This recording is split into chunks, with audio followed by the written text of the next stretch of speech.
Hey there, I'm Eric Meyer and I'm the founder and executive director of Generation Atomic. I'm Kirsten from Generation Atomic. I'm Philip, development manager at Gen A. I'm Vladislav Molashevsky. My name is Gayatri Karnik. Matt Meyer. It's Madison Schroeder. I'm Mary Kozer, digital marketing director at Generation Atomic, where we're transforming the conversation about nuclear energy through engaging digital content that resonates with people of all ages and backgrounds. In 2024 alone, we've reached over 9 million people across our social media platforms. Which is awesome, because when discussing nuclear power, there are a lot of complicated technical concepts that might seem scary to the average person. I am especially proud of the work that Gen A does in supporting individuals and other peer groups, as together we grow support for nuclear power across the globe. I've transformed the Atomic Ambassador training into an accessible online platform that equips anyone to become an effective advocate for nuclear energy. We've guided 140 newcomers who have gone into their communities, including the ones where you live, to host things like film screenings, educational talks and exhibits, and write to their local newspapers. The work that I'm most proud of for Generation Atomic is leading the COP29 delegation this year to ensure that nuclear energy is very well represented at the COP itself. I'm excited to build on this work. With the new NDC submission cycle coming up, we'll be mapping and analyzing how nuclear is being incorporated, ensuring it's not overlooked. We have tracked and followed over 70 pieces of nuclear-related legislation at the federal and state level across the United States. Your voice made a real difference this year. We championed your vision for clean nuclear energy across over 20 Nuclear Regulatory Commission proceedings, fighting for critical wins like the Palisades restart and innovative uranium mine cleanup technology. When complex regulatory proceedings might have gone forward without pro-nuclear perspectives, we stood up and spoke out. We've been able to connect many of our volunteers to this political process, whether that's contacting their representative to support or oppose a bill, or even getting our volunteers into the room with some of their elected officials. Your support enabled us to provide powerful testimony showing regulators that the public wants both existing reactors and new nuclear technology. My favorite part about our work is seeing people understand, have questions about, and even beginning to change their minds about nuclear. The good news is that globally, support for nuclear power is on the rise, but there's so much more work yet to be done to actually build the new plants we need. Next year, we want to launch new programs to inspire young people to be a part of this future nuclear workforce. We hope to reach even bigger audiences with energy education that is so desperately needed. But here's the deal. We need your help.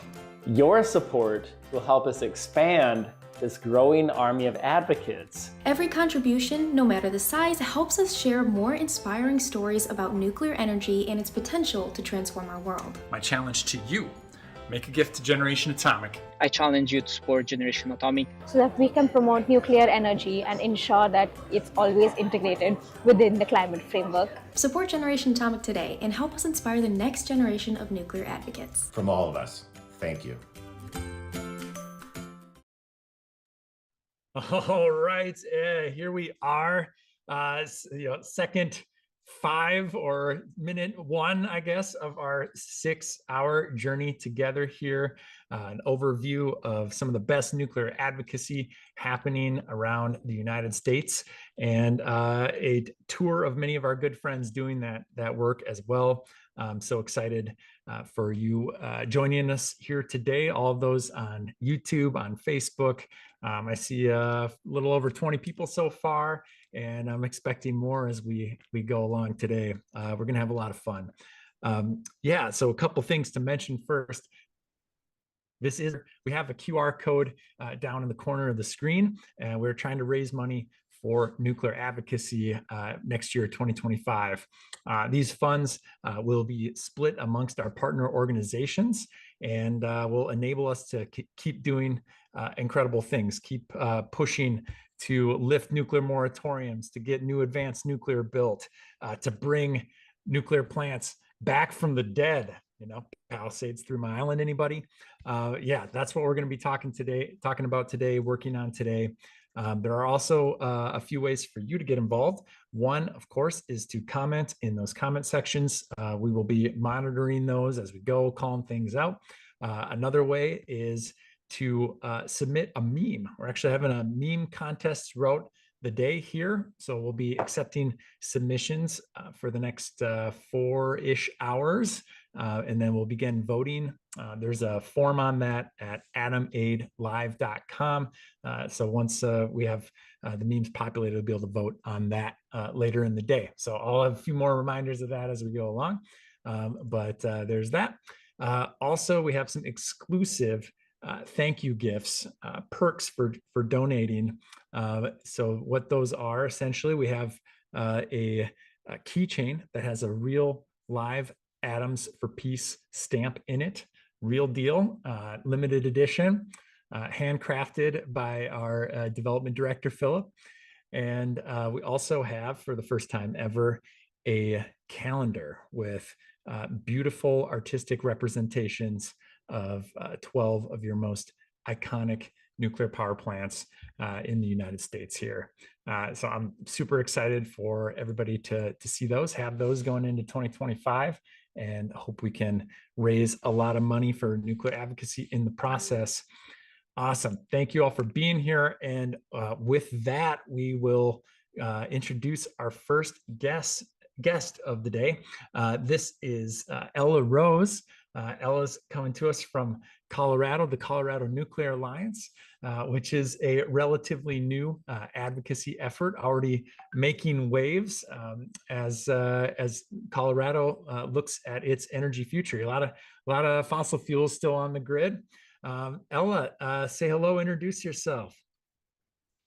Hey everyone, my name is Ella Rose. Like you mentioned, I'm the president now of the Colorado Nuclear Alliance, and I'm super pumped to be part of this. So Eric and Generation Atomic, thank you so much for allowing our organization to be showcased here.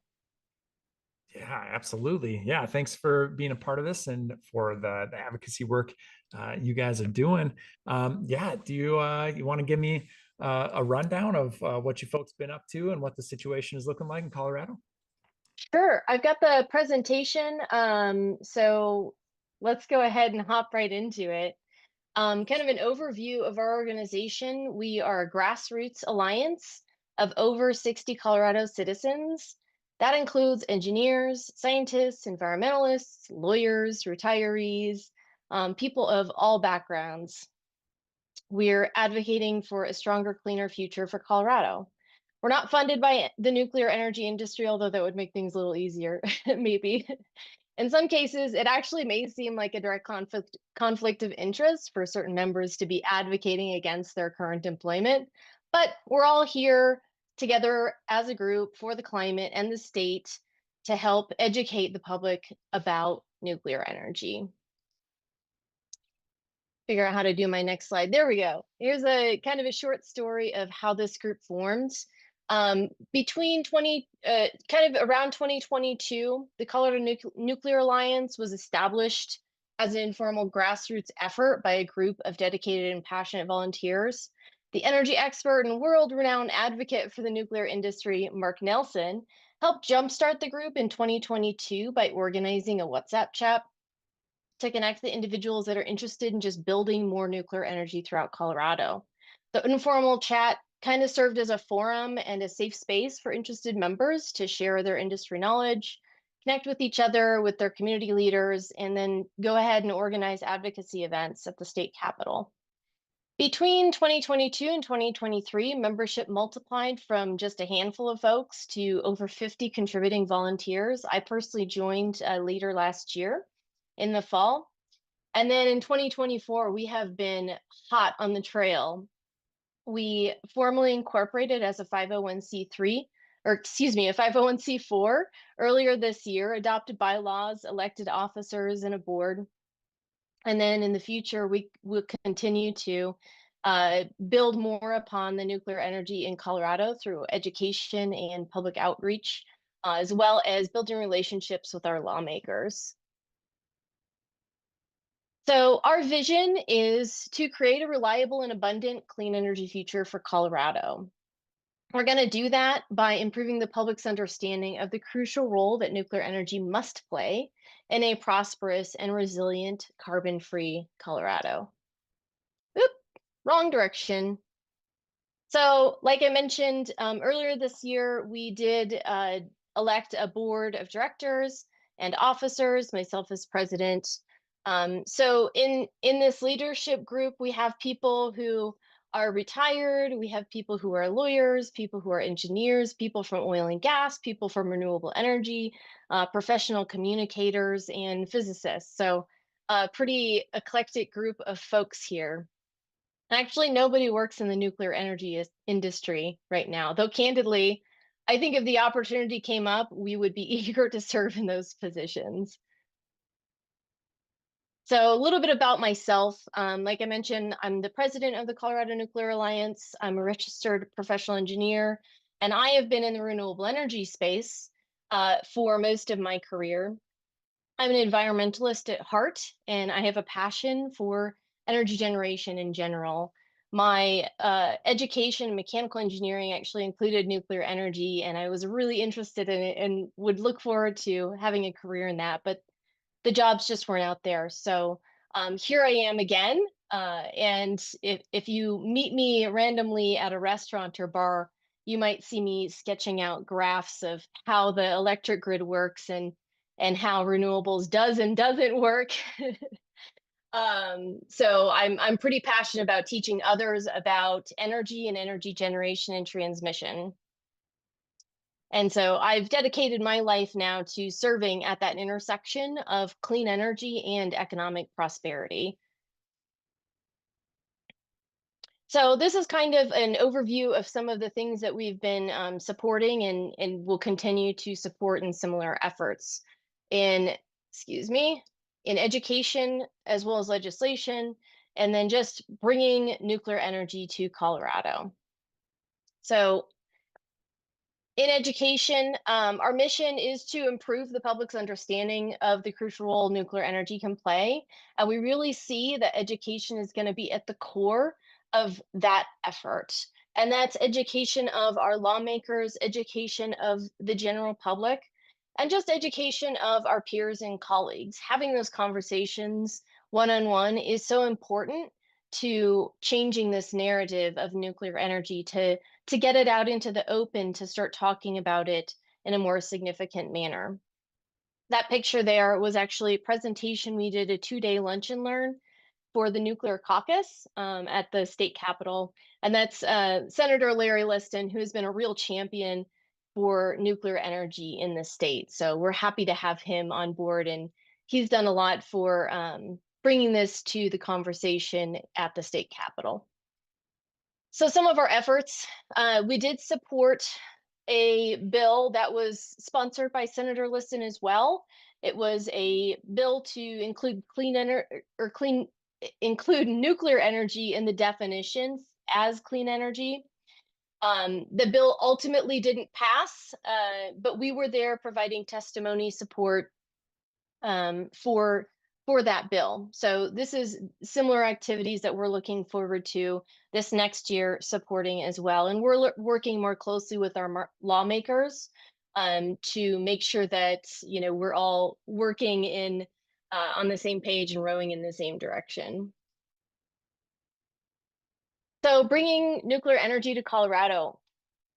This is actually a photo of the group.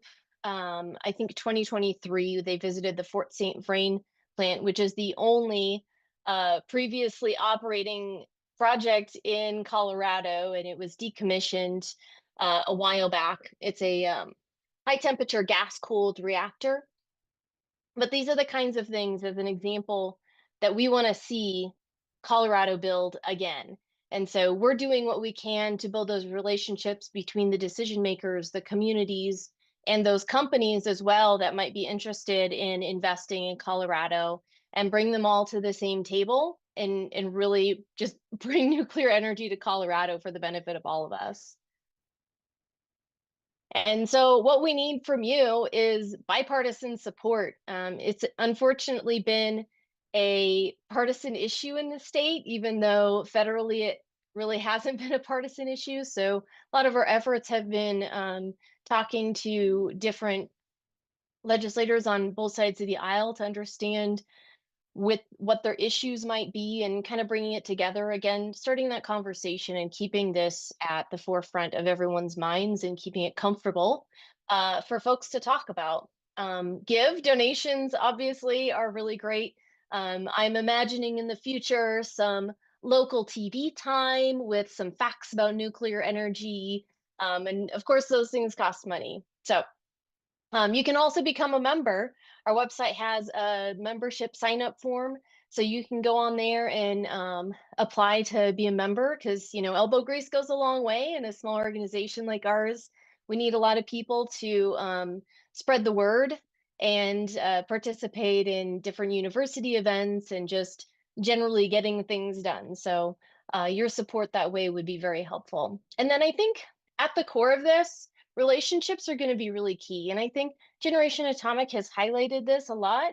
We're giving people the tools to talk about this subject, and change really happens when we talk to our peers, when we talk to our family members, when we start changing the minds and getting people talking about this at an individual level, over beers, over the dinner table, in just their regular text conversations or online. Just continuing that conversation and building those relationships with people, I think those are the little tiny little grains of sand that are going to eventually add up to a mountain. So and with that, that's a little bit about our organization. You visit the website, and again, thank you Generation Atomic and Eric for hosting us here. We're super pumped on the results of this, and I'm very interested in playing some games later. Hell yeah. Thank you so much, Ella. I was thinking to myself while you're talking about Fort St. Vrain, a couple things. One, it's no longer a high temperature gas reactor. Now it's a high temperature gas burning reactor. Yeah. To convert that thing. Oh. And then I was also wondering, what were St. Vrain's miracles? And maybe there's some miracles in Colorado's future as we see a Maybe. rapid hopefully conversion from the fossil fuels you have. Do you know off the top of your head what your mix is, what percentage of like coal you're burning still? I don't know. I think there's only one coal burning plant, well, two that are going to be retired in the near future that are burning now, but most of it's gas, ton of wind, increasing amount of solar. I don't know the percentages though. You know, Yeah. the eastern half of the state has a lot of renewable potential. And that's why the Clean Power Pathway that was the project put forth by Excel to connect all of those generation resources has been proposed. So there's definitely a big source for renewables, but it's becoming really challenging. And that sort of ignores the other half of the state as well as our base load. So Yeah. Another thing I was wondering is there some tension there, with your career more focused on renewable resources, things like that, wind and solar, integration of those. Is there a tension there between that and your passion for nuclear? No, like I mentioned, I'm an energy nerd. I think we do need all types, even gas. There's a time for gas, and what renewables doesn't provide is that reliability and that stability for the grid. Mining more and more lithium is maybe not the answer. So I think just like any asset investment, the diversity is key. And the fact that nuclear can provide phenomenal dense energy, baseload power, some technologies being able to provide black start. And if y'all don't know what that means basically being able to flip the switch on with no extra power, no boost from anywhere. So those kinds of grid assets are really important for the stability and reliability of the grid. And you may not realize it, but the United States has some of the best power quality and the power quality requirements of any country. And we take it for granted that we don't have rolling brownouts or blackouts. We have 99.9 or 99.8% reliability, and that is phenomenal. And I think if we disregard that reliability, then we're really, then maybe we can consider renewables for everything. But there's just, the sun doesn't shine all the time, the wind doesn't blow all the time. These are just facts. And yes, there's ways that we can get smarter, but we still need that base load power. We still need that momentum for the grid in order for the grid to operate as we expect it to. So actually in the circles that I talk to, I think renewable energy folks get it. They understand that it's not gonna, we're not gonna power everything on wind and solar. And so most of the folks that I talk to are in the renewable energy space are also interested in nuclear energy. So I don't think there's a tension there. I think it's really an opportunity to gain more leverage with those folks because they are so prominent in the discussion of clean energy.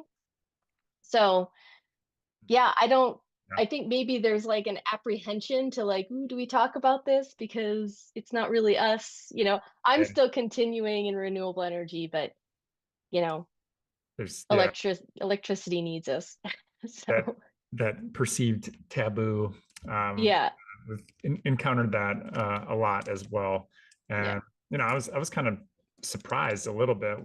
I figured when we were exhibiting at the National Science Teacher Association conference back in, I want to say that was March, April, in Denver, I assumed with the Colorado's somewhat rocky, pun intended, history with nuclear, maybe we would see some more anti-nuclear perspectives from teachers there. I mean, still several hundred, maybe 1,000 abandoned uranium mines.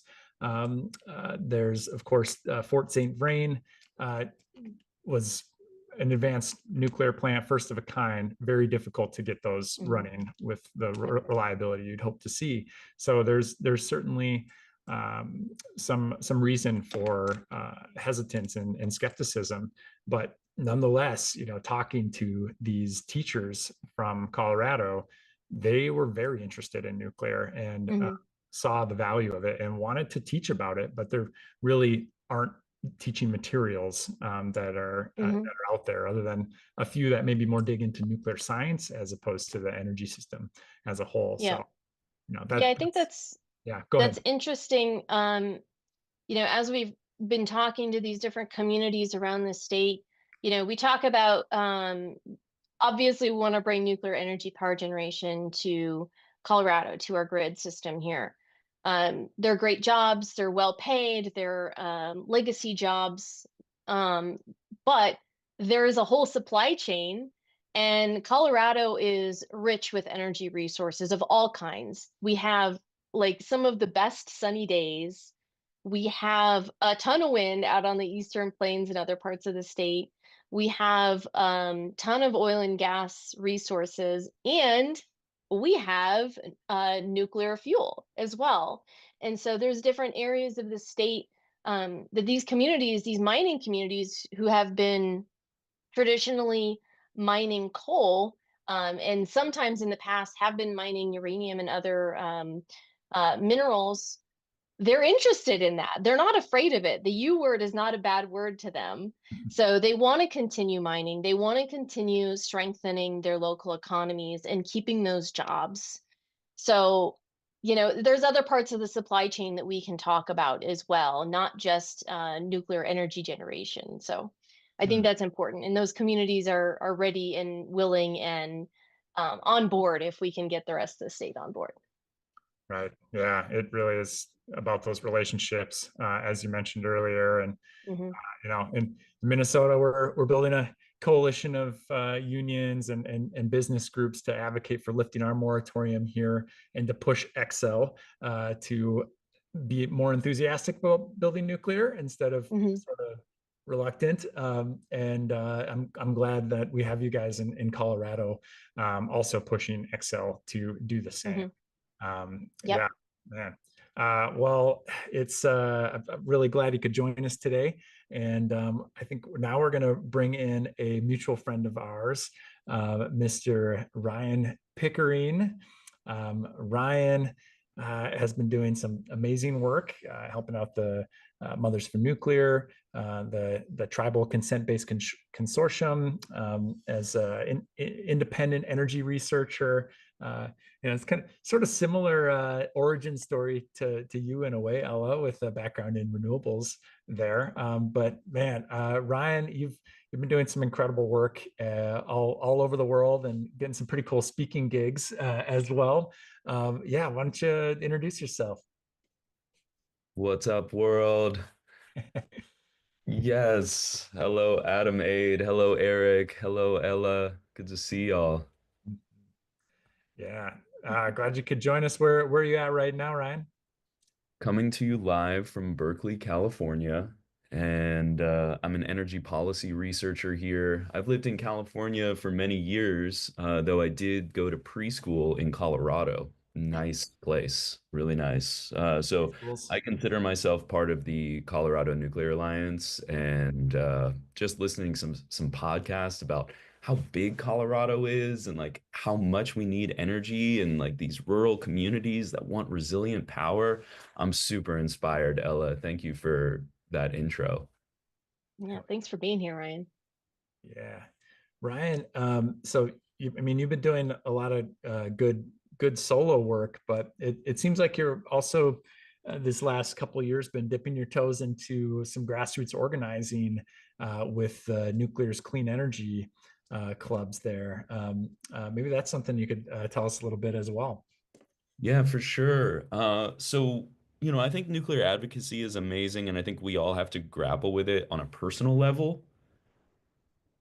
But it's so much more fun to do it with other people. And like, I think that's such an important aspect of nuclear advocacy is just coming together and talking about these big ideas and making sure it's like, am I taking crazy pills or is this like an amazing technology that we have immediate access to? So, in Berkeley, we actually have a law in our city since 1986 that it's a nuclear-free zone, and we're all so proud of it because back then it was a different time in 1986. And now in our community, we've decided to create something called NICE Club, or Nuclear is Clean Energy Club. And it's at UC Berkeley on Thursday nights. And it's open to the public because we're all kind of grappling with like, why is this amazing technology illegal? Like, what? And and so we created NICE Club just to kind of like, you know, be a place to talk about that. And I love it because we have an awesome nuclear engineering department at Berkeley, and the law doesn't apply to them because it's on university property, not city property. The So we can nuclear do what free we need. zone. Yeah, the nuclear free zone does not apply to campus. So we can legally meet on campus. And so the community can come to the campus and we can talk about nuclear energy legally. And like it's punk rock, right? It's like we're like breaking the law. And I love it. Like I'm a contrarian like that. And like anyways, I think it struck a chord because the club keeps growing. And now there are other clubs starting at other colleges, nice clubs. We just sent them our JPEG and our bylaws and are like, hey, you can start your own nice club. We're not going to help you or anything. We barely know what we're doing. But I'm proud to say that Cal Poly, San Luis Obispo has started a nice club. Columbia University in New York has started a nice club. And a college in Buffalo, New York has also started a nice club. So people just want to get together and talk about it. And I think the best part about Nice Club is it's not for nuclear engineers, really. Like you can be a nuclear engineer.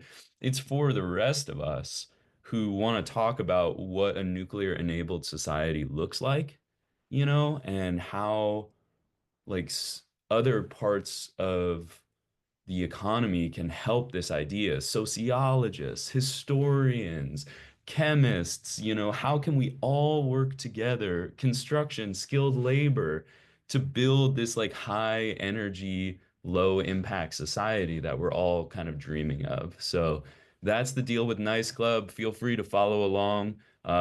We've got nucleariscleanenergy.org, and you can, request information to any of our presentations. We make weekly student presentations or public presentations, and we're just trying to get the good word out there. That's awesome. And yeah, and I hear it's spreading a bit. There's also a nice club at Columbia University in New York. We're going to have Stephen Zhang to join us at 4:30 Central on our Nuclear New York hour to talk a little bit about that. So that's amazing. Fantastic job, Ryan. Another thing you've been busy with are these consent-based siting meetings. So you've had a lot of conversations about storing spent fuel, energy equity issues, environmental justice, that kind of thing, which is, I think, also a topic that Coloradans are very aware of. So I'm wondering if you guys can talk a little bit about, how that issue comes up and what sort of a barrier you see it as with your advocacy. And maybe we'll start with Ella here, if you've heard that objection with the abandoned uranium mines there, nuclear waste storage, that kind of thing pop up in Colorado. Yeah, it's definitely something that's getting going around the horn for sure. It is a sensitive subject in Colorado, but I think it's great, and I think the opportunity that we have is phenomenal. We have, like I mentioned, we have communities that are not afraid of the U word. They want to be involved. They want to bring that economic activity to their communities. So it's just a matter of working together amongst all the different organizations that are working on consent-based siting, and just making sure we're all rowing in the same direction. Working with, what we've learned is working with individual communities, and when there's a lot of people involved, you might be coming up with different groups trying to work in a community, and then they kind of like step on each other or confuse the community members that are providing that feedback. So what we've been kind of positioning ourselves with is to help these different groups understand what's going on, maybe connect them with the right people in the state to make sure that the work is getting done in an appropriate manner. So we're all, like I said, working together, trying to do the same thing without confusing our community members, which are the most important people Yeah. in this whole process. So yeah, we're very familiar with it and very excited in the next year or two to see the outcomes of that work for sure. Yeah, yeah, I feel that. And not assuming how a community is going to feel or think about an issue, Hmm. because you don't, and things change, and there's no really complete information online. Hmm. We had a meeting with the Prairie Island Indian community about lifting the moratorium in Minnesota a few weeks ago, and I was surprised and astounded at their actual perspectives on this, rather than kind of what you're getting filtered through the news media, or the Hmm. assumptions you might have about how a tribal community might feel about new nuclear in Minnesota. So actually having those conversations is so important. Hmm. Yeah, and as Ryan, I'm sure you're discovering, yeah, any highlights from those conversations you've had through the DOE work you'd like to share with us? Yeah, sure.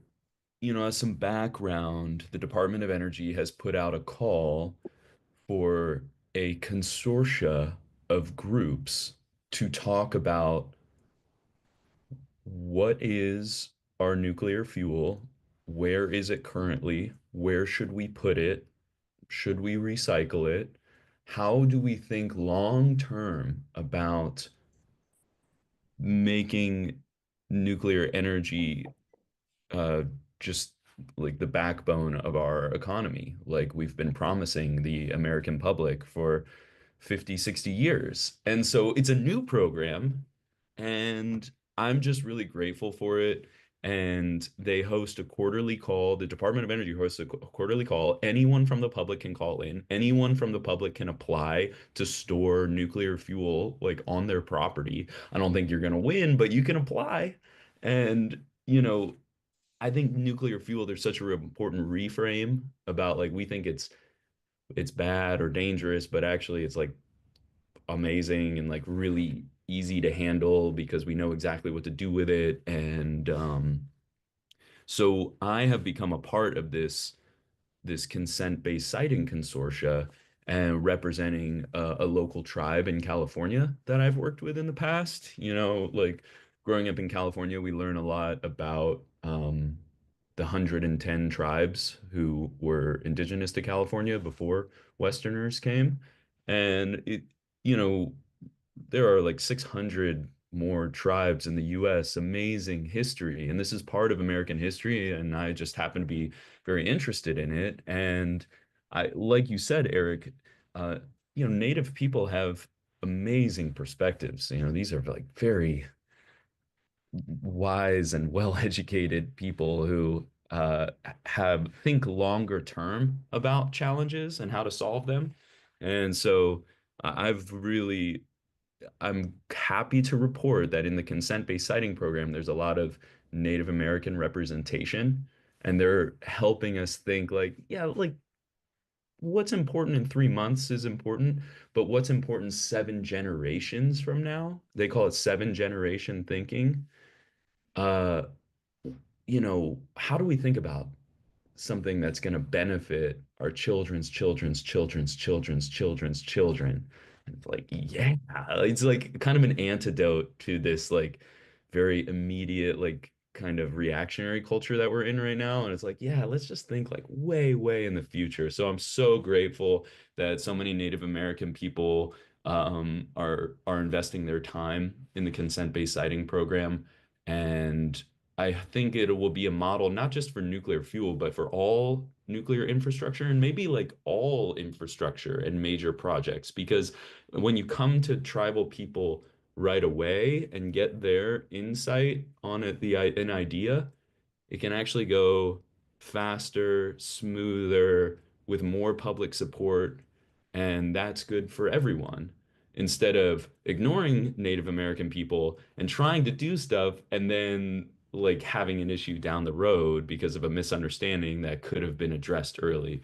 So I encourage, Native American people have, just an amazing amount to add to America's abundant energy future. And we should continue to listen to them and not just assume that we think we know what they think. Right. Yeah. And a lot of, um, it's going to be a lot of work to repair the trust that has been damaged over the years and rebuild that. Just thinking back to Minnesota here, and first they were planning on building a nuclear plant, they said, "Don't worry, it'll be a steam plant, as in like a fossil fuel, like a coal plant." And then once they built the plant, they said, "Oh, don't worry, we're not going to store the spent fuel here. The federal government has a plan. They're going to bring it to Yucca Mountain. Don't stress." And of course, that didn't happen. So it feels like there's just a pile of broken promises, and so it'll take a while to regain that trust. And I'm really glad you are helping do some of this work, along with the Mothers for Nuclear, and Scott Lathrop, Wyatt, Rob Hayes at University North Carolina State University. It's good coalition of folks making progress for our issue. Shout out NC State. They've been leading, our organization. Like shout out Tribal Consent Based Coalition and nativenuclear.org. Shout out Mothers for Nuclear, have been so helpful in like putting this all together and like helping. And I think Mothers for Nuclear set a really good example by making space for Native people and listening to Native voices. And it takes time, but we've got time. And I think that's what the beauty of nuclear is. In this panic state, sure, we need to get to work, and we have time to build this the right way and tap on this society-wide movement that brings everyone to the table, because nuclear is so abundant that everyone can have a piece. That's like the beauty of it. And sometimes even Scott Lathrop calls it the prophecy, because it's pretty aligned with some indigenous visions. Yeah, I'd like to just second, Ryan, what you're saying, and as is something that I've said along with that relationship building. There has been some conversations in different parts of the state here that include tribal groups and whoever's listening. I think it's really, really, really, really important that we do, not the last step. The first step is engaging those voices and not settling with something that doesn't benefit everyone. It's the win-win situation is always more difficult because you have to sit in this uncomfortable state for a little bit longer. But I think it's out there, and I think if we give it that time and we give it the effort that it deserves, that 7 generation thinking can happen for all of us. So I love that thought. We are very short-term people, and thinking beyond our own lives, and way into the future is definitely part of that vision. So I love that, Ryan. Thank you. Yeah, amen to that. And I guess to wrap this up, I should shout out a couple more folks that Ella knows well, in the Colorado group. One is Mark Hinneman, who's watching the stream right now, has a Fire to Fission podcast. Thanks for joining us, Mark, and for all the work you're doing. And then Doug Sandridge, who organized that fossil fuel executives, or gas and oil executives. Oil and gas executives for nuclear. Yeah. There we go. There we go. .com. Org. Yeah, One of those. absolutely. Whose first signature, Chris Wright, was recently appointed to the head of the Department of Energy in the Trump administration, or nominated to. So that's very exciting, having an ally like that in the top seat. Very cool. Any final words, Ella, before we move on to our next segment here? No, yeah, if you're new to the Colorado Nuclear Alliance, get on our website, join, sign up, send us an email, do whatever. Let's engage. Let's get you added and get that elbow grease working. And thank you so much, Generation Atomic and Eric and Adam Aid. I'm so pumped to have the opportunity to be here. So really appreciate it. Yeah, absolutely. Yeah, thanks for joining us. Thanks for the good work you're doing. Keep it up. Yeah, and I guess this will be my perennial reminder. This is a fundraiser. We have a QR code. I'll learn what direction it is on my screen at one point, or atomaidlive.com. Trying to raise money for nuclear advocacy. Have some really cool rewards for that as well. And up next, we got something pretty awesome. We are going to do a little bit of a radiation overdosing event. It's a challenge where we will see how many micrograms of potassium 40 we can ingest in 60 seconds. See if it's enough to give us cancer or something. Of course, I'm joking. We are going to have a little bit of a banana eating challenge coming up here. And this, I believe, is going to be hosted by my brother, Matthew Meyer, who might have made me something like a peanut butter jelly banana soup in my childhood as a prank. And now here he is hosting our banana challenge with our wonderful guests. He will help introduce them. All right, let's do this.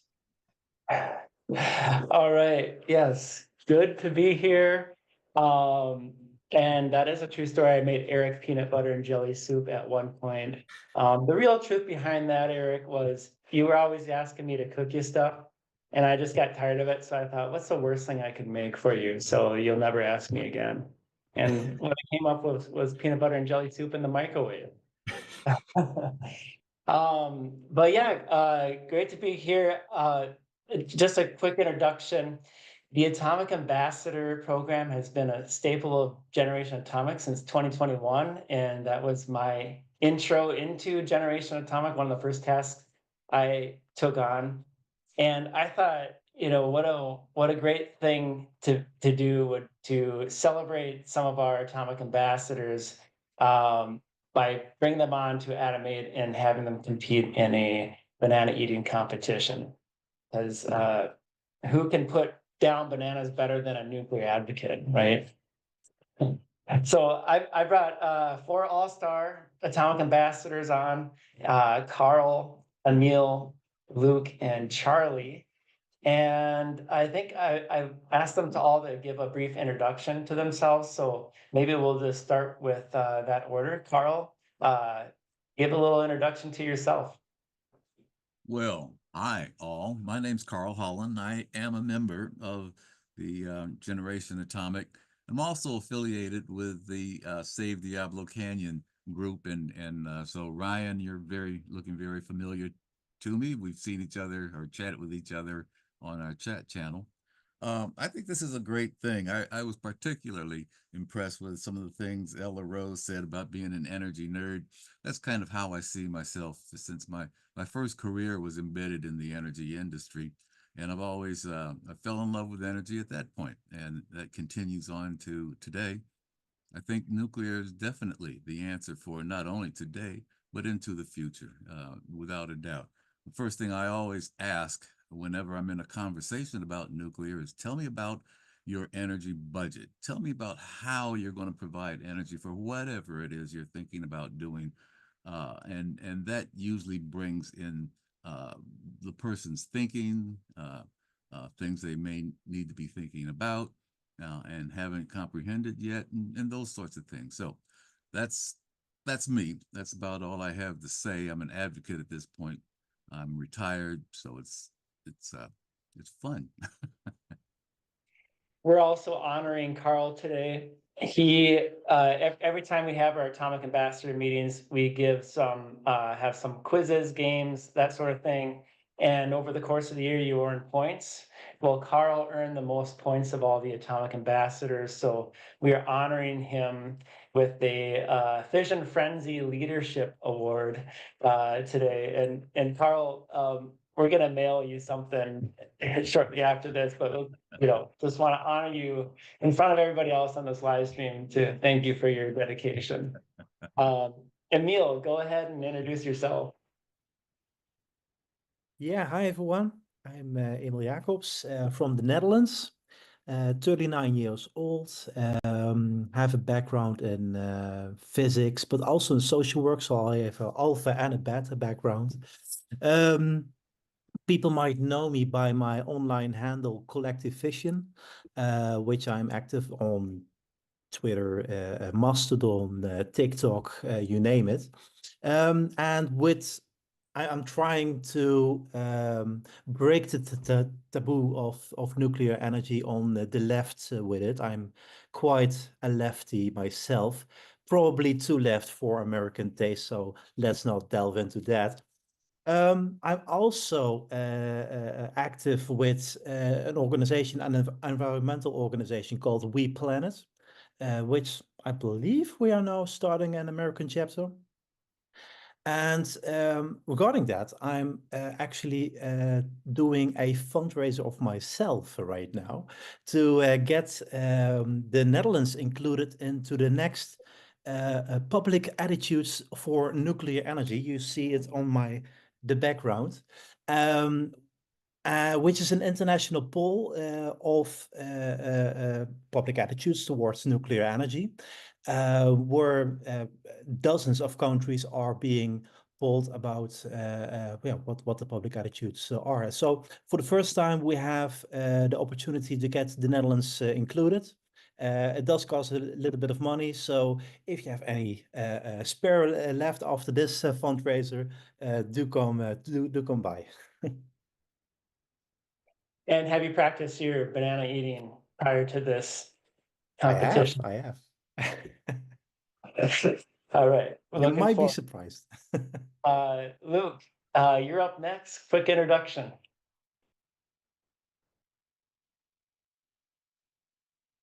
How about there? Can you hear me now?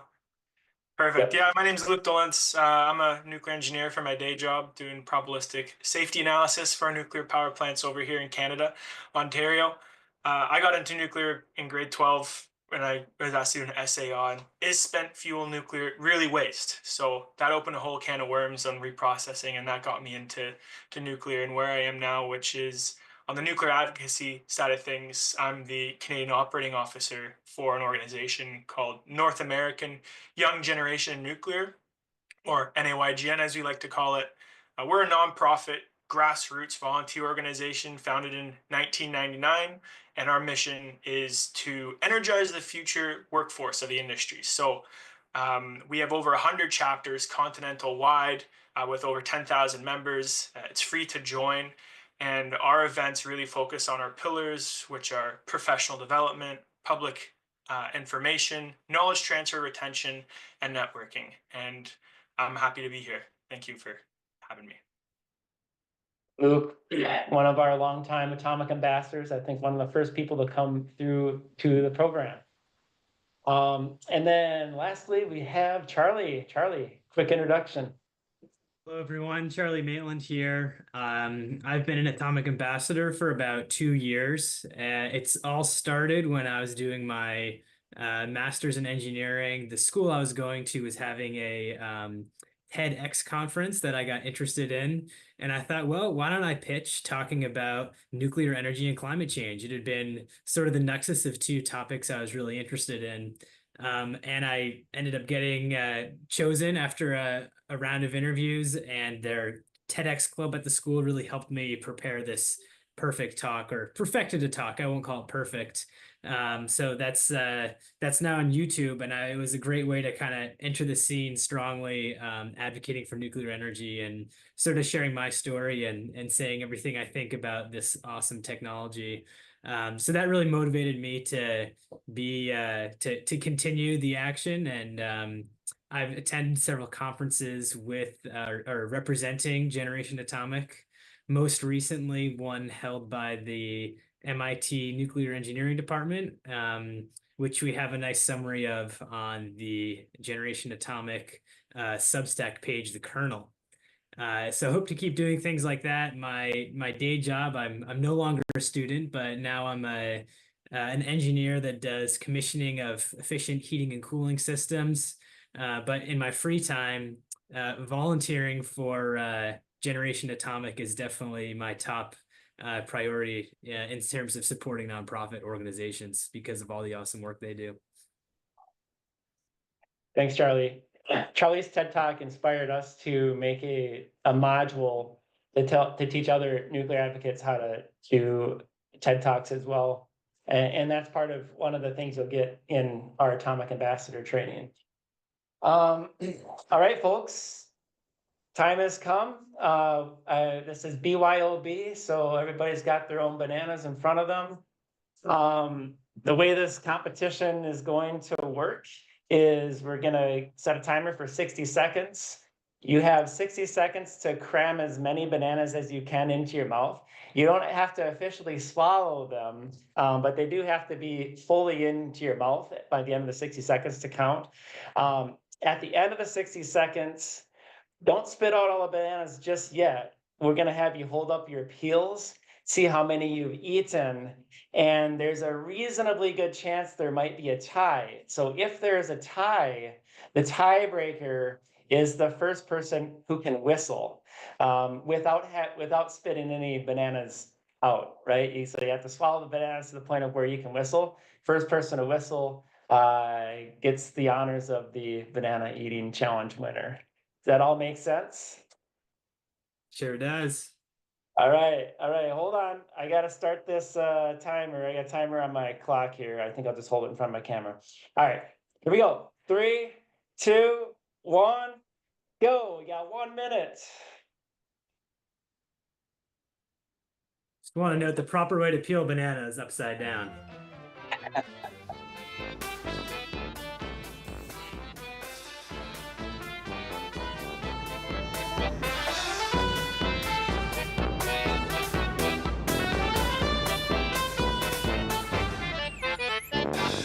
All right. Getting intense. Oh, Emil's even using utensils. It's a very polite way to end a banana contest. Okay, 20 seconds.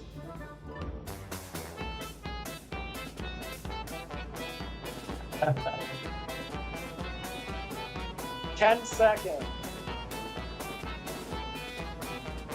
If you got any, just jam them in. Jam them in. 3, 2, 1, it's time. All right. Got it. Got that music. And everybody hold up your banana peels. Let's see how many you got.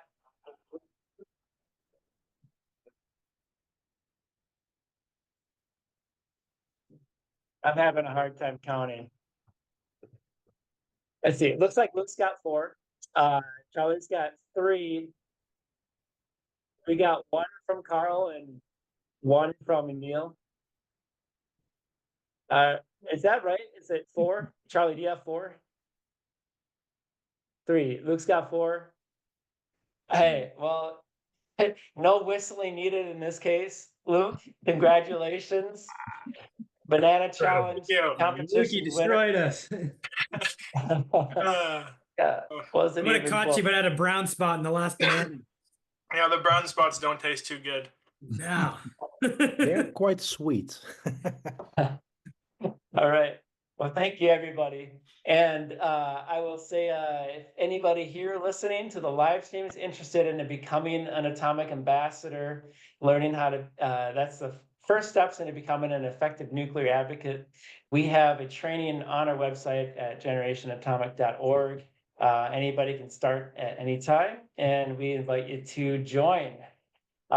So at this time, I'll hand it back to Eric to take over. I am astounded. Well done, holy cow. Matt and I tested this out to see like what's feasible in a minute. Like, do we need to do this for 90 seconds? And 60 was plenty. I'll say that first. Also, I don't think I could have ever done more than 3. I kind of did 2, and I was like, all right, I'll let Matt win this one when we were testing it. But goodness, yeah, I'm blown away. Well done, Luke. Very, very good. Yeah, and well done to the ambassadors in general. You guys are doing fantastic work. Really enjoy those meetings every other Tuesday. And I guess I'll put in a plug the next Tuesday, week from tomorrow. I'm going to be the scheduled speaker delivering a training on social media content creation. We'll talk a little bit about kind of the psychology of what makes content memorable, what makes it viral, shareable, these types of things. And then we will try our hand at it and make some memes and other things like that. So that'll be a lot of fun. If folks aren't a part of the ambassadors yet, links are in the descriptions on both the streams and on our website, Atomic Ambassador. Yes, very, very good. And again, another big thank you to our partner and guest of the hour, Ella Rose, Colorado Nuclear Alliance, Ryan Pickering of many hats, but nuclear is clean energy, tribal consent-based consortium among them. Very good friends doing great work for nuclear, great work for the planet, and it is a pleasure. Thank you so much, guys. Any final words before you depart? No. Thanks so much, Eric. The banana, that was amazing. There was stuff I see. Who was it that was doing the European slice and eat method like you would a hamburger? Very cute, very cute. So Yeah. love that. That was hilarious. Oh man. Well, it's a Yeah, pleasure. just grateful. And I'm gonna be tuning in for the rest of the feed and just enjoying myself. And probably like I actually want some bananas right now. I'm out and I think I'll maybe take a break and head to the store down the street and indulge, get my Yeah. dose. Gotta get that daily dose. Absolutely. All right, man. Well, it's so good seeing you guys. Hopefully, again soon in person would be great. Fantastic. Yes, and everyone needs to donate, and I'm gonna donate too. I'm gonna get a really good deal on those bananas, and then whatever money I have left over, I'm gonna donate. And everyone should just put in $5 just so that we can like, you know how this all works. It's not about anything, it's just about pushing it forward. So thanks again, Generation Atomic. Yeah, thank you. Thank you, Ryan. Thanks, Ella. I'll check in on our total here. Yeah, so in our first hour here, we've raised $450 so far. Amazing, good start to the day. Yes. And yeah, and we'll see how we go throughout the day there. Well, during that banana challenge, I was definitely flashing back to the Gen A summer here, where we handed out over 5,000 bananas at public events. Our biggest one was the Twin Cities Gay Pride Festival, and I think we did about 3,000 at that one. Incredible. Saw some elected officials, some members of the press, and boy, yeah, we handed a lot of bananas. They're such a great conversation starter because it's just kind of a funny fruit in general. It's healthy. Most people love bananas. And it's a great way to kick off a discussion about radiation and nuclear energy. So great. If you haven't used them as an advocacy tool yet, you should. Fantastic. So a couple things I'll mention before we begin. Well, we'll play a video in a second, and then we'll begin our next partner profile, which is of Stand Up for Nuclear with Paris Wines. So one thing to mention is that we are running a meme. Well, first I'll mention our thank you gifts. So these are the only way you can get this is by donating. If you do $10 a month, that'll get you the Atoms for Peace keychain that has an actual stamp from the Atoms for Peace that was program that were issued back I don't know, God, when did the stamps come out? Probably 60s, 70s, something like that. $15 a month will get you the 2025 nuclear plant calendar. So this is 12 artistic visions of nuclear plants we have in the United States here. You can see a couple of them there. Prairie Island, DC Cook, Diablo Canyon, Palo Verde's in there, a bunch of the iconic ones. And then $25 a month get you both of those items. Or you can do one-time gifts, and you see 50, 200, and 250 are the levels for those. If you're already a sustaining donor with Gen A, you will also get these gifts. But you're always welcome to give more if you like. All right. Awesome first hour, 5 hours to go. And we're going to play a video kind of thanking our donors, talking a little bit about what Generation Atomic did this year, and then we'll be right back with Paris Wines. Stand up for nuclear. All right, we'll see you guys soon. Hey there, I'm Eric Meyer, and I'm the founder and executive director of Generation Atomic.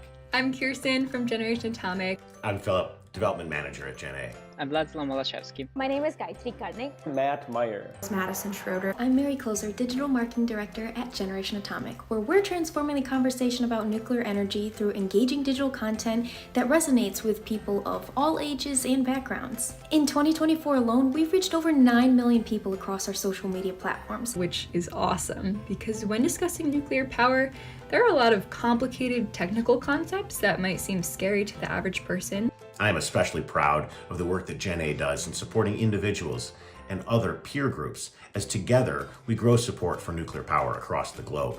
I've transformed the Atomic Ambassador training into an accessible online platform that equips anyone to become an effective advocate for nuclear energy. We've guided 140 newcomers who have gone into their communities, including the ones where you live, to host things like film screenings, educational talks and exhibits, and write to their local newspapers. The work that I'm most proud of for Generation Atomic is leading the COP29 delegation this year to ensure that nuclear energy is very well represented at the COP itself. I'm excited to build on this work.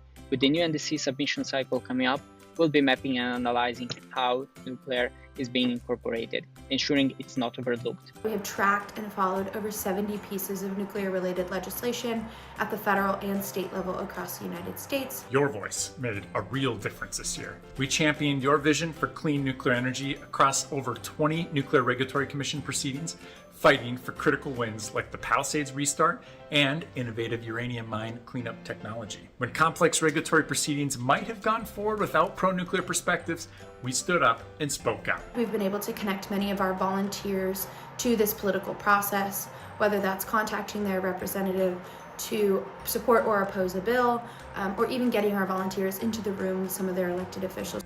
Your support enabled us to provide powerful testimony showing regulators that the public wants both existing reactors and new nuclear technology. My favorite part about our work is seeing people understand, have questions about, and even beginning to change their minds about nuclear. The good news is that globally, support for nuclear power is on the rise, but there's so much more work yet to be done to actually build the new plants we need. Next year, we want to launch new programs to inspire young people to be a part of this future nuclear workforce. We hope to reach even bigger audiences with energy education that is so desperately needed. But here's the deal. We need your help. Your support will help us expand this growing army of advocates. Every contribution, no matter the size, helps us share more inspiring stories about nuclear energy and its potential to transform our world. My challenge to you: make a gift to Generation Atomic. I challenge you to support Generation Atomic so that we can promote nuclear energy and ensure that it's always integrated within the climate framework. Support Generation Atomic today and help us inspire the next generation of nuclear advocates. From all of us, thank you.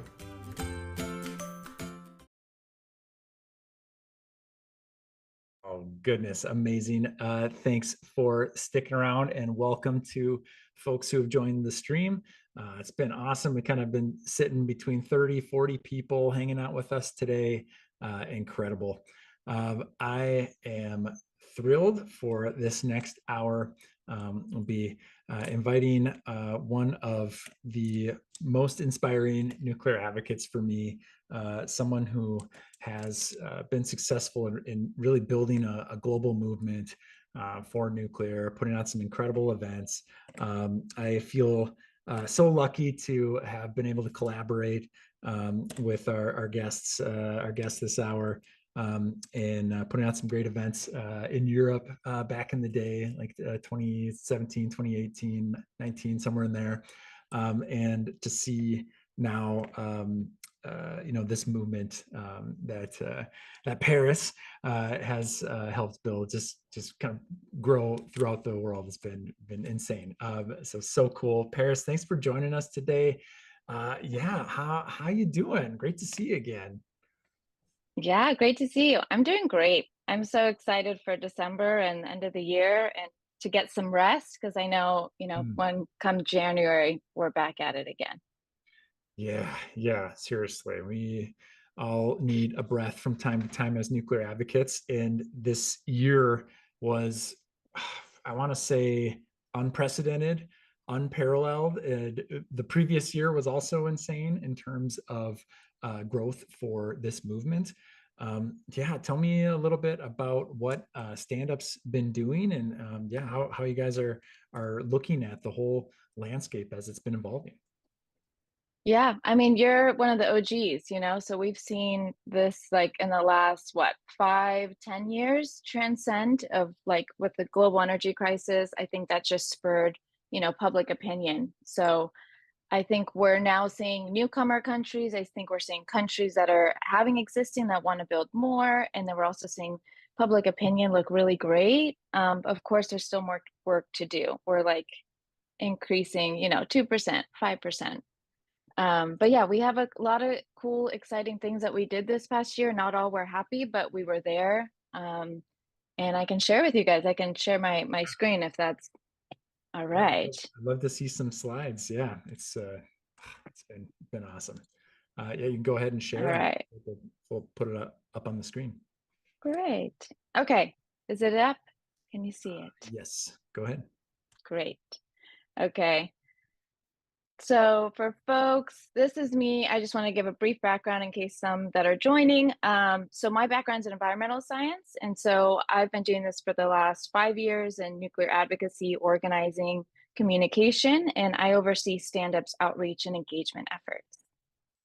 So for those that don't know Stand Up is started back in 2018 with a flagship event and now has transformed into Stand Up for Nuclear, which is the first global initiative that advocates for protection and expansion of nuclear energy. So that can take various forms, right? From saving a plant to proposing legislation to build a new plant, and then just engaging with folks on nuclear if the conversation isn't even started. And so we hope to be a hub for activism, for resources, and for community, right? Our community has grown significantly, but back in the day, there were just small little pockets. And now we're seeing more people interested and more people look to see others that support and have the same values as them. So I want to remind everybody, which is just a huge fact, is nuclear is currently the second largest source of low carbon energy in the world. And I think knowing this and knowing that nuclear is the largest source of clean energy in the United States, that wasn't known to me as one that was studying environmental science. And yet this is a huge, it's an unsung hero of the clean energy transition. So it doesn't have much love, I don't think. It's garnered a lot of attention and love now, but it needs more. So our work focuses on, we believe nuclear is the key to securing a clean energy future. So these are the 4 big areas that we choose to focus on in the last 5 years. So of course, it's stopping and reversing nuclear phase outs, growing and empowering the global nuclear community, restarting and extending nuclear reactors, and then of course, just expanding support for nuclear energy. So I'm just going to go through just a couple of big items that we were involved in this past year and ones that we'll probably be seeing again in this upcoming year. So For those maybe new to the international nuclear scene, Belgium is a country that was one of the pioneers in nuclear, and they currently have a phase out law, and they're on track to lose 3 reactors next year. And we can talk more about that. I have my dear friend Emmerich on, who is from Belgium. And so this past year, unfortunately, we did lose a reactor, and we were there to commemorate on the day when the reactor was shut down. So it wasn't a happy, lively stand up for nuclear fest that we are usually accustomed to doing. But nonetheless, it's kind of like the NRC hearings you're saying, Eric, we need to be there and need to mark it in history that this isn't okay and people are actually opposing the shutdown. And then following 2 months later, we were back for the first ever nuclear energy summit, which was hosted by the IAEA, which I just think is so ironic, I think, for a country that is currently phasing it out, but hosting such a wonderful event. And we did have our first run-in with Greenpeace. So they were on the opposite side of the corner protesting the summit while we were there supporting, and got to see fellow leaders and stakeholders walk past us as they went into the event.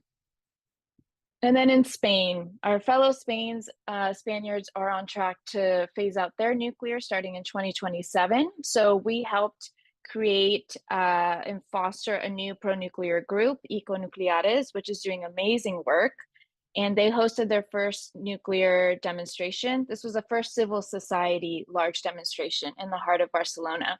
And we had 8 countries represented there, and we got national TV coverage. And for those that have been doing this for a while, it's been hard to get coverage. Of course, it's easier now, but with their first try, they were covered on the evening news. And we had this beautiful, taking inspiration from Greenpeace, we had this beautiful yellow sign, and that attracted so many people. And we know part of doing events is having such a beautiful art visual that catches people's eye, and so you can just start conversations. And one of the other things that we hope to do is, Portugal doesn't have nuclear. And some people may be like, well, it's such a small country, why would you go to Portugal? But, the world needs energy. The world needs clean energy, and we're going to need more of it. And so you can't even say yes or no when you haven't even had the conversation. They had it years ago, but now that Spain is going to be phasing out their nuclear, now is the time to discuss. And so there's these students that we got in touch with and helped them set up their own student-led pro-nuclear group. And they did their first flagship event. And then from there, this one inspired them to do more tabling events. So the bottom left photo is them at their university, using all the same materials that we used at the event in the heart of Lisbon. And doing these flagship events, some people may be like, well, why are other people from other countries going? That's part of the network. That's part of the community. This is sharing resources, sharing intel of how others do it in the country. And we had our fellow Econucleares there because they are neighbors and their energy policy is connected. So it is valuable to have that relationship. So now they're doing tabling events every couple months. So I'm excited to see what they do. And another small country that Luxembourg, it's one of the richest countries in the EU, and it is very strategically placed, right? It's right in between France, Belgium, and Germany. And so as we see the EU shake up, we're seeing energy policy flow out of the EU, and Luxembourg is a key player, even though it's a small country. So we got in touch with some folks there, and now they've started their own group, and the events are the rallying point, right? Like once you set a date and you have a goal and you're like, we're just going to chat with people, let's test the temperature. And of course, everything else comes after the event. There's more background things to do, but these events are the fun part, and it brings people together, and that's all we need. That's how things get done, right? So with Luxembourg, more people were very receptive and we did it at a farmer's market. So choosing an already established event, having folks, with their pastries and groceries, and they're like, nuclear. And it was a sunny day, which was great. So now they are starting a conversation. And because it's a small country, I think there's a huge opportunity for them as well, right? Because it may be easier, who knows, or maybe harder. And then the final one, this was a culminating event. You know, Eric, we're talking about how we've seen such a big shift. And this past year, we saw, I believe, 14 banking institutions make an announcement during New York Climate Week saying, we are going to look into nuclear and have like a framework to allow for some financing to go. And that was huge because financing is a huge piece because nuclear is a huge project. It's an energy infrastructure project that lasts for 80, 100 years, right? So we were lucky enough to help corral and gather some international leaders to go to this announcement, and they were part of the Net Zero Nuclear Initiative that was held in Dubai. And so, you know, the grassroots, the community engagement, that's one side, right? But if we do want to enact change on the social, political, and economic level, we need these opportunities to be in these spaces as well. And so we're fortunate to help bridge the gap sometimes for these folks, because all of them are people within the Stand Up Network. I know them personally and have relationships with them. And one other thing that we love to do is, you know, social media is a huge thing. And I think advocating for nuclear sometimes, especially when it takes a long time, that maybe, you know, for California saving Diablo, it was like 3 years, right? Like we were in the fight meeting weekly. And so one of the things that we like to do is highlight some of these allies. And for those that are, you know, recently joining the advocacy movement, to see who else is out there. And so we were able to capture Andrea Long's story. She is an activist in Australia, which their debate is kicking up. We have Osama in Canada, who works in the industry, but also is a science communicator, so has that unique lens and bridge between these two worlds. And then our dear friend Michael, who's in Illinois, who is in the YIMBY, the transit space, where like there's a huge overlap between, you know, they want more transit, they want more walkable cities, they want more dense urban living, and they subscribe to the abundance mindset. And I think many of us do as well as far as energy. So there's a big connection there, and he's been able to bridge the gap for us and bring the message forward. And of course, Gabe and Veronica, if you guys have seen the I Love Nuclear Energy sign at the sports football games, we wanted to highlight them and share their story of how they got started. And then finally, we have nuclear extension. So California, right? We have Diablo Canyon.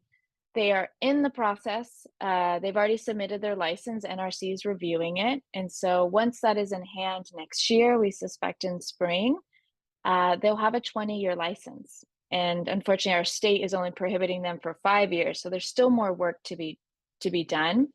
And so our group, the original group that helped propel the Diablo Canyon extension, have continued to do community outreach. This year, we weren't banned from SF Earth Day. They welcomed us and they knew us by name, so that was great. And of course, Earth Day it's a beautiful event, but I think it was symbolic. We were kicked out a couple years ago. We've been doing legislator outreach, and then of course attending NRC hearings to give comment, because we still have a very strong opposition to Diablo Canyon. So we still need to represent and to show there's a countering voice. So looking forward, of course, we have Belgium and Spain. So those are countries that currently still have phase outs in place, even though they have a wonderful industry and functioning plants that don't need to be turned off. So we will be continuing to fight against these and to make a stand if there is a reactor closure. The next one is scheduled to go offline next year in February in Belgium. We're going to be there, and we're going to be on television saying we don't support this and we're opposing it. And that in itself is powerful as well. And then of course, California, continue the fight for Diablo. We need to get the full 20 years. Why just do 5?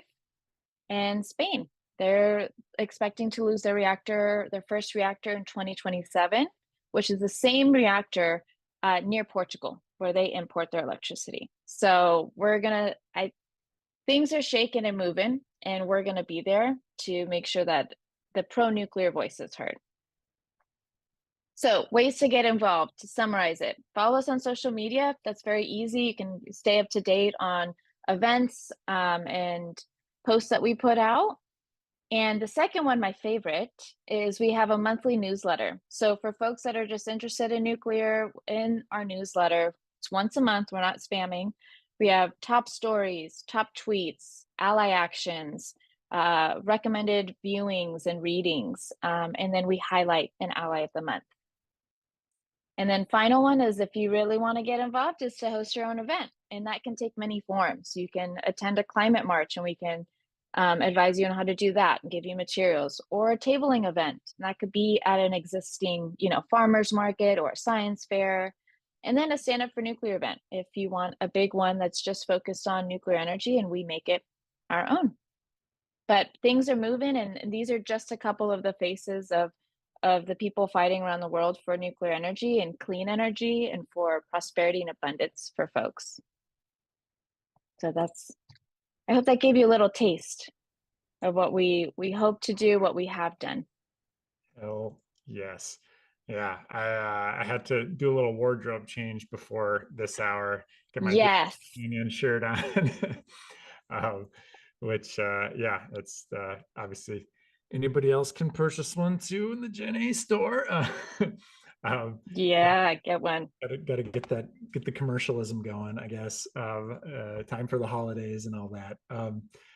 Amazing. Eric, good swag is hard to come by, so I highly recommend nuclear swag. Yeah, got to do it. Good conversation starters. Well, thank you for that overview. I got to say, I think getting kicked out of things is a little bit of a badge of honor. Absolutely. I'm thinking back. I think my highest profile getting kicked out of something was probably the 2018 COP24 climate march in Poland. We showed up with melties, the big inflatable polar bear costumes, with homemade signs, and when we started to sing, that was a little bit too much for the anti-nukes who were there, who went and complained to the organizers, who went and told the police that we needed to that they wanted us to leave. And we got kicked out of the climate march there. That's wild. But, sometimes these things have a silver lining where I don't know if we would have gotten the national news coverage that we did as a result. The AP did a story about how the anti-nukes were kicked out of the march, and hopefully, we got a little bit of sympathy from that. And then in subsequent years, no longer kicked out. I got to be part of it. So it we were the first year that we were kicked out, we still went peacefully and we had our materials right outside Earth Day, and then the news coverage guy was like, "What are you guys doing out here?" And then we told him, so we got news coverage from being kicked out. Amazing. Yeah, we're going to be wishing that we could get kicked out a little more often in the future. It's so popular. Yeah. That's awesome. Yeah, one thing I wanted to ask, this is something that we think about a lot, Gen A as well, is how do you identify, recruit new advocates and get them going in their countries, in their communities? What's kind of your process for getting new people involved? Yeah, so I think, when we first started, there was established groups, right? There was a dozen groups that came together to build the coalition that led into Stand Up in 2018. And so now when we are approached, let's say at a tabling event or just through the word of mouth or social media, we're still high touch. And I think you and I have talked about this of like, how do we streamline it? When we become super popular? But at the moment, because we have groups, I would do a call or somebody would vouch for them if it's a contact. And we're like, what are you looking to do? And so that's how we kind of filter them in. It's like, do you want to do an event? Do you want to just be an online advocate? Do you want to just follow along? And I think one of the big successful things that we've been able to do is WhatsApp groups. So every location has a WhatsApp group. and we make sure to set it with an intention and keep the vibes high in that chat and not to spam. And I think those WhatsApp groups keep the momentum going. And I think that energy keeps those advocates motivated. And so, but it's still highly tailored to each person. It's like, what do you want to do? I can help you. Let's get on a call.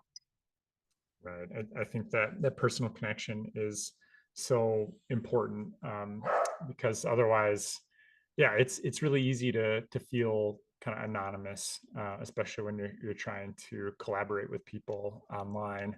Right. And then if you don't feel like anybody notices whether or not you're there, you're a lot less likely to continue to show up. We need to Right. really get to know people who are involved in this movement and keep those relationships up. It doesn't happen by accident. And even if you have all the passion in the world, if you don't have that human connection, it might not last. It's hard to keep that momentum going. Yeah. Yeah. So something I think, yeah, we're always thinking, inclusive of you. How can we do this better? How can we get more people involved and really scale up nuclear advocacy? Right. Yeah, that's awesome. And yeah, and I'm looking forward to, I know we've been talking a little bit about collaborating more in 2025. Any future events, whether it be Spain, California, Belgium, which we'll bring our Belgian guest in here in a second here, but any dates we should put on our calendar for future stand-up events? Yeah. So at the moment, we have February 15th for those abroad. That will be in Brussels. So we'll be at Dual for the reactor closure if that goes through. Then we will head to Spain, probably in the early spring for an event. And then we will also have in April, San Francisco Earth Day, as well as SF Climate Week. We're hoping to do maybe an event in California. And I think that's it so far in the first half of the first quarter of next year. So 2 abroad and 1 in California. Awesome. Yeah, sounds like a great time. I hope I can join you at least one of those. Yeah, we'll see. This year's been a little crazy. I got a tiny 3-month-old nuclear advocate in training, so that's been fun, balancing those duties as well. Babies are welcome at all events. Yeah, I'll say that for everybody. Absolutely. Mothers for nuclear, right? Fathers for fission, all that good stuff. Yes. Sweet. All right. Maybe this is a good time to bring in our Belgian friend, Emmerich, who I think I first met in Berlin at a big Stand Up for Nuclear event in 2021. This is, hey, Emmerich, so glad you could join us. Yeah, Emmerich was the guy who was getting everybody to sing. You might think, wasn't it the singer? No, Emmerich was the one who was encouraging us all. Let's sing that, we're huge fans of nuclear in the most crowded public places we can in the streets of Berlin at all hours of the night. Damn it, because we're loud and we're proud. Exactly. I've appreciated that so much, man. I always remember that moment there. But yeah, welcome, and maybe introduce yourself to the folks who might not know you yet. Yeah, so good afternoon, everyone from the States, and good evening to the ones who are here around in Europe.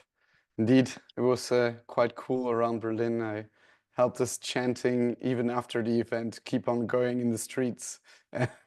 And chanting more to say we are here, we are proud to support nuclear and affordable and abundant energy for everyone. Power to the people, as we say. So my name is Emmerich Massot. I'm actually originally from Belgium. I'm an aerospace engineer. I did my degree in the University of Southampton in the UK.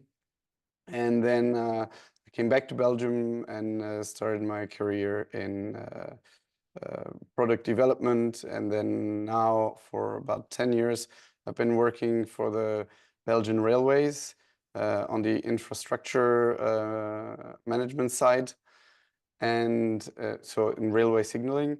And for the last 5 years, I've been, well, I think it's even more now, but I've been becoming a stronger and stronger advocate for nuclear energy, because I think it's important to show your support from the population side, and not just from professional organizations or let's say from the companies themselves, as a lot of people see the nuclear lobby as a big dirty lobby, which I believe is usually the opposite. They're not that present, and that's why we see nuclear closure. And yeah, Belgium is one of these unfortunate countries which pioneered nuclear energy, a little bit like Germany. But I want to say we actually pioneered it because we were the first country out, after the United States, to have a commercial and electricity production reactor in the European continent. And I think it was commissioned in 1962. That was the very first one. And yet now we are on the track to phase it all out. And that really gotten to me, that we are closing this chapter and replacing it with gas. And as our German neighbors are doing, they're replacing it with coal, so it's even worse. And so I've been really wanting to try and make a difference. And I have the feeling that all the actions that we've done throughout the network, thanks to Stand Up for Nuclear, the motivation that Paris does all across the world, showing example what they've achieved in California and other places, really motivates us. And I think that we did make a difference, because at the moment the government is thinking about prolongation. Well, they're more than thinking, they have the plan to extend the lifetime for just 10 years of the two most recent power plants, instead of phasing them all out next year. But it's a very shy movement at the moment. And I have a feeling that what our advocacy has helped doing is to unleash public voices to say, well, there's a large support from citizens as well that wants to see nuclear energy part of the energy mix, not exclusively, but part of the energy mix of the future. And I hope to see this more and more across the world and across Europe. Yes, same. I think the word is getting out there in part, because of you guys, maybe in large part because of you guys. It's good to see the press coverage start to shade a little bit more towards the pro-nuclear perspective. I did see, I saw an article recently on Twitter that Mark tweeted about, we retweeted, something about NG needing some complaining about the prospect of extending the nuclear plants. You want to tell us a little bit about this ridiculous situation in Belgium? So yes, ENGIE is the mother company of Electrabel, which is the operator of all the nuclear power plants in the country. ENGIE is a company that came out of the merger of GDF and Suez, which were two French companies, GDF being Gaz de France. So it was the, let's say, gas distribution and delivery purchasing company in France. And Suez was a huge multinational, French multinational, that has its origin with the Suez Canal, actually, but that had all sorts of energy and other types of utility facilities all across the world, with a very strong presence in Belgium. And that's how they, let's say, inherited the nuclear plants part of their portfolio. And because the government has decided that they wanted to phase out nuclear, because of all the, let's say, negative publicity, maybe some issues that occurred in the 2010s with some of the power plants in Belgium, it became clear in the strategy of ENGIE that they did not want to be a nuclear operator any further. and they were only a nuclear operator in Belgium. And so since the Belgian government wanted to get rid of all of them in 2025, and that they themselves were basically focused on many other technologies, they were like, well, it's our occasion to exit this. And so this is where we have this weird situation where you even have the nuclear operator that has this, I would say, still quite a cash cow of an asset in Belgium, but that actually wants to phase it out themselves. I don't know if you want me to also explain, like, I think there's a bit of a tricky part in that game, why they're this, because a lot of the anti-nuclear people and politicians, they always use this argument as like the end argument to say, anyway, it doesn't matter to fight, like if we can agree on all the other issues that they find about nuclear, they say, anyway, the operator doesn't want. And I find this such a moot point, because in the end, well, if the operator doesn't want, who are they as a private foreign company to dictate the energy strategy of a country? I think the politicians should be more in charge of this. But anyway, one of the reasons also that ENGIE is so focused on phasing out nuclear is at the moment their strategy is based on gas, selling gas in France and in Europe, and on renewables, because there's much more margins to be had with all the subsidies that renewable energy plants get. And in Belgium, actually, nuclear energy is not subsidized. On the contrary, it's actually heavily taxed. There's a special nuclear tax on top of all other company tax that they might have. And by phasing out, what happened is that during the operations, I think since the 2000s, they were legally bound to create a fund for decommissioning and for the waste storage and disposal. But the biggest part of this is for the decommissioning. And that fund is basically what they need, is basically theirs to decommission. But once they've done it, if it's completely decommissioned, they can just give back the land to the state. They can keep whatever is left in this pot. And that means that it's actually a lucrative business with, let's say, fairly little risk, because they've been planning this for more than 5 years now, how to decommission. So they are fairly confident that they can turn a huge profit on the decommissioning itself.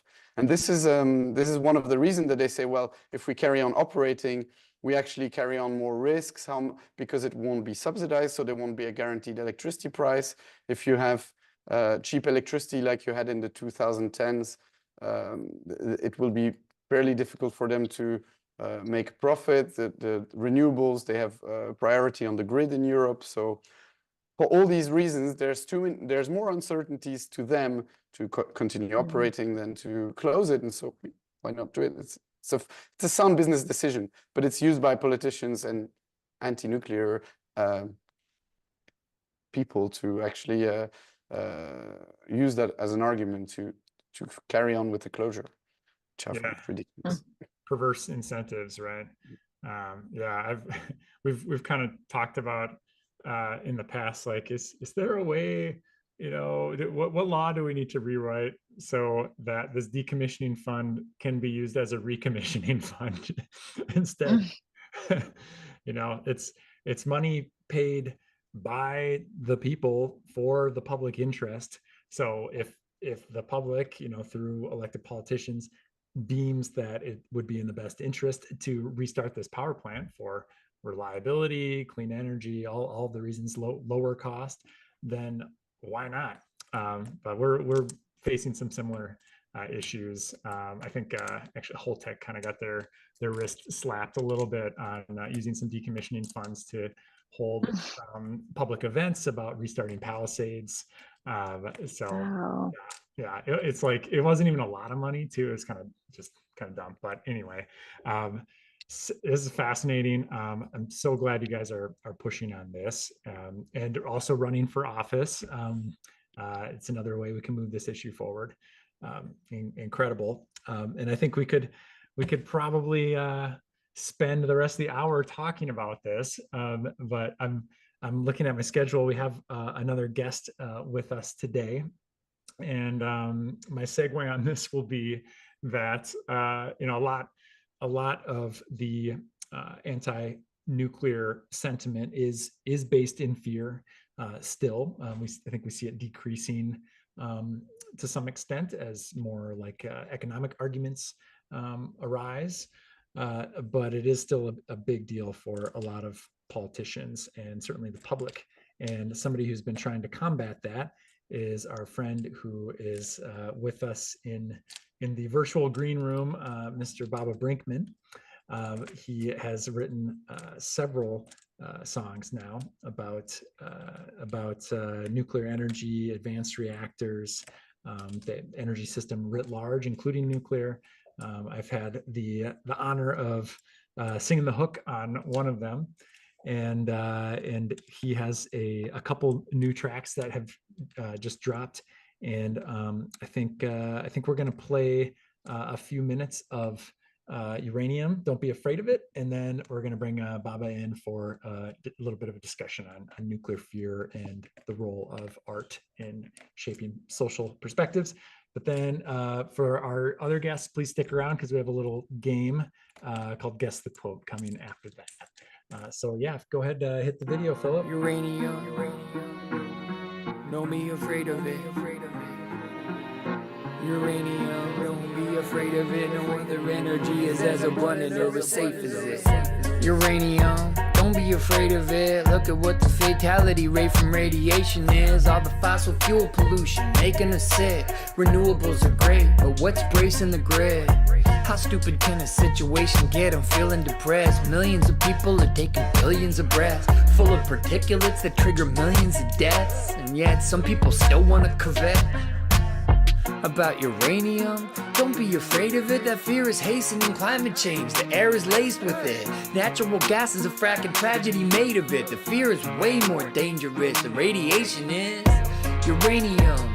No one dies from it, and you can power whole cities with just a tiny slice of it, and that's about the size of it. The fear in your eyes from it is fossil fuel's best friend, driving the rise of it.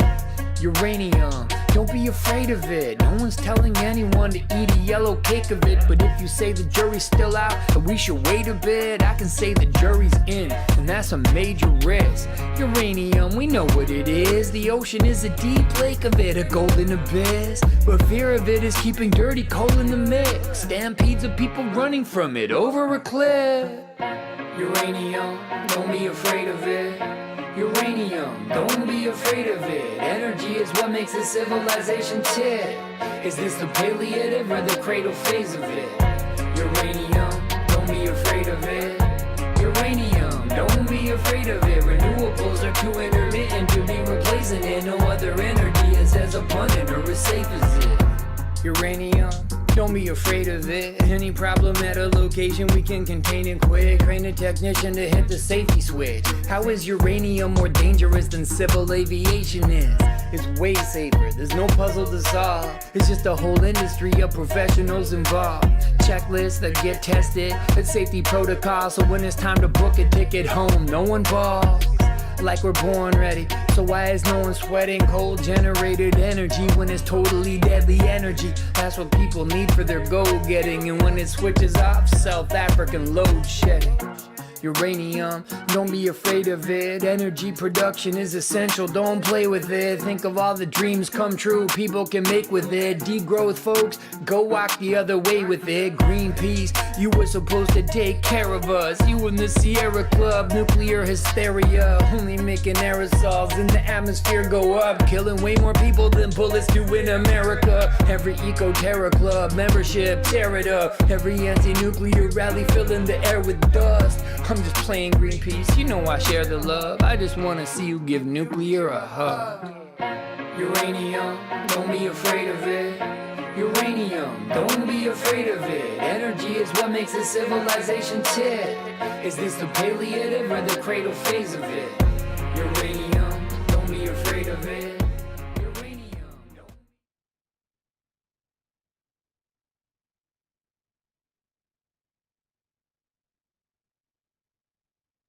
Oh man. Yeah, Let me absolutely. finish the line. He says, "No other energy is as abundant nor as safe as it. Abundant nor as safe as it. Abundant nor as safe as it." Yeah. Oh man, it's a banger. What can we say? I love that beat. I really got into the flow. It was actually hard. I think I wrote like double the length of a song's worth of verses. And then I was like, oh, that line, that line. I cut so many lines to get it. And it's still like 4 minutes and 20 seconds. But I was just grooving on it because there was a lot to say. And it was just a really fun beat to play with. So I love how it came together. Yeah. And we're super thrilled when you kind of put the call out there. Hey, can we get a few cameos to help out with the hook? That was quite awesome. Well, it's always nice when a project doesn't just come across as one guy's opinion. Like as an anthem for a movement, which I tried to create this as that, but then I mean you remember the timeline? It was like whatever 5 days to publication. I was like, yeah, I think we can get some cameos. Let's put the call out. Then there was like a rapid weekend of whoever could send a clip. But I like how it came together. It's sort of like tastefully place little moments and let it do its work. And you put the like social media frame around it to give it that movement sense. It's really sweet. Paris, have you seen this before? What'd you think? I did. So I saw it in New York Climate Week.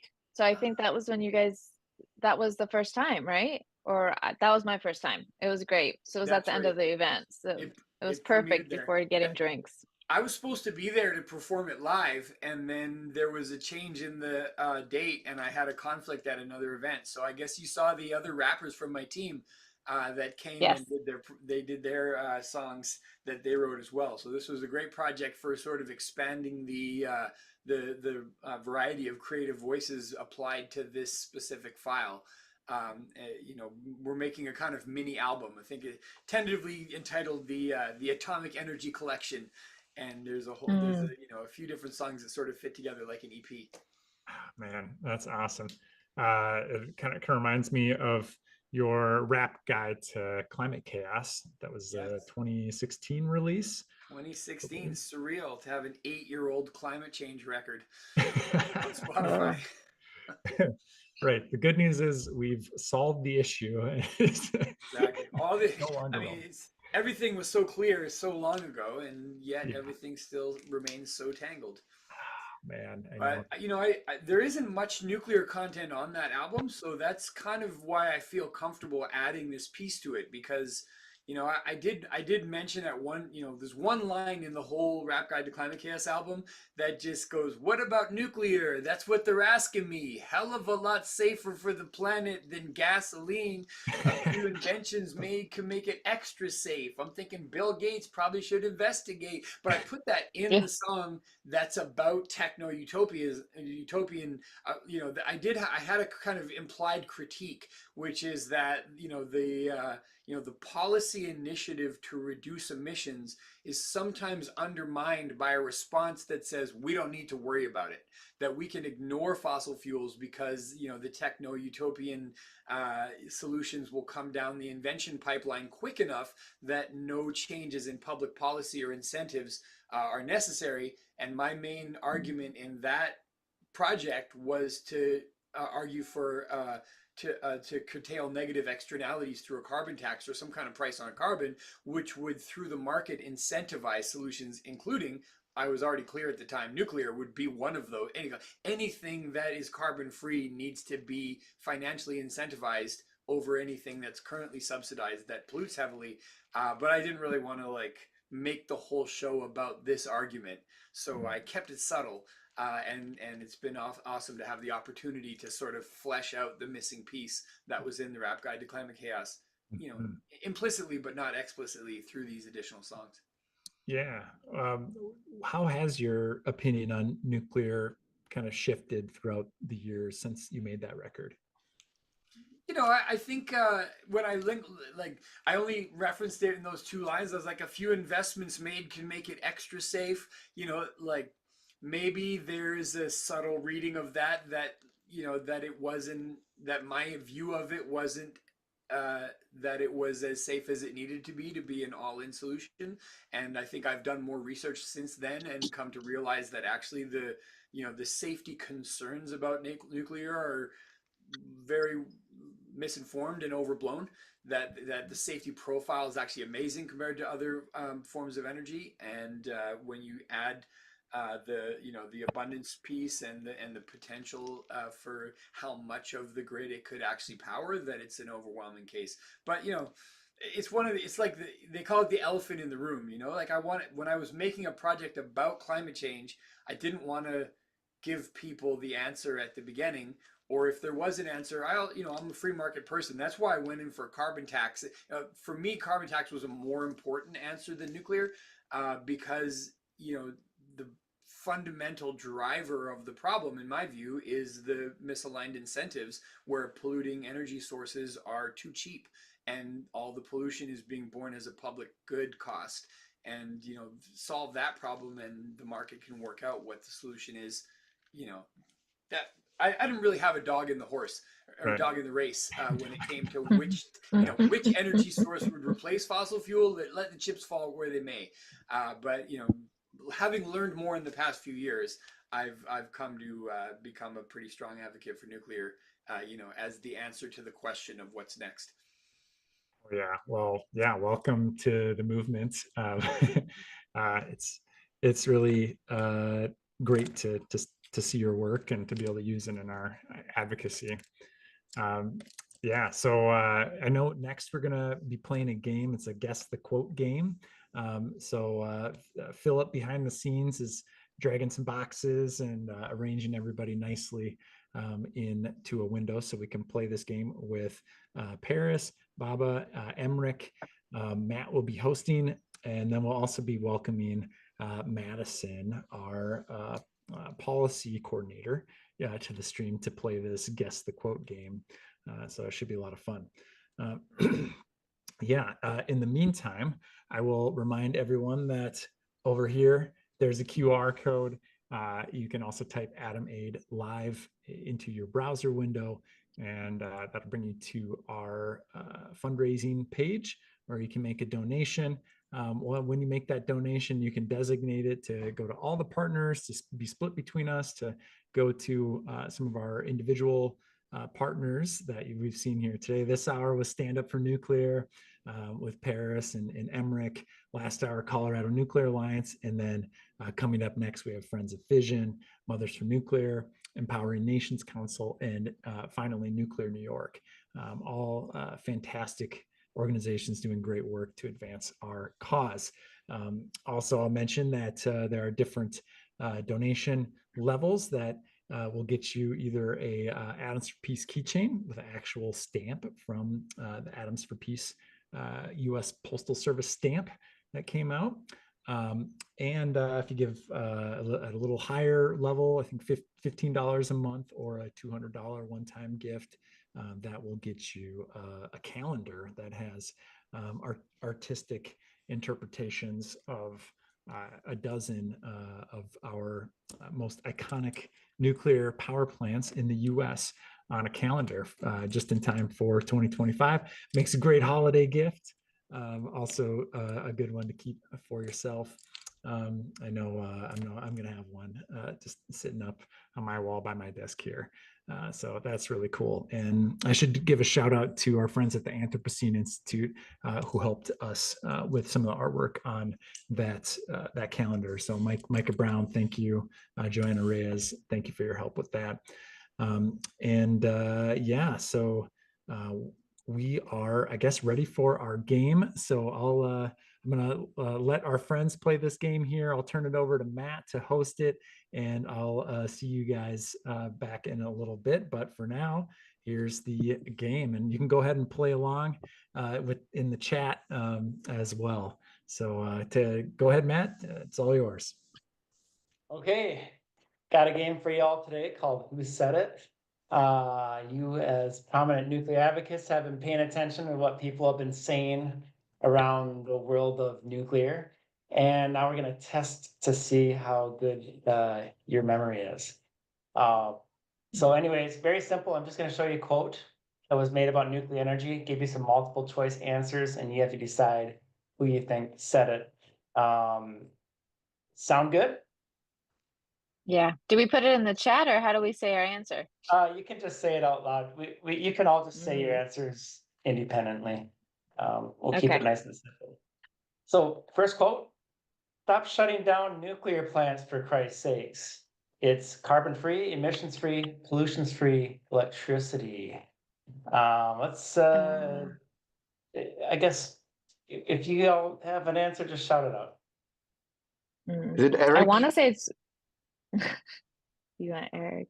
Okay, I think isodope. Eric. I also think it's isodope. I'm pretty confident it's not Greta. Yeah. I want it to be Greta. Yeah. Okay. Baba says Eric. All right, here we go. This was done by Yeah. Isodope, one of her famous TikTok videos. Stop shutting down nuclear plants for Christ's sake. It's carbon-free, emission-free, pollution-free electricity. All right. Oh, good one. Next one. It's going to be really rough for the rest of us to find enough power once those nuclear plants find their biggest clients. Was that A, Dr. Charlene Smith, B, Mark Nelson, C, Mike Connolly, or D, Jennifer Granholm? It's a tough one. I wish Jennifer said it, but I don't think she did. I agree. She's so badass. I'm gonna go with Mark. I'm gonna go with Mark. Yep, that sounds right. Mark. I'll say A, Charlene Smith. Okay. 3 for Mike and 1 for Dr. Charlene Smith. This one goes to Yes. Mark Nelson. This is a clip on CNBC that he was on, and I'll play the whole thing. It's a bit These long. data centers in the last year or two have finally started to be as big as nuclear reactors in their power demand. And much like a nuclear reactor sitting in one space, the data centers need that power in that one place all the time. That's why the gold rushes on Data the centers existing is nuclear what it plants said on the are text. the hottest thing in power right now. They're going to be able to nearly name their price to build out to data centers that are parked right at their gate. That is a strange and wonderful issue. If you're a nuclear plant owner, it's going to be really rough for the rest of us to have enough power once those nuclear plants find their biggest clients. All right, moving on to the next one. As long as renewables keep coming to the party without their own backup, they will always be a marginal source of energy. That sounds like a Mike comment. We got Nick Turan, Brian Pickering, Heather Hoff, or Mike Connolly. Gosh, it sounds like That's a good quote. Coming to the party. You know what? I'm gonna say maybe Nick. A. Not sure. Ryan. B for me. Ryan. D for me. All right, I'll take C then. Yeah, do it. Putting it all the way through. Okay, well, let's find out the answer. That is Mike Connolly. You called it, Madison. Great call. Just enough sass for me to know it was Mike. Yeah, this is from, I believe this probably, well, this is a TikTok, but I probably straight out of his recent book, Earth is a Nuclear Planet, which we helped with the releasing and prepping, but I'll play it. As long as renewables keep coming to the party without their own backup, there will always be a marginal source of energy. Marginal in the sense that they can only add to what is already on the grid by contributing intermittent bursts of energy to an otherwise stable network of actual power plants and hydroelectric dams. That may seem harsh, but the foundation of any system cannot I'm be going to pop eradicated. into the next one here. So next quote, if we have to keep them running, I feel it's a mistake to close them down in order to focus on coal, referring to the German power. That's nuclear Greta. plants. That is Greta. Yeah. You all in agreement on that one? All right. And you are right. That is Greta. We have them already running. I feel that it's a mistake to close them down in order to focus on coal. All right. Where and we was have- she? She should have been at the protest. Yeah. Yeah, she should have. Can advocate for it. Did you invite her? You know what? I think somebody did, to be honest. I think people did reach out, but she could have sang with Emmerich on stage if she came. And Baba. Baba, we'll invite you next time. How come none of these quotes rhyme? You're right. That's a good question. That's a good question. Okay, next one is, if you ask me now, having spent 14 years absolutely anti-nuke, including power plants, I'd have to say I've changed my mind. Is that Michael Douglas, Arnold Schwarzenegger, James Fonda, or Helen Caldicott? So I don't think I wish it was Jane. Because yeah, it was more so of like a Greta comment than anything actually advocating. Would it be Arnold? Maybe not. Okay, Arnold. I'm gonna go A. Yeah, I'm gonna go A. Yeah, okay, let's go A. Right, and you are right. That is Yes! Michael Douglas. Back then, Heck yeah. we still were limited in. To be honest, fast I forward a didn't little know bit. who that Yes, was. and if you ask me now, after having spent 40 years just absolutely anti-nuke, even including power plants, I have to say I've changed my mind. So he Yeah, actually, Michael Douglas. what was the movie? China Syndrome. He starred in China Syndrome. So yeah. Oh, he was very, in it? Very anti-nuke. And then I believe he was. Yeah. I wonder one thing, like Arnold Schwarzenegger, do you know his position? Yeah. I think he's Austrian. He's never going to change his mind, is he? Well, that's actually a good question. We're trying to get him to join Animate. There's a decent chance we actually might have him joining later on today for Animate and on a call, believe it or not. We didn't announce it because we weren't sure, but we're gonna try. Are you pulling our leg? No, I'm not pulling your leg at all. Stay tuned. We don't know for sure yet if we're gonna be able to fit it in. That's wild. Anyways, last question So nuclear power holds the key to universal prosperity. Is nuclear energy we must embrace for the human race? That is the song from Eric Maris. All right. Okay, you're saying This one does rhyme. You called it. There's a story behind this one. Actually, one of the cops, there was an anti-nuclear protest by the Don't Nuclear Climate people. And Eric decided he said he wanted to go on stage and say a few words, obviously hiding all of his pro-nuclear paraphernalia. And so he queued up the song, grabbed the mic at the anti-nuclear rally, and this is what happened. I'm usually not one to be afraid of putting myself in a position of danger for this cause. All right, I'm gonna hop up there and start singing, so you got it rolling. Nuclear power holds the key. The ultimate troll, Eric Meyer.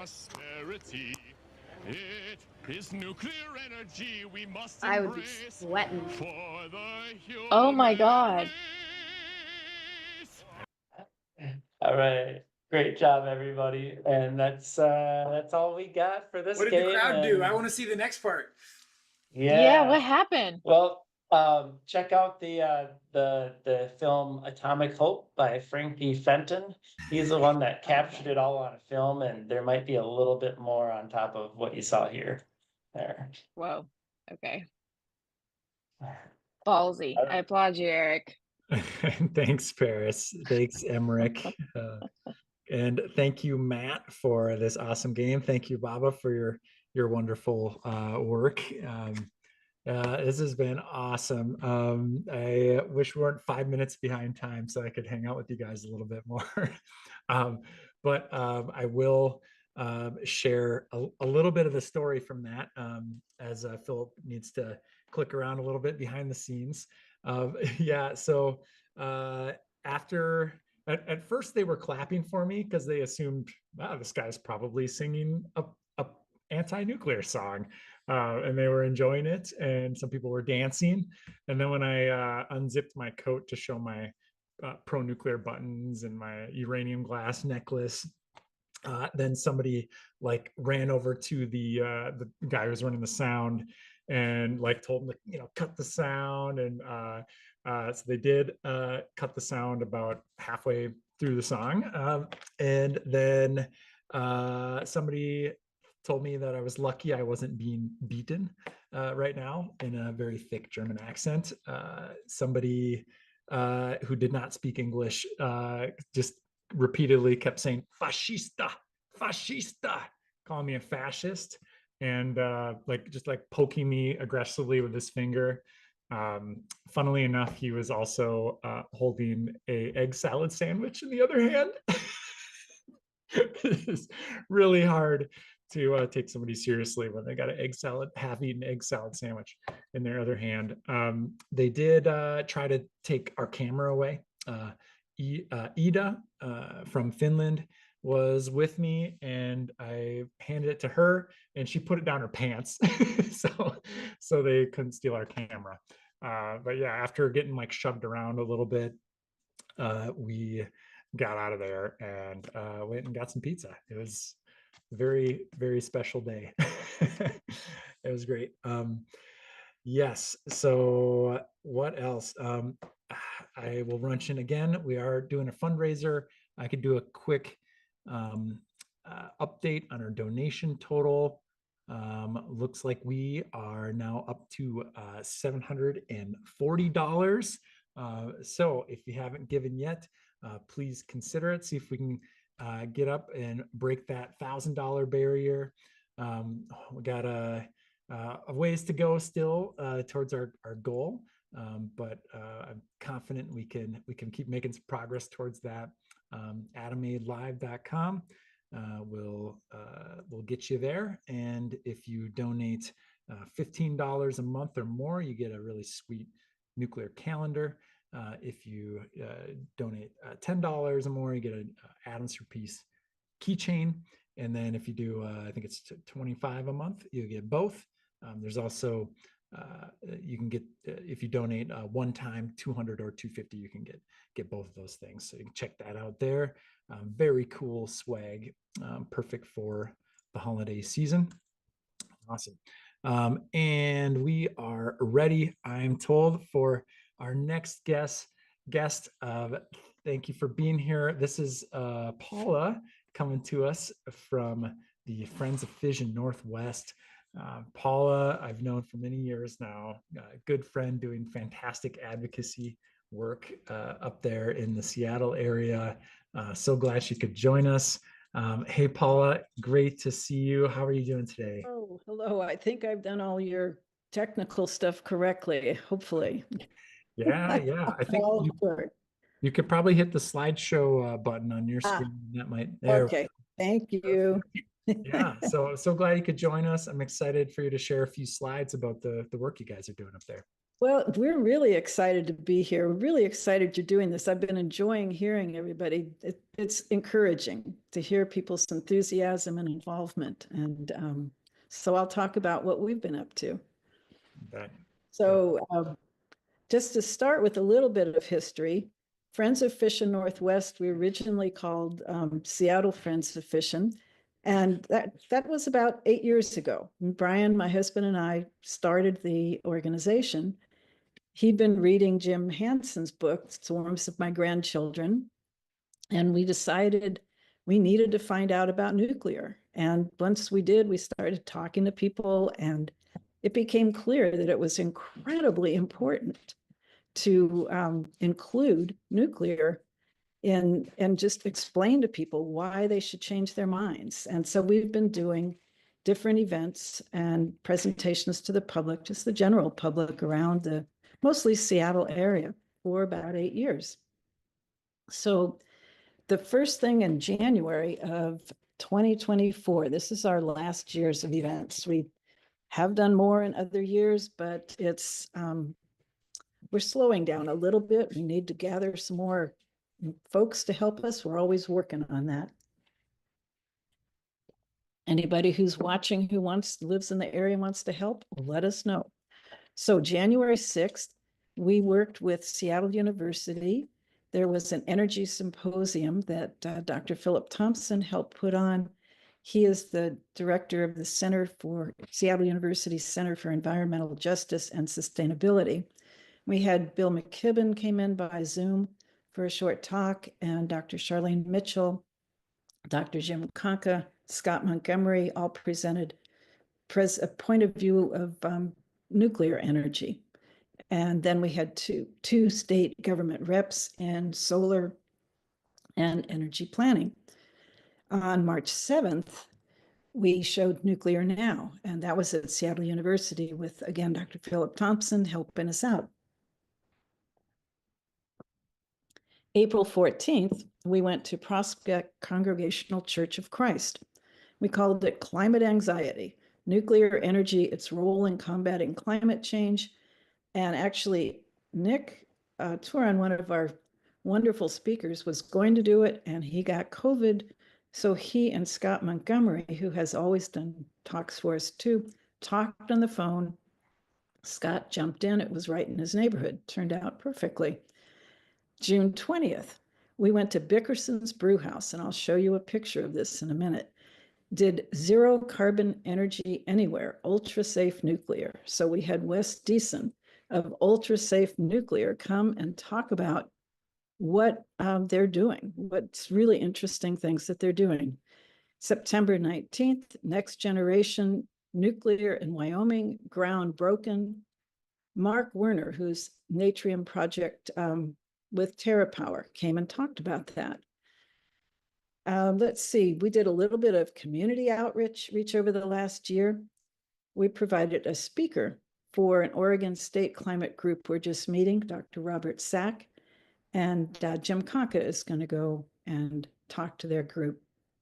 We shared Nuclear Now with Innovation Beyond Zero, located out in the Olympic Peninsula of Washington.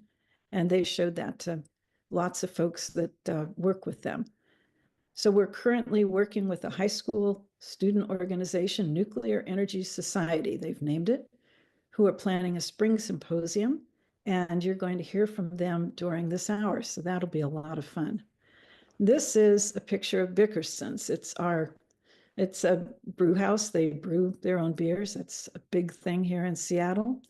It's a really casual venue for talks. People participate, and this was an evening event. They have a cover. We need covers in Seattle. It rains a lot. We don't do too much there in the winter because it's pretty cold, even though they have a heater. And here are our three nuclear speakers for the panel at Seattle University: Dr. Charlene Smith, Dr. James Conca, and Scott Montgomery. And here's just some of the publicity from Oliver Stone's movie, Nuclear Now. And then this was, here's a picture of Dr. Nick Turan, who is one of our great speakers. He has a wonderful website, What is Nuclear? And it's a great educational resource, excuse me. He currently works for TerraPower, and his dog Waffles is actually a lot bigger now. Here is a picture from some of our publicity with UltraSafe, and it's headquartered in Seattle. And 1 year ago, Friends of Fission helped bring a group of state legislators to UltraSafe to learn about their projects and the importance of nuclear power. It was about 12, 14, I think. Uh-oh, that's my dog. She's getting a little deaf and she gets a little upset. We'll hope she'll behave. And it was good. It was both Republicans and Democrats. So that was a really good tour. That was actually our previous year. And then here's a picture of the Natrium project of TerraPower, TerraPower is also headquartered in Puget Sound, our region. And this was the second fission company that we took state legislatures to a year ago. So we've worked at times on writing, meeting with legislators and candidates, and made some headway with that. We've written letters to the editor. We've been involved in the Environmental Climate Caucus of the Washington State Democratic Party. We helped to co-author the Nuclear Energy Committee report in 2022. And we've helped them. They really got a number of people going on nuclear in that organization. There were a lot of struggles with folks who were quite committed to not supporting nuclear, but we've won over several people, and they went to work on the party platform this year to make references to nuclear energy become more neutral. It had actually been really negative. And we're going to keep working to try to make it more positive, not just neutral. So our current events, November 22nd just happened. Scott Montgomery accepted an invitation to us from the U.S. Global Change Research Program to attend. It was in Seattle, the first ever national nature assessment to evaluate U.S. lands, waters, biodiversity, and their contributions to our economy, health, culture, climate, and equity. And this is, it was our chance to go and add nuclear energy to that discussion. December 5th coming up, and that's a QR code if you're interested, from 7 to 9 Pacific Standard Time. We're going to have Fighting Climate Change. Nuclear energy is the strongest tool in the box. We decided to be real strong in our statement about nuclear and not just terribly polite about it. But it's going to be a talk. Dr. James Conca gives lots of wonderful talks. He's a very experienced person with nuclear waste for 30 years and has worked with many other aspects of the nuclear industry over the years. It's going to talk about our energy needs in Washington State, which kind of speak to what people are seeing all over the country, and then talk a little bit about what's going on around the country with new nuclear and nuclear power plants being reopened. So that's it for me. I'm happy to be here, and not sure. I think I'm supposed to stop sharing. How's that? Perfect. Yeah. Yeah, you guys, you've done a really good job doing, you're kind of building up a really strong community around these events. I think I was blown away. I think it was probably a year ago, March, went to one of your brewery events, and it was very well attended. I think there was maybe 60, 70 people there, maybe. That was a good one. Yeah. Which, yeah, you know, on a random, was it even a weeknight? Probably. Yeah, yes, that it kind of, it helps the brewery, you know, that they give us a free venue, which is spectacular. It helps the brewery, and they let us use it, and it's great. We're kind of getting a little bit of a following there, which, you know, you go back enough times, and that really helps. Yeah. And man, a smart group of folks coming out too. Yeah, always. Working for TerraPower, I know, and right.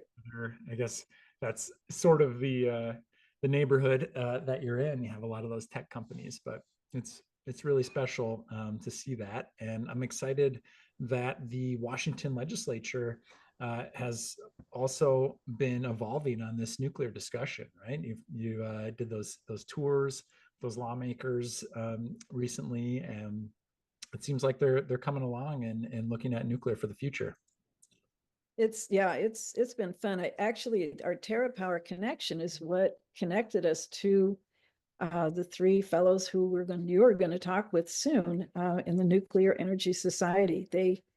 At least one of them, I'm not quite sure of all the history, but at least one of them knew one of the TerraPower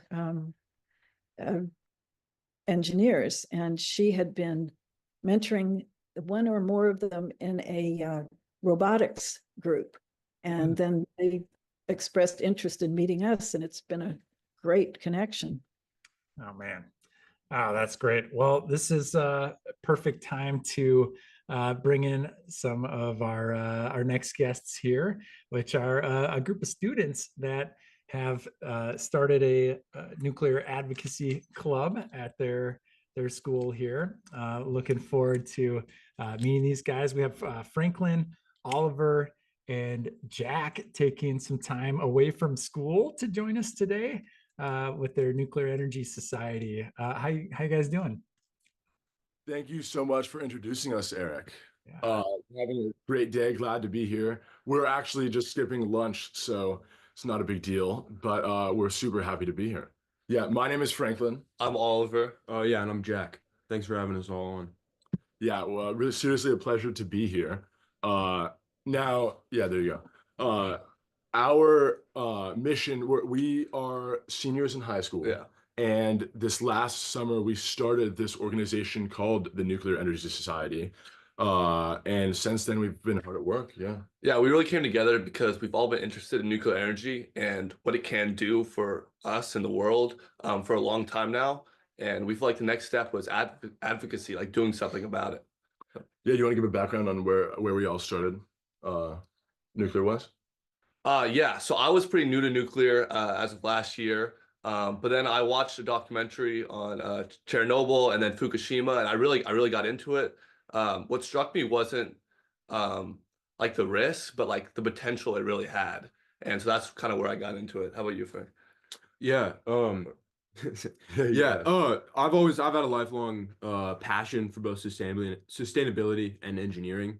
So I've always had like an interest in nuclear energy. So when Franklin and Oliver and I decided to found this club, it seemed like the perfect way to continue to educate myself and also to educate others in order to sort of improve this conversation around nuclear energy. Yeah. For me, it was kind of a situation of how could I get involved in nuclear as soon as possible, especially when I got into high school. I knew that getting an internship at a company or just getting involved in the industry in general was my mission, was going to be how I made a difference. And that's what I plan to do. We're all into engineering. We hope to go to college for engineering.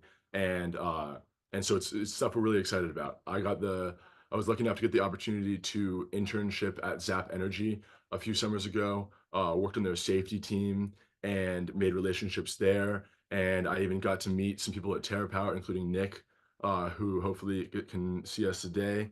But yeah, no, really fantastic community, amazing people, and we're happy to be joining this community, or at least here to have you guys hear our story.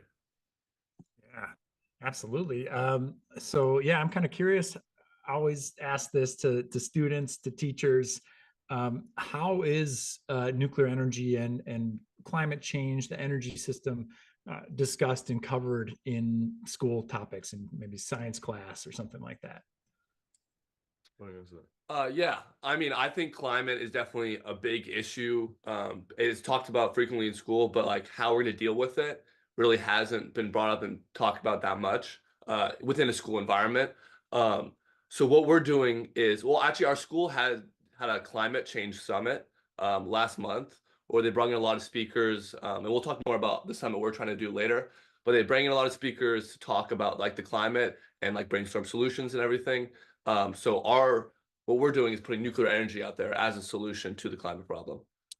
Yeah, that's exactly right. I would say we were all, somewhat frustrated by the conversation around nuclear energy. We think a lot of that conversation, especially in the past, but even now, has been based in a lot of stigmas and maybe a lack of education around the potentials and, some legitimate risks. But yes, we were frustrated. We want to improve that conversation, which we think is going to be really possible through, the education initiatives that we've started at Seattle Academy and beyond. And yeah, I think that really hits the spot of where we decided, or where we realized that we can make a difference. It's embedded, and I'm sure everyone here knows this, but it's really embedded in the idea that in Seattle there like everyone is acknowledging climate change as an issue and sustainability as a mission that we have to achieve, but they're very easily kind of enthralled by the clean energy sources like solar, the non-base load sources that are not as sustainable as nuclear power plants, and they're scared away from them. Obviously, that's where we all come in as advocacy groups, but we really think that we're uniquely positioned as youth, as students, to make a difference. And so that's what we're doing. In the Seattle area, we've set up multiple chapters, and we're growing as fast as we can. It's hard for us because we're all seniors applying to college at the same time, but we're doing the best we can to expand our community and get as many people on board as possible. Education is our first priority. And do you want to go to the next slide so I can show them more? Yeah. Right. Yeah, just I'll pause you guys for just a second. I think you might have to hit the screen share button on your side, and we can put it up on the stream. Thank you for letting us know. Yeah, no problem. And then Philip will put it up there for us. Awesome. Yeah. Here we go. that should be it. Oh, very nice. Very nice. All right, there we go. We're looking good. Take it away. Fantastic. Yeah. So we are trying to establish a community here in Seattle with education as our first priority. And yeah, do you want to talk a little bit about how we're doing education? Yeah, absolutely. So, you know, as youth, we see ourselves uniquely positioned to make a difference in this space, especially when talking to our peers. Like we said before, we're sort of frustrated about that conversation. So we see education, you know, through both our website and through the summit that we're planning as a vessel to improve that conversation around nuclear. And yeah, I think we're really motivated by you know, our shared passion for engineering and our shared passion for sustainability and the climate in order to you know, start this club. Yeah, I do want to add, so we are pushing fission as like, this is the energy source that will power our cities and metropolises, but like as youth, we are interested in nuclear fusion as well. I mean, it seems like it's always 20 years away, but we believe that, like, that nuclear fusion could be the future because it's the best like renewable energy source hypothetically that we could have. And where that kind of comes in is we want to educate people about both, so that while we need nuclear now, and while it's important that people are informed about nuclear fission right now, when fusion comes around, we want people to be ready to accept it. That is really just our aim, because we can't really wait to get people on board for clean energy, and we all know this.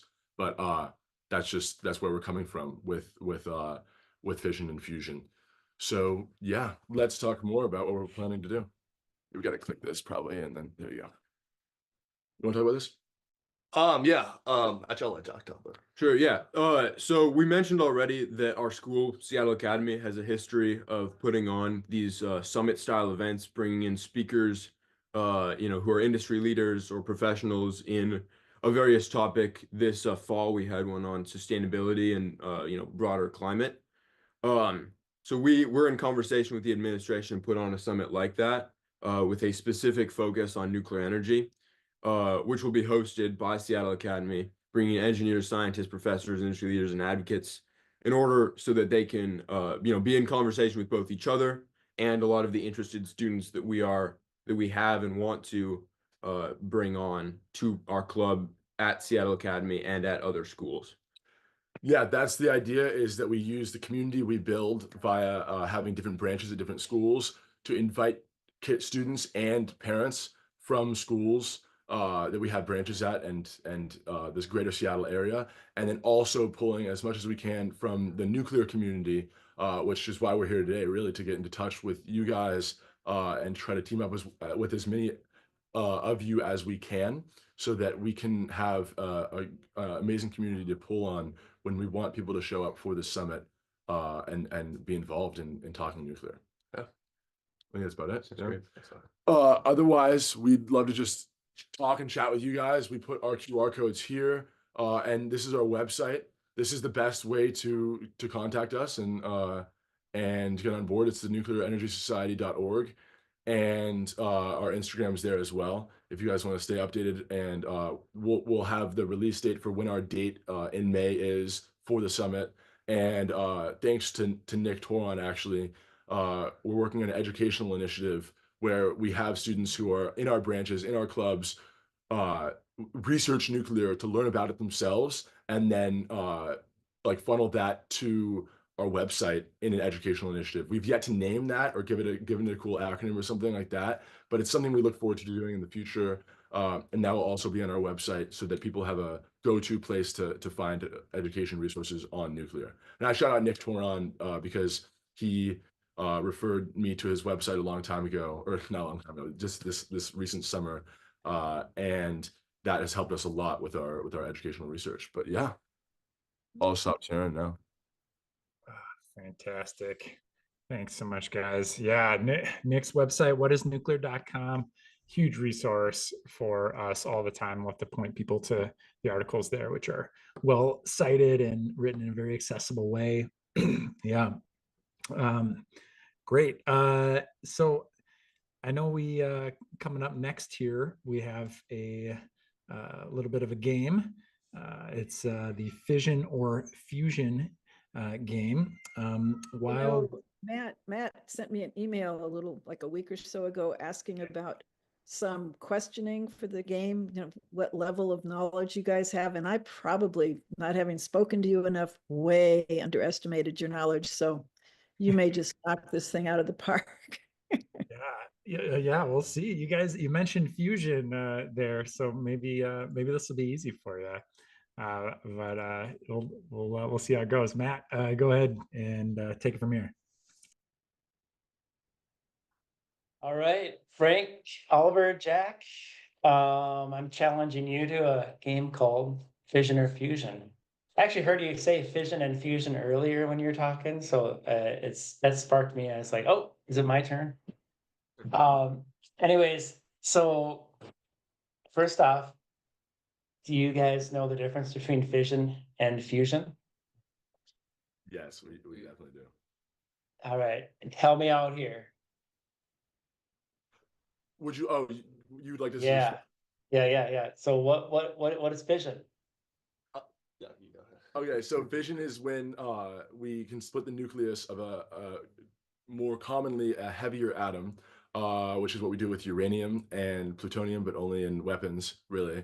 And we can split the nucleus and cause a chain reaction where neutrons from that nucleus collide with other nucleuses, and they split those, and that chain reaction creates a ton of heat and allows us. We can collect that in the form of boiling water by heating up water, or in TerraPower's case, heating up sodium chloride. And conversely, fusion is when we take small atoms and we combine them. We overcome the intermolecular forces and we make them into new, larger atoms. And oftentimes, when we make them into new, larger atoms or elements, we can take a little bit of the energy that is released, often in a neutron, sometimes in a proton, if depending on the recipe kind of that you use for fusion. And of course, we can make energy out of that because, according to physics, we can actually, there's more energy to be had out of that reaction than is put in to actually create it, if you're good enough at doing it, which is what we struggle with, of course. Paula, I think you undersold these guys a little bit. That was a very good explanation and way more than I thought. So excellent job, guys. Okay, well, I think you're gonna do very well on this game then. So I'm simply just gonna give you a word and you have to decide, tell me, you can talk amongst yourselves, decide to me if this word belongs or is associated with fission, fusion, or both. Make sense? Sounds good. All right. So our first word is uranium pellet. That's fission. Yeah, fission. Fission. Okay, why do you say that? Yeah, I mean, uranium is one of the heaviest elements, and so it would make sense that it's being split in order to generate that energy in the fission process. It's commonly used. I mean, that's the fuel for. Yeah, very good explanation. Yeah, it's basically uranium pellets are fuel for the nuclear reactor, and you're right, they are one of the heaviest elements, which also makes them easiest to split. Cool. So next one, radiation. Is that fission, fusion, or both? It's technically both, because we have neutron radiation coming off fusion reactions, and fission reactions also have neutron radiation. That is correct. Yep, both reactions create radiation by ejecting neutrons. Very good. So 2 for 2. What about the sun? Is that fission, fusion, or both? We're gonna go with fusion because the sun is basically one giant fusion reactor. So yeah. Yeah. Yep, you're right. The sun is one giant fusion reactor. Why is that? It's got, well, you guys can answer that, or you can read what I have in this slide. Yeah, I mean, the idea is that, right, to get fusion reactions, we have to first get the conditions for fusion reaction, which often we want stuff in a plasma with electrons not providing that repulsive force. And then when we have density so high, created by the sun's immense gravity, as you have cleverly written there, we get fusion because all these atoms are compressed together and they make new elements. Amazing. Okay. Steam loop.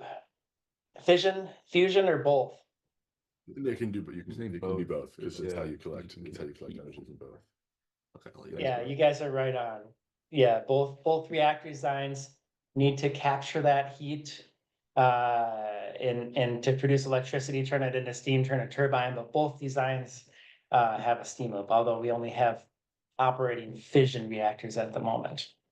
We do have fusion reactors that could potentially not use the steam loop, such as Helion. And just use the heat for other purposes? They use a recipe for fusion that releases high energy protons, which they use their electromagnets that they're compressing the reaction with to actually they use the protons to run electricity or electrons back in the opposite direction after the reaction takes place. So pretty cool thing. They skip the whole steam part. Theoretically. Plasma, we would have fusion. Yeah, go ahead. Plasma, fission, fusion, or both? Fusion, we go fusion. Final answer. Yes, plasma involved with fusion. Essentially, it's a very hot gas for heating, right? It's so high that it takes the form of a plasma. This is the high temperature that we need for those atoms to fuse together. And actually, temperature needs to be much higher on Earth than it does in the sun in order for fusion reactions to happen. Why do you think that is? You guys want to take a shot of this? Well, we have on Earth, of course, it's a lot harder to get the conditions because the conditions that are in the sun with the size being so much larger, you have a lot more higher compressive forces. And also it's harder to get a plasma in the first place because the elements we're using aren't as actually wouldn't make sense. Yeah, you might have caught a place where I don't know. You're nailing it pretty good. So gravity, right? We have less gravity on Earth, which means higher temperatures are needed for those fusion reactions to occur. Whereas on the sun, much more gravity, much more compressive forces pushing those atoms together, so the temperature doesn't need to be as high. So, okay, moving on. Chain reaction, fission, fusion, or both? We're gonna go with both. Explain. Yeah, sure. So with fusion, we have something called ignition, which is when you have a chain reaction of fused particles and the energy they're giving off in the form of a neutron or a proton. That energy will often hit, if you have a high enough density, it will hit another atom and cause that atom to fuse. It'll have that, I forget what it's called, but it'll push that atom over the edge and that will fuse with another atom. In fission, the whole thing is a chain reaction as we described earlier. And that's just because as we split atoms, they split other atoms. It's kind of as simple as that. They fire off particles. You guys might be onto something. I had fission, but maybe I'm misunderstanding, and I didn't clear these answers with my nuclear engineer counterpart as well. So I guess I understood fusion differently as not a chain reaction. However, I might have to go back and check that one. Cool. Let's do maybe like 3 or 4 more. Let's do 3 more. Okay. So let's do control rod next. This would be fission for this one. Correct. What are control rods? I like to think of them as throttles for a nuclear reactor because you can control how much reactions are taking place between the fuel rods. So the further in there they are, the lower temperature that the reactions are, or that the reactor is running at, and the farther out they are, the more surface area there is to react the fuel rods or have those chain reactions take place. And they're typically made out of some combination of boron, I think, and something else. And they usually have a tip which can contain an element that helps stabilize it. I think. Yeah. Like graphite. Yeah. I'm getting a question from the audience here saying, what is the, ask you guys, what is the difference between a shutdown rod and a control rod? What a great question. I mean, I have my answer. Do you guys want to take a shot at it? I'm not sure I know the answer to this one, but I'll let you take it away. I would say that the difference between a shutdown rod and a control rod is that with control rods, they do allow a certain amount of fusion to take place, and they go in between the fuel pellets, separating the fuel pellets. And a shutdown rod covers each of the stacks of fuel pellets entirely, so they can no longer maintain the reactor's reaction, and instead we'll just have internal reactions and cool down. Apparently, that's my take at least. All right, we say more or less, yes, you are correct from my, okay. We'll do one more. I do hear, actually, I'm receiving confirmation that we do have Arnold Schwarzenegger on the line here coming up. So we actually have a special guest coming up shortly for those of you listening. But let's try to finish off. I think you guys are basically 100% so far, so extremely bright and extremely impressive. Here's the last one, deuterium. Yeah, we think fusion. We know this is like a common ingredient for fusion reactions. When you hit combine two elements, isotopes of hydrogen, deuterium is often what you use in order to generate that fusion recipe. Along with tritium, usually. Often known as heavy water. Yeah, you are absolutely right. What's the makeup of deuterium? If it's an isotope of hydrogen. It's a single proton, a single electron, and a single neutron. Since hydrogen normally neutrons, so yeah. Yep, and these two deuteriums in a fusion reactor fuse to create helium, which is 2 protons, 2 neutrons, 2 electrons. Oh. All right, well, I would officially have to say you guys stepped up to the plate and conquered this challenge. More or less 100% correct, including the extra questions we asked you too. So amazing guys, amazing bright students. And thank you for playing Fission or Fusion. Thank you for having us. Thank you. Thanks, guys. Fantastic. Well, I'm very excited to see what you guys are able to accomplish. Definitely let us know when you get a date picked for that summit coming up in May. That looks great. And hopefully we can help spread the word and get more folks there as speakers. Is that remind me, was that summit going to be at your school, like for the students essentially? So it won't just be for students. Great question. The idea is that we invite the whole community and anyone who wants to come. And it will be at our school because our school is hosting it for us. They've offered to host it. They support this kind of effort. But yeah, no, this will be an open event with just speakers and panelists that we have accrued from our connections. Awesome. Yeah. We did have a question on the YouTube stream. Folks were curious if you're talking to Energy Northwest at all yet, the utility. I know they're working with Amazon, maybe going to build some X Energy, working on X Energy plants out there. Is that a connection yet, or maybe we could help make that happen? That is not a connection yet, but we love to connect with them. Yeah, we're always looking for more people to connect with, more stuff to do. We're hoping to maybe start learning about legislation in the Washington area or just in Northwest area in general, so we can know what to push for regarding that. And yeah, it sounds like a great idea. And please, if anyone has any ideas, our website nuclearenergysociety.org is a great place to contact us.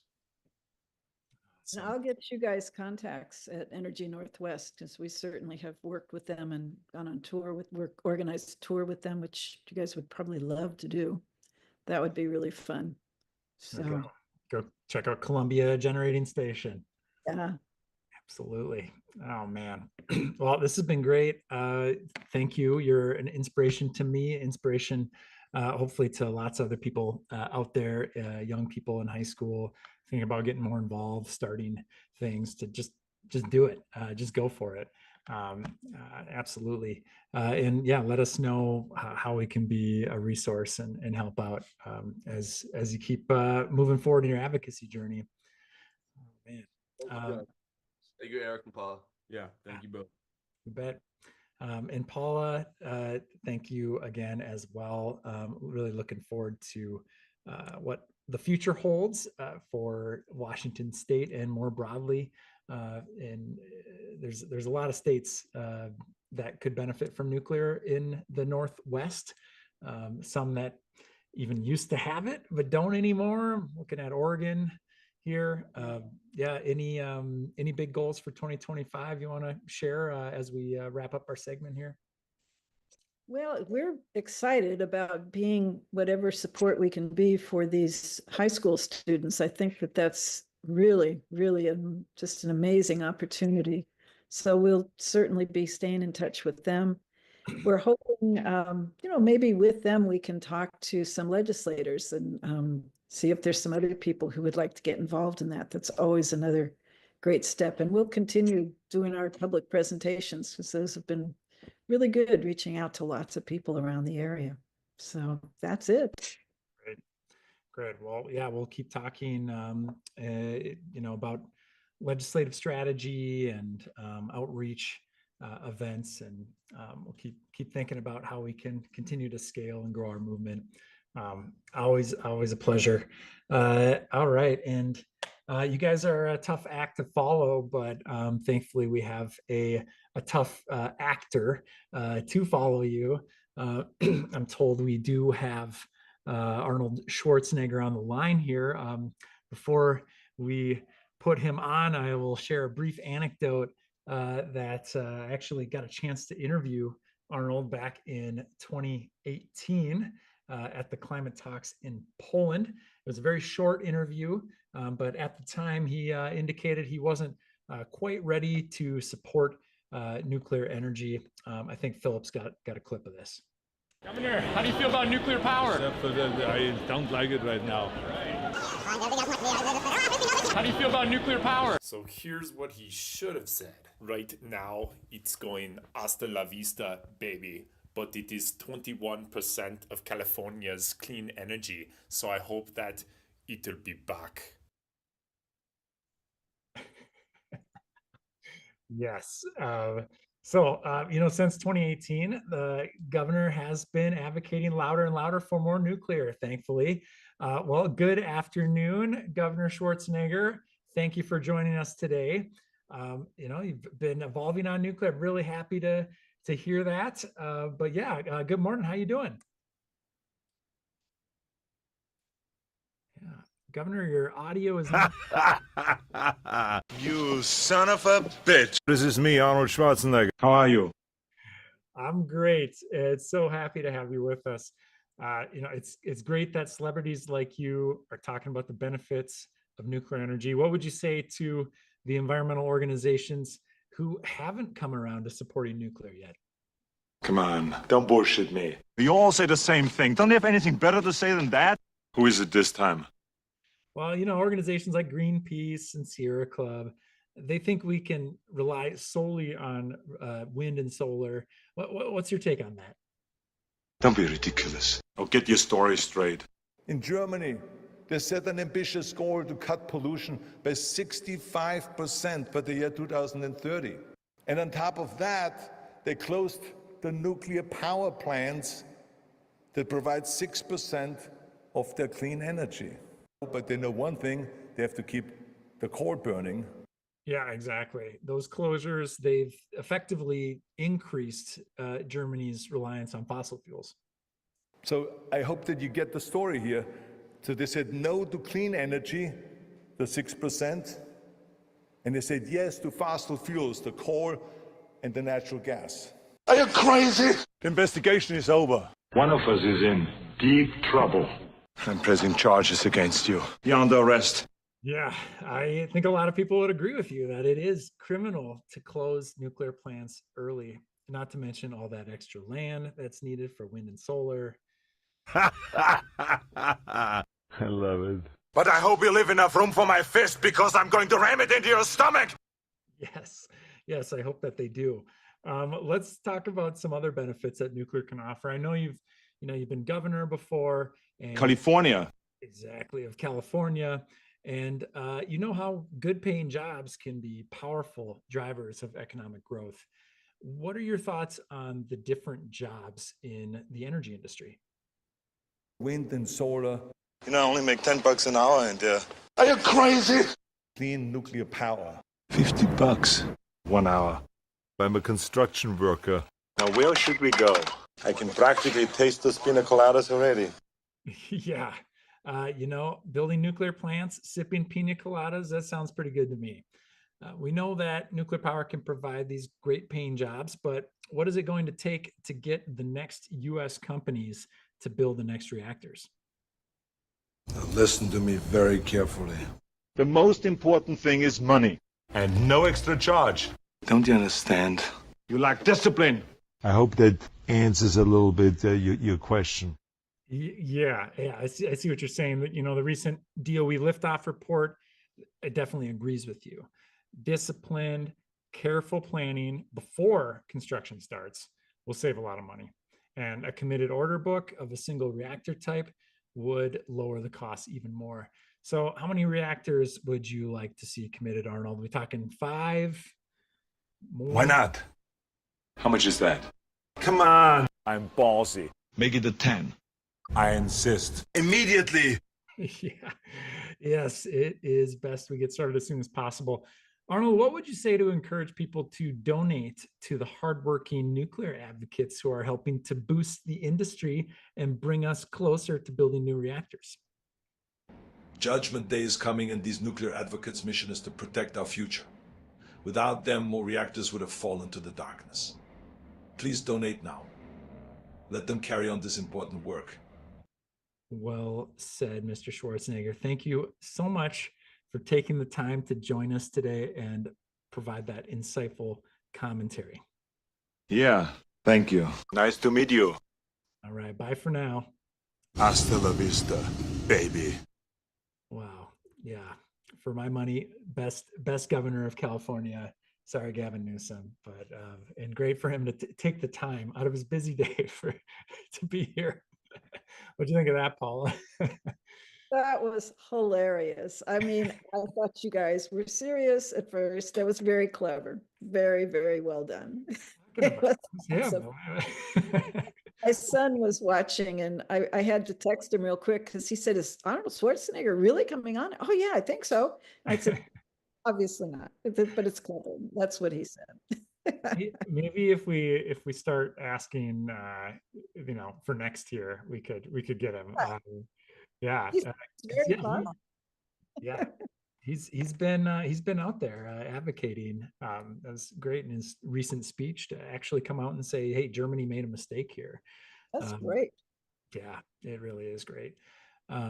Also great is all of the great nuclear advocates and organizations we're talking about today, and our cause here. Paula, as we're wrapping up this hour, any final thoughts you want to share with our audience? I just encourage folks to donate what they can afford, because you guys do phenomenal work. I mean, we look to you folks to kind of keep that energy and involvement going and help us keep going. So we love it. And that's, I think it's a really, really important thing that we're all doing. Right? I think that helping people to unlearn their fear about nuclear energy and radiation and answer their questions honestly, I just think it's a wonderful thing. It's so critical for our planet. Well said. Yeah. And well, thank you again for joining us, and hope to see you soon, Paula. Great. Moving on, we should check in on our fundraising total for today, see how we're doing here. And clicking on over, refreshing the window. It looks like since we last checked in, last time we checked, we were at $740. Now we are up to over $2,000. We got $2,100 raised for nuclear advocacy here.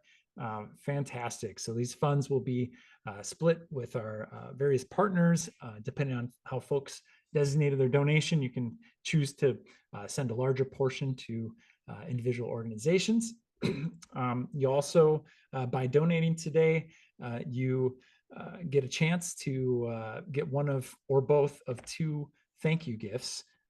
One is a Atoms for Peace keychain. Pretty cool. It's an actual stamp inside of this keychain. I got one on my keys. And the other of our thank you gifts is a 2025 nuclear power plant calendar with artistically drawn, illustrated power plants, some of the most iconic nuclear power plants through the different seasons of the year. So of course, you got Diablo Canyon in there, Palo Verde's in there, all the good ones. And I'm sure it would make your coworkers jealous if you want to hang it up in your workplace or at home. I'm going to put mine right up here on the wall behind my desk. Looking forward to getting those going. So there's different levels for that, and looking forward to see more donations coming in as we continue. And I think, so just to give you a preview, next we have the Mothers for Nuclear Hour. Very much looking forward to seeing Fereshte Bunk, one of the new staff people at Mothers for Nuclear. Also fan favorite Heather Hoff will be back. Also the chair of Generation Atomic's board of directors, Heather Hoff, will be here. And then the aforementioned Nick Turan will be joining us as well for the game next hour. And in the meantime, I think Philip has a video for us to play, kind of talking about some of the stuff Generation Atomic's been up to this past year, and asking again for your gift to our fundraiser. So Philip, go ahead and hit the video. Hey there, I'm Eric Meyer, and I'm the founder and executive director of Generation Atomic.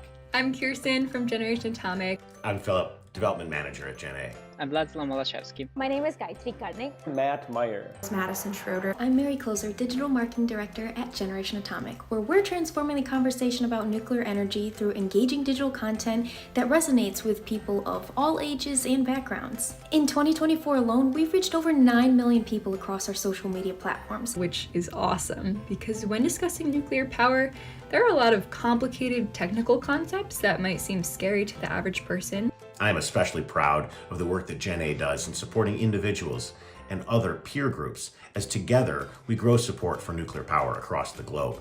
I've transformed the Atomic Ambassador training into an accessible online platform that equips anyone to become an effective advocate for nuclear energy. We've guided 140 newcomers who have gone into their communities, including the ones where you live, to host things like film screenings, educational talks and exhibits, and write to their local newspapers. The work that I'm most proud of for Generation Atomic is leading the COP29 delegation this year to ensure that nuclear energy is very well represented at the COP itself. I'm excited to build on this work.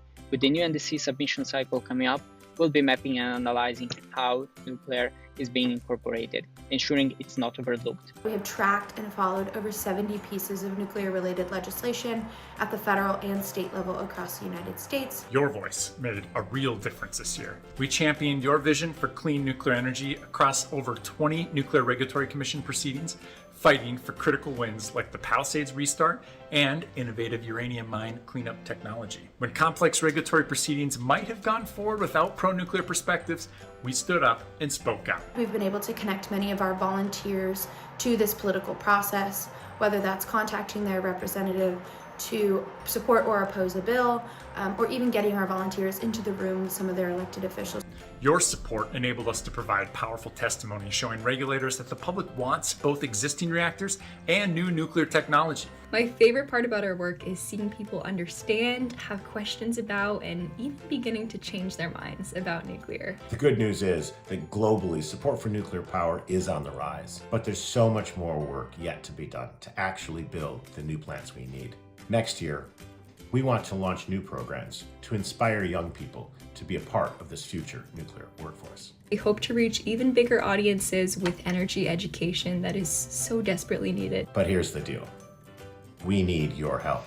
Your support will help us expand this growing army of advocates. Every contribution, no matter the size, helps us share more inspiring stories about nuclear energy and its potential to transform our world. My challenge to you: make a gift to Generation Atomic. I challenge you to support Generation Atomic so that we can promote nuclear energy and ensure that it's always integrated within the climate framework. Support Generation Atomic today and help us inspire the next generation of nuclear advocates. From all of us, thank you. All right. Fantastic. Welcome back for another hour of Atom Aid. You've made it here for Mothers for Nuclear Hour, and I'm excited to meet someone I haven't met before here. Here's Fershte Bunk. Nice to meet you. I understand you've recently taken on a role with Mothers for Nuclear. Introduce yourself. Hello, yes, I'm Fershte. They just hired me as an operations associate. I've been helping with all kinds of things, whether it's publishing our blog posts or I helped write some public comment templates for a recent NRC hearing about an environmental draft report for Diablo Canyon, and I'm here today. Amazing. Diablo Canyon shall not go quietly into the good night. We got that 5-year extension, and we're going to get 20 more, I say. It's so important we show up at those hearings. California is, one of the few places there's still a small but dedicated anti-nuclear presence trying to prevent the extension of that plant. So we are now going to look at some slides, I believe. You're going to be talking about building a global community of support for clean energy. Yeah, tell us all about it. Yes, so as you already know, I'm here representing Mothers for Nuclear. I'm Fershte Bank. It's nice to meet you. And yes, we are building a global community of support for clean energy. So a little bit about what we're going to talk about today is who we are as Mothers for Nuclear, and what we've done in 2024, and then how you can get involved. So Mothers for Nuclear was founded by Kristen Zaitz and Heather Hoff on Earth Day in 2016. Kristen and Heather both grew up as environmentalists, appreciating natures and the outdoors, and concerned about the future of our planet and humanity. These concerns, of course, were amplified after they had children of their own. So they both started working at Diablo Canyon nuclear power plant straight out of college, and they were very skeptical and even a bit afraid of nuclear power, but they're very curious. So the whole time they worked there, they asked loads and loads of questions. And after many years and many questions, they realized just how great nuclear is. They had a lot of misconceptions and fears to address, but they came out on the other side very pro-nuclear, as you might assume. So here are a few things that they learned primarily. The world needs a lot of clean energy and will for a long time.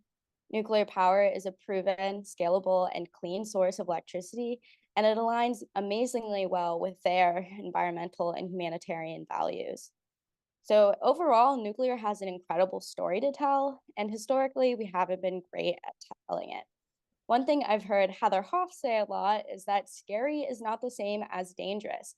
Like I said, they came in with a lot of fears about nuclear, and as they worked there and asked questions, they realized just how incredibly safe it all is.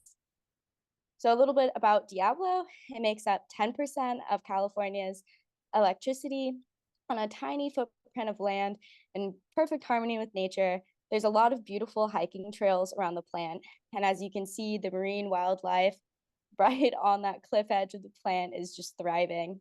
So when the company running Diablo decided to shut it down early, that's when Kristen and Heather decided to take action and start Mothers for Nuclear.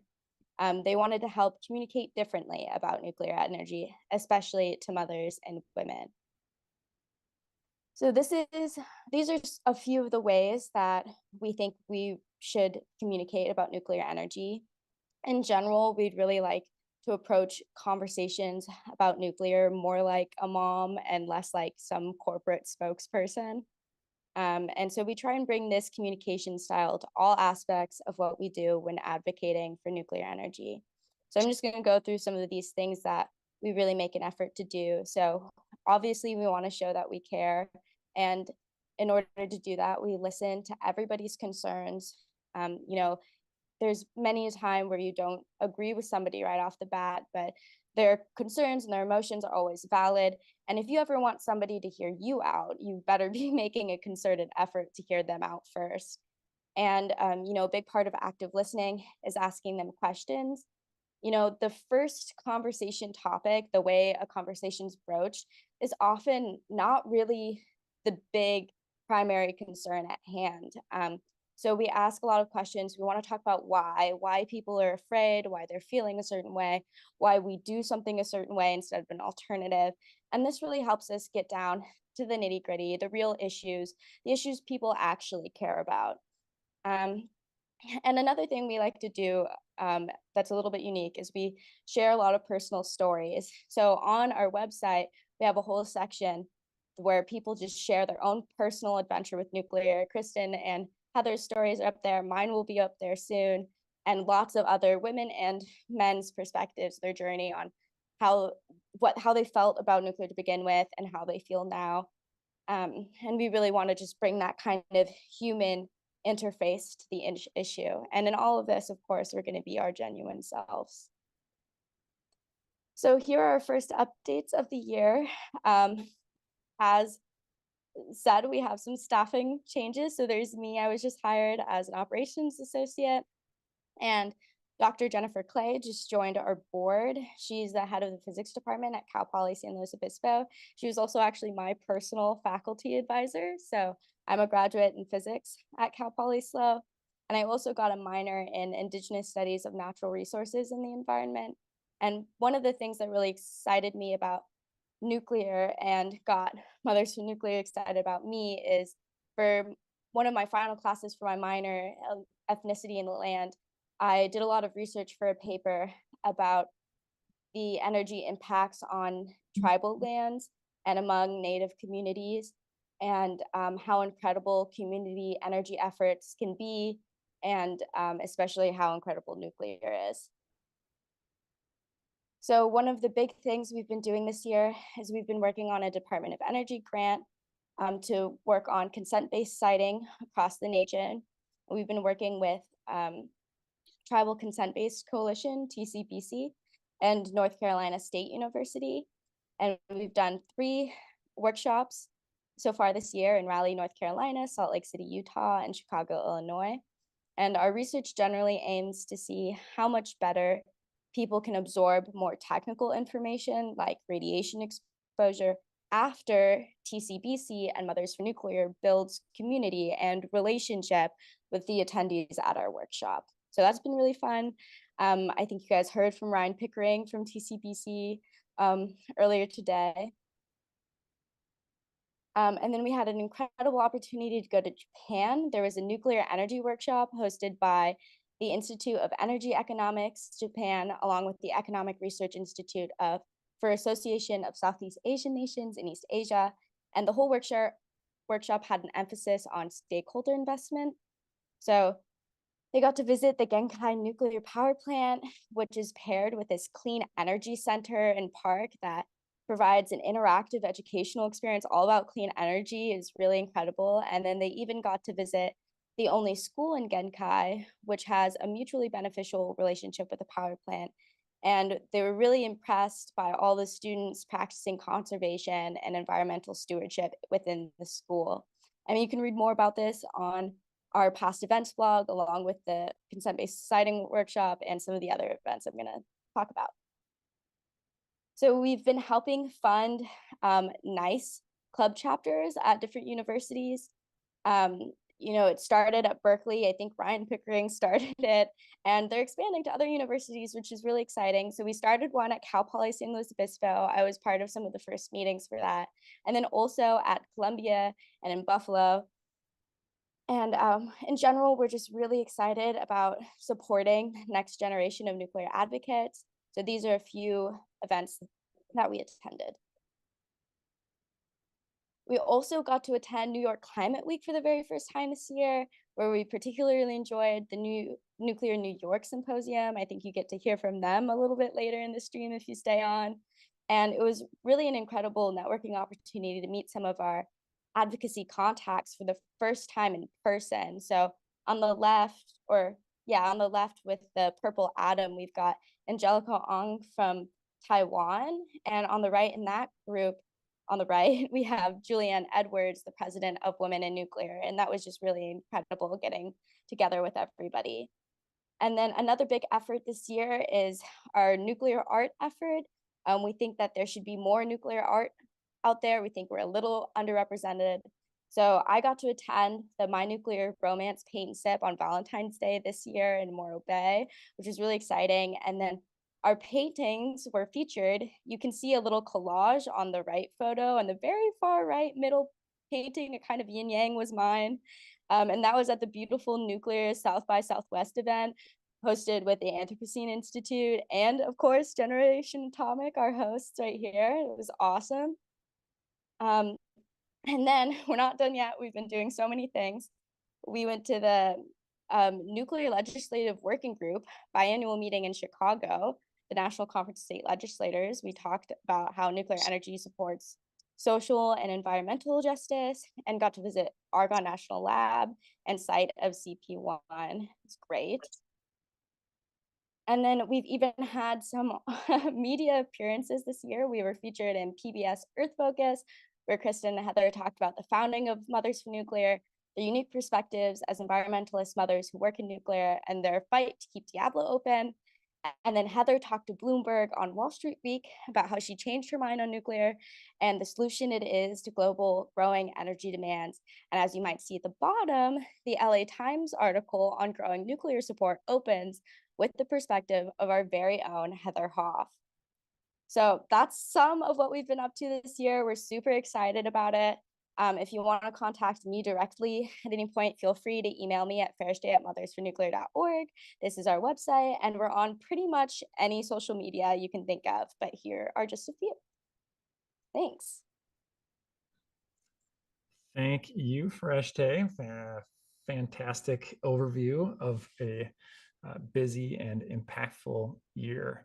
I'm curious, I want to learn a little bit more about you. I'm kind of curious, how did you come to nuclear? What was kind of your journey to now be working as an operations person for Mothers? Yeah, so bear with me. I feel like it's a little bit of a long journey, but it started with my introduction to physics. So in high school, I was very concerned about our planet, but I just wasn't very well educated on conservation efforts. And so I really didn't know what we were going to do. I thought we were doomed. And I was like, maybe our last chance is colonizing Mars or something. So I got interested in astrophysics, and I went to school for physics. And I started the astronomy part, and I was like, this is just like physics. I don't need more physics classes. This is too hard. Don't need this minor. And I bailed on that. And it was really exciting. In my first intro classes, I had a professor whose husband worked in solar, and she did some research in solar. And that was kind of my first introduction to more sustainable energy efforts. And so that just kind of started guiding my path towards just more sustainable energy, right? And maybe a chance that we could help our planet. And so I took our physics of energy class, and unfortunately, that professor he's been to some nice meetings since, actually, and had some good conversation with us about nuclear, because he is still just a little hesitant about the waste, but it did give me a really good overview of California's energy structure and how like natural gas is our marginal utility and our emissions in general. And so that really pointed me towards learning more about our planet and conservation efforts and energy efforts specifically. And I was like, whoa, I can work in energy with a physics degree. Maybe I can actually do something to help. Maybe our planet isn't doomed. And that's when I started my minor in Indigenous Studies of Natural Resources and the Environment. And it gave me the opportunity to take like a climate and humanity class where I learned even more about emissions and, you know, climate modeling and stuff like that. And then in my environmental management class, which was taught by the head of the natural resources department, which was awesome. He had a really great unit on energy and some really positive teaching about nuclear in particular. So that's really, I think, where my curiosity about nuclear blossomed. And I just got really excited about it as, you know, our best, most current energy solution to, you know, our global carbon emission crisis. And yeah, and so I just slowly and steadily started working towards that more. I did that research paper on, you know, energy inequality among tribal nations and on tribal lands, and saw how, you know, community energy efforts do really well. And just, yeah, nuclear just kind of kept popping up the more I looked. And my department head told me about Mothers for Nuclear and that they were looking for some help. And I started, you know, participating in the founding of our NICE club and just started getting involved. And I've been so excited about it ever since. Hmm. I got to ask. So in your section on energy, was Diablo Canyon featured in that discussion, being so close to Cal Poly? I mean, yeah, it was, but more so actually in my ethnicity in the land class, we had some Yaqui Tutu tribe members come in and talk about Diablo, and that was probably the most hands-on, like educational interaction I've had with Diablo Power Plant. Because yeah, it was briefly mentioned, but you know, we're on a quarter system. They can only fit so much material in, and they didn't talk about Diablo as much. But it was really interesting talking to Yaqui Tutu tribe members about how much, you know, how well Diablo stewards the land, because Diablo Nuclear Power Plant is on their ancestral homeland. And so it's really important land for them, and they're working on some land back efforts to maintain control of it. But they're actually very, or at least my understanding is that they're very pro Diablo Canyon Power Plant because they just steward the land so well. Yeah, definitely. And it's such beautiful land. It feels sacred just walking on that, you know, the Point Bouchon Trail there, Yeah. just north of the plant. Yeah, have very, very good memories. Yeah, kind of at the early days of my nuclear advocacy, being out there with Heather and Kristen, and thinking about how much nuclear does for the environment by being so small but providing so much, and then, you know, what it is displacing, you know, what would have been built instead if there wasn't Yeah. a nuclear plant there. So yeah, it's really special, and I'm glad to count you amongst our ranks of nuclear advocates. So yeah, welcome to Team Nuclear. Thank you. Thank you. Happy to be here. Yeah, absolutely. So we've talked about her a little bit, and she's hanging out in the virtual green room. But would love to welcome her to the discussion now. Heather Hoff will be joining us as well. Hey, Heather. Hey, thanks for taking some time to join us today. Always good to see you. Yeah, and I'm not getting your audio right now. I want to make sure it's. Hi, yeah, happy to be here. Thanks so much. Farishte, great job. Thank you. And yeah, I'm in my office with all of my nuclear art, you know, my pictures of Diablo Canyon, and also my NRC operating license is up there for operating the reactor at Diablo Canyon. So thanks for doing this, Eric. It's great to be here. You got to do it. Yeah, you mentioned Diablo Can. Mine's not in the background here, but it is within eye shot. Yeah, pop this. Get it. Oh yeah, there it is. Beautiful plan. Catchy, yeah. Some nice messages from folks who also, helped get this plan extended. Very special. Of course, we would like to see another 20 years. We'd also like to see some more nuclear in California. So maybe you could tell me a little bit what kind of things. California. Another little cameo from Arnold there. But yeah, what kind of things are you guys excited about looking into 2025 here? What are you hoping to do if we get a good chunk of funding here to help out? Yeah, well, obviously a large part of my job and life is my actual job at Diablo Canyon. Things have been very busy there, ramping up efforts for relicensing, and it's going great. There's an amazing team of people out there working on getting us ready to operate for 20 more years. And even though right now we only have permission from the state to go for 5 more years, we're having a lot of conversations with legislators and, in partnership with Paris and Stand Up for Nuclear and our whole kind of Save Diablo team.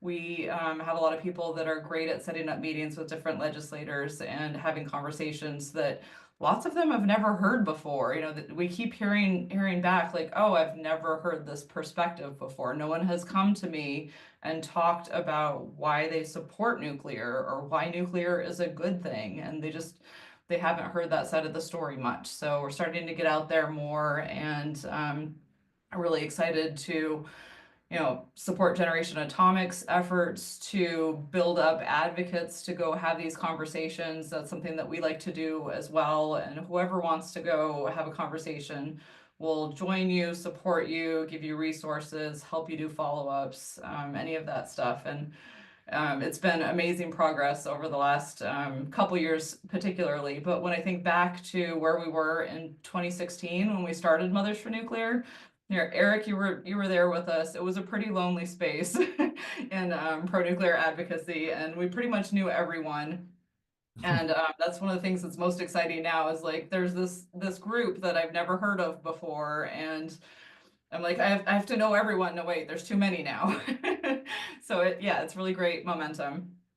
That is a good problem to have for sure.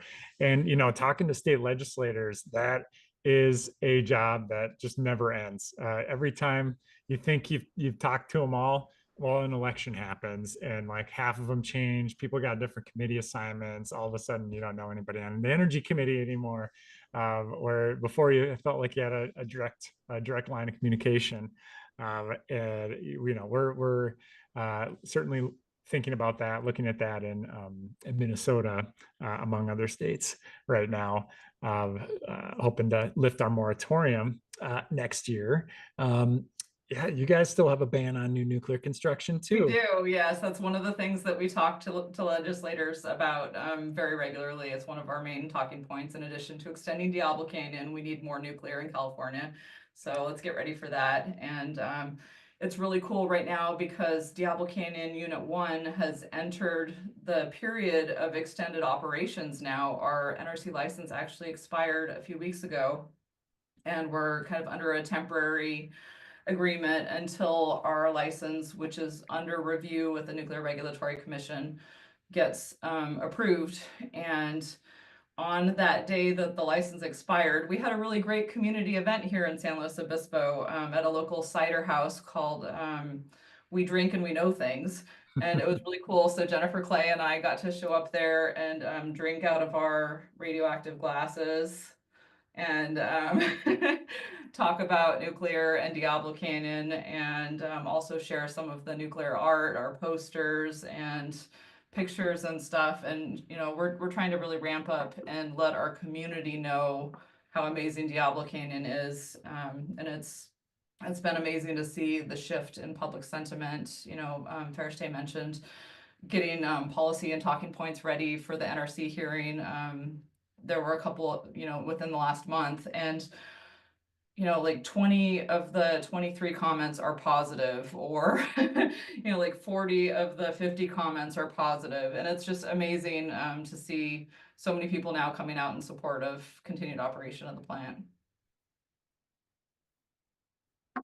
It's a dramatic reversal from earlier days. 2016, the hearing that ended up signing the plant's death warrant, as it were, at that Lands Commission meeting we were at, where the pro-nuclear squad, after marching for 5 days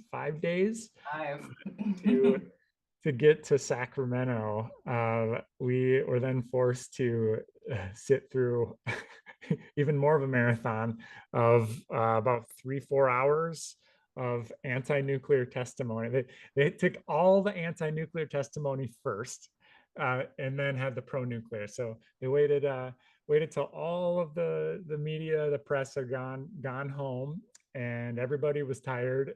All the commissioners, nobody was paying attention, and then the pro-nuclear advocates got to finally say their piece. And now we're outnumbering them, 3-4 to 1 sometimes. It's pretty awesome to see that. So cool. Great. So between we definitely have to collaborate on this moratorium effort here, and we can talk to our buddy Will down in Australia. There are some other states that also have moratoriums on the books still. Gotta be thinking about that as we get into this year.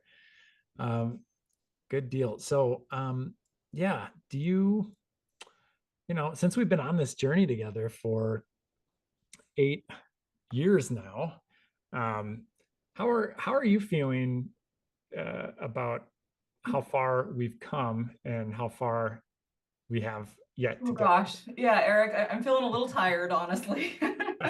Right. Can we pass this torch to somebody, please?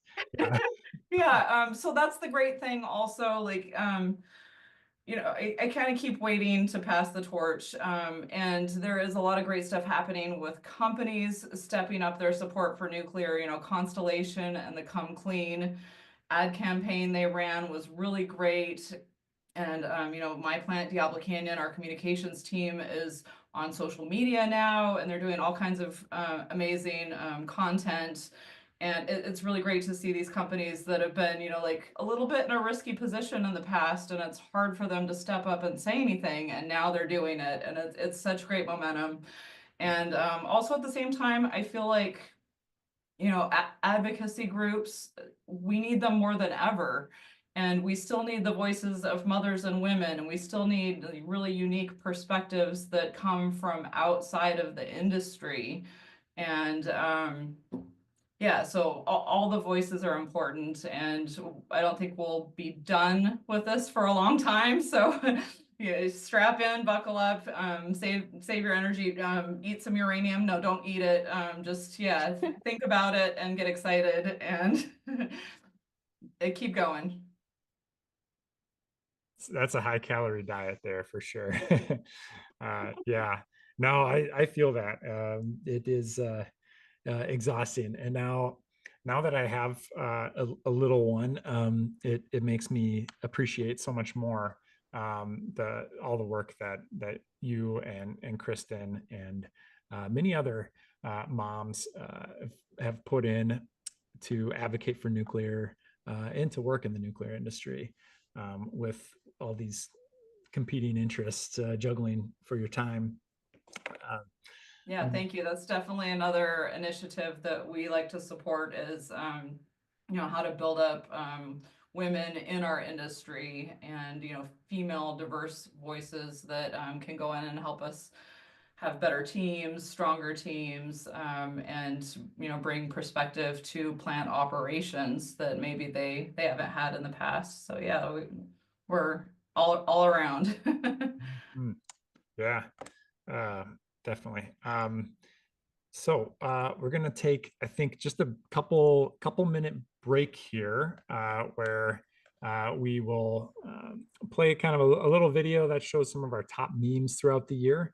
I also encourage those watching, if you have a meme, even if you don't, if you would like to make one, and submit it, send it to Madison at generationatomic.org. We're hoping to do a little bit of a meme contest and a giveaway soon. So we will play a meme video here, and then after that, we'll be back with our Pixel Puzzler game, featuring our guests here, plus Nick Turin has also joined us. So be back in a couple minutes for that. See you soon, y'all.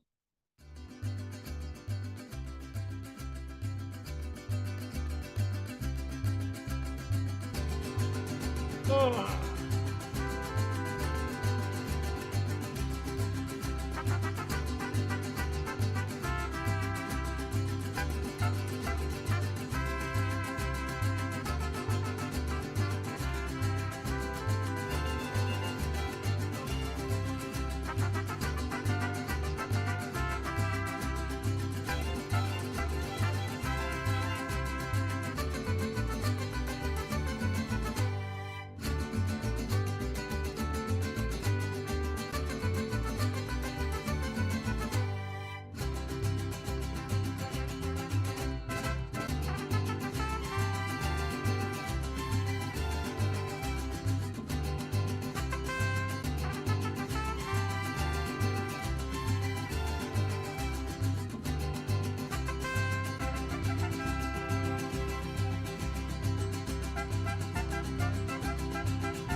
All right.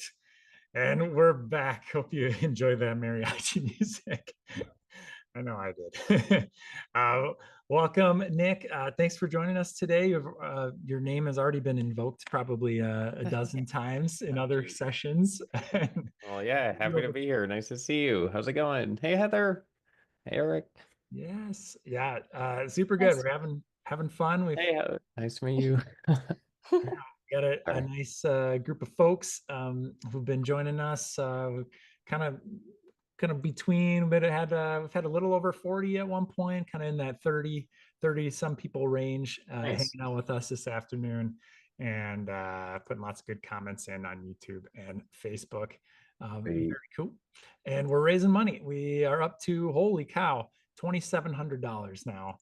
Yeah, I'm gonna at the top of the hour read off some names of these generous folks who are contributing to this cause.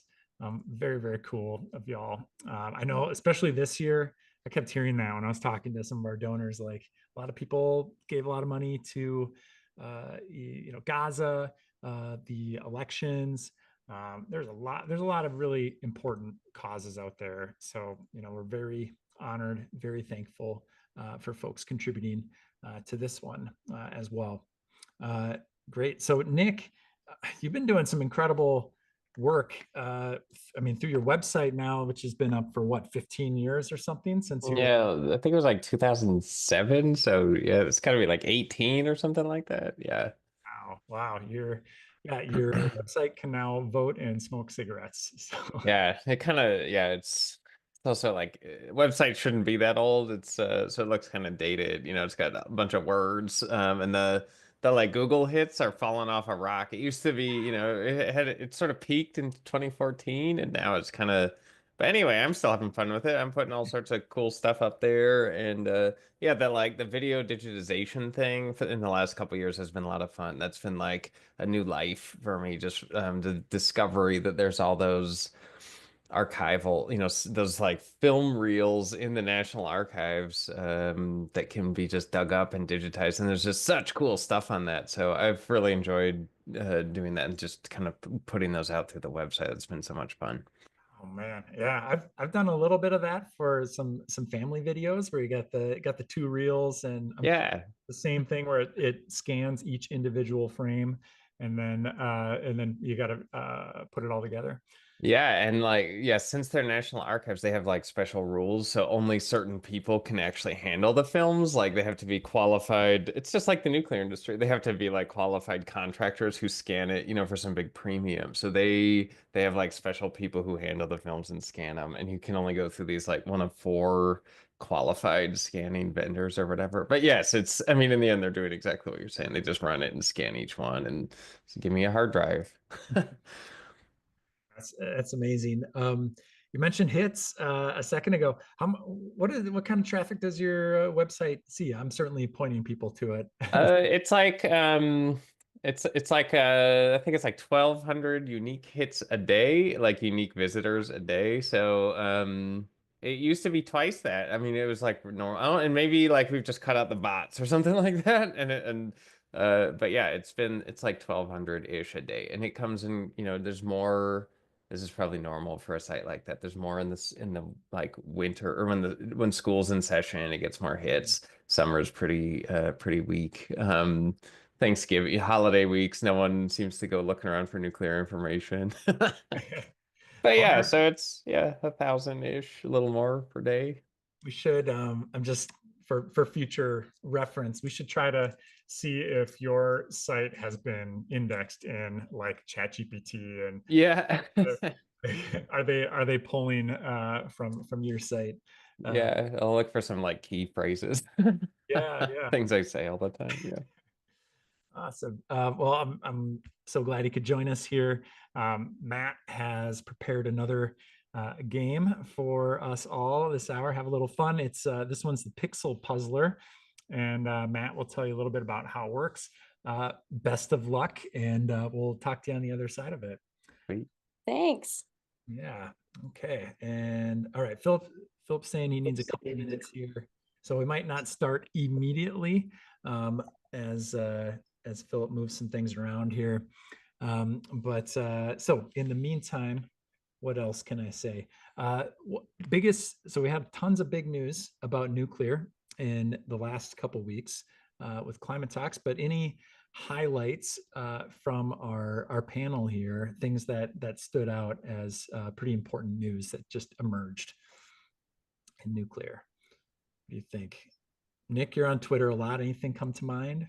I mean, like I don't know the implications, but there's something going on in South Korea right now that could certainly, well, potentially could impact, some of the bids that are out. Those South Koreans are really good at building reactors, and so like what's any political instability gonna do in that, with respect to that? It's kind of an interesting question. So that's totally obviously like a big unknown that I was just seeing earlier today.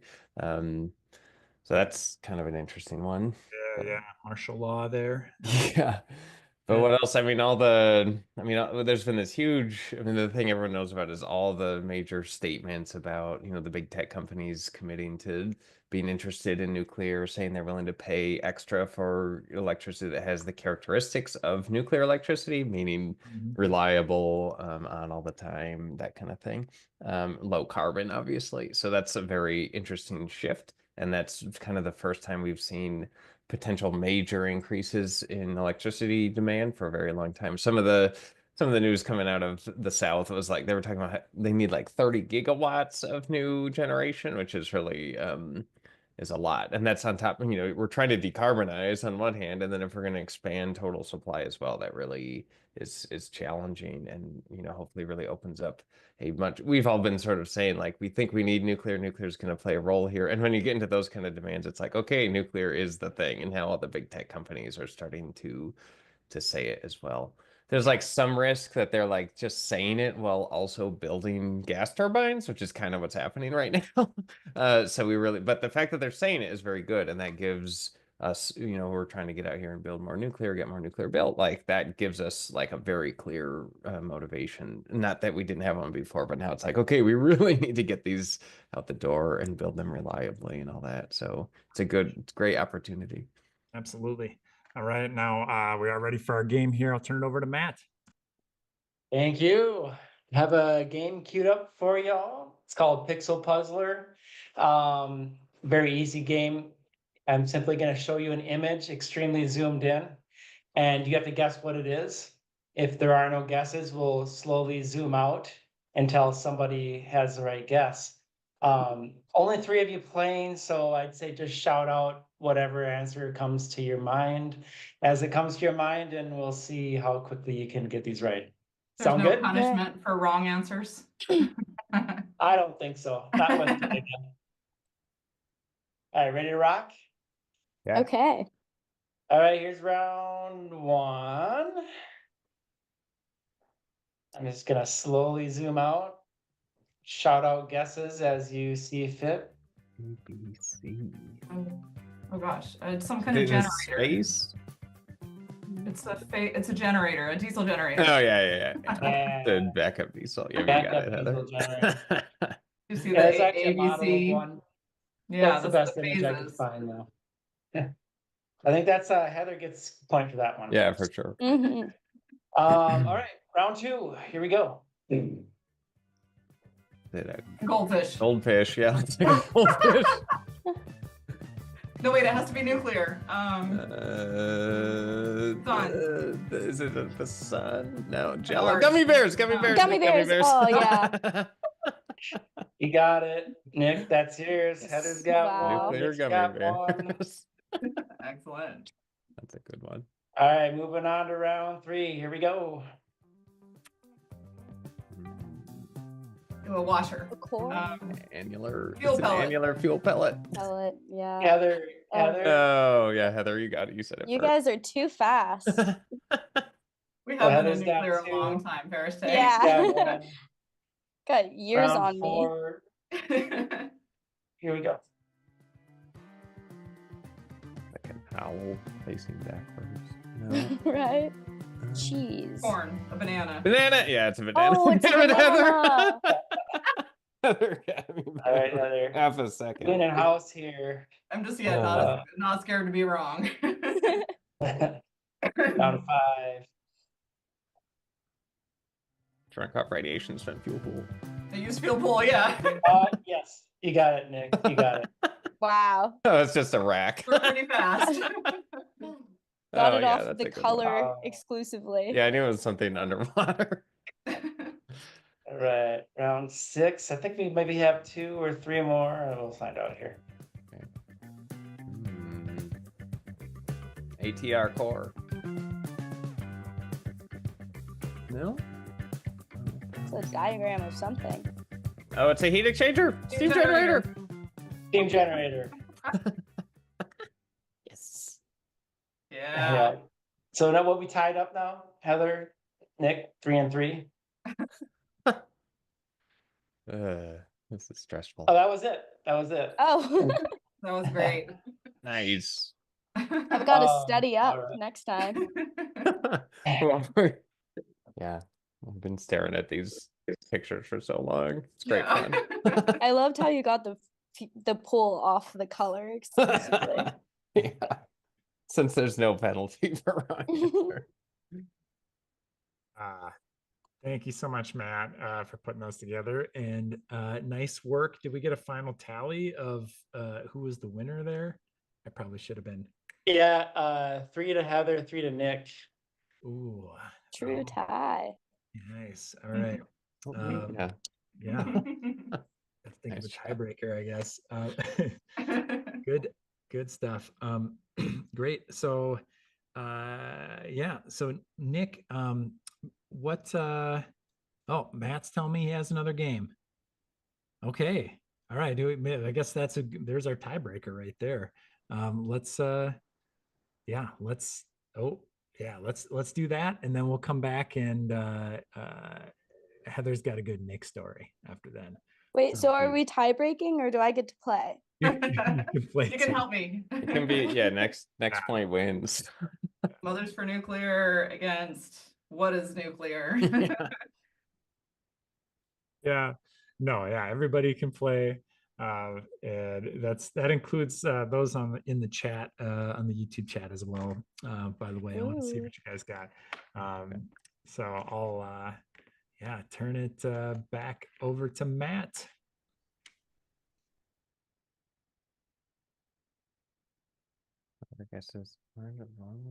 Whoever guesses the words first wins the round.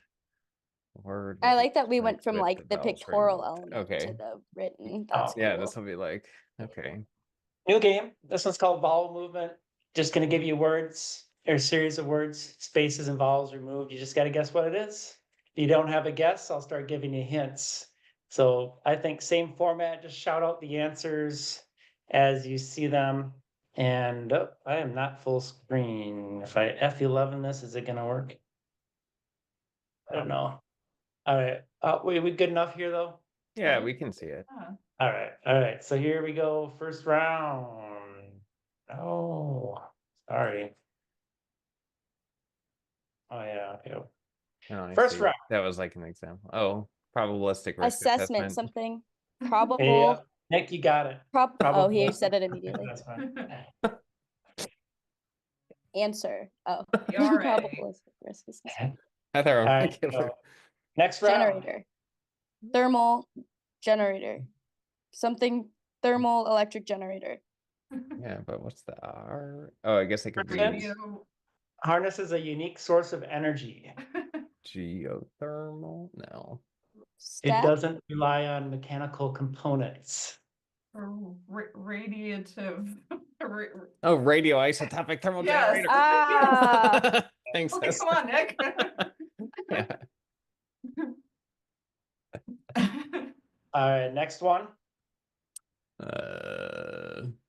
Mixed oxide fuel. Oh, nice. Yes, it is. Yeah, that's totally it. Whew. Next one. Fusion. Oh, gaseous diffusion. Yeah. I needed the hint. I wouldn't have gotten that if you hadn't said fusion. You should get like at least half of that. Thank Here's you. the next one. Reactor, something. For protection? First Protector? hint. What did you say, Nick? Protector? Or that's First not- hint. Simple. It is simple. Second hint. passive. It is small. Academic is cheap. reactor. It is light. Can be built. very Paper quick. reactor. Paper reactor. Yeah. All right. That is all I got for you. That's a good one. That was fun. That's like prime for me because I just did like a Rick Over podcast. I listened to that episode. Actually, nice. we haven't mentioned the Decouple podcast at all yet today. Man. But yeah, for those watching, if you haven't yet, definitely check out Decouple Media, Decouple Podcast with Dr. Chris Kiefer. Decouple / Canadians for Nuclear was one of our partners last year, and still huge friends and allies.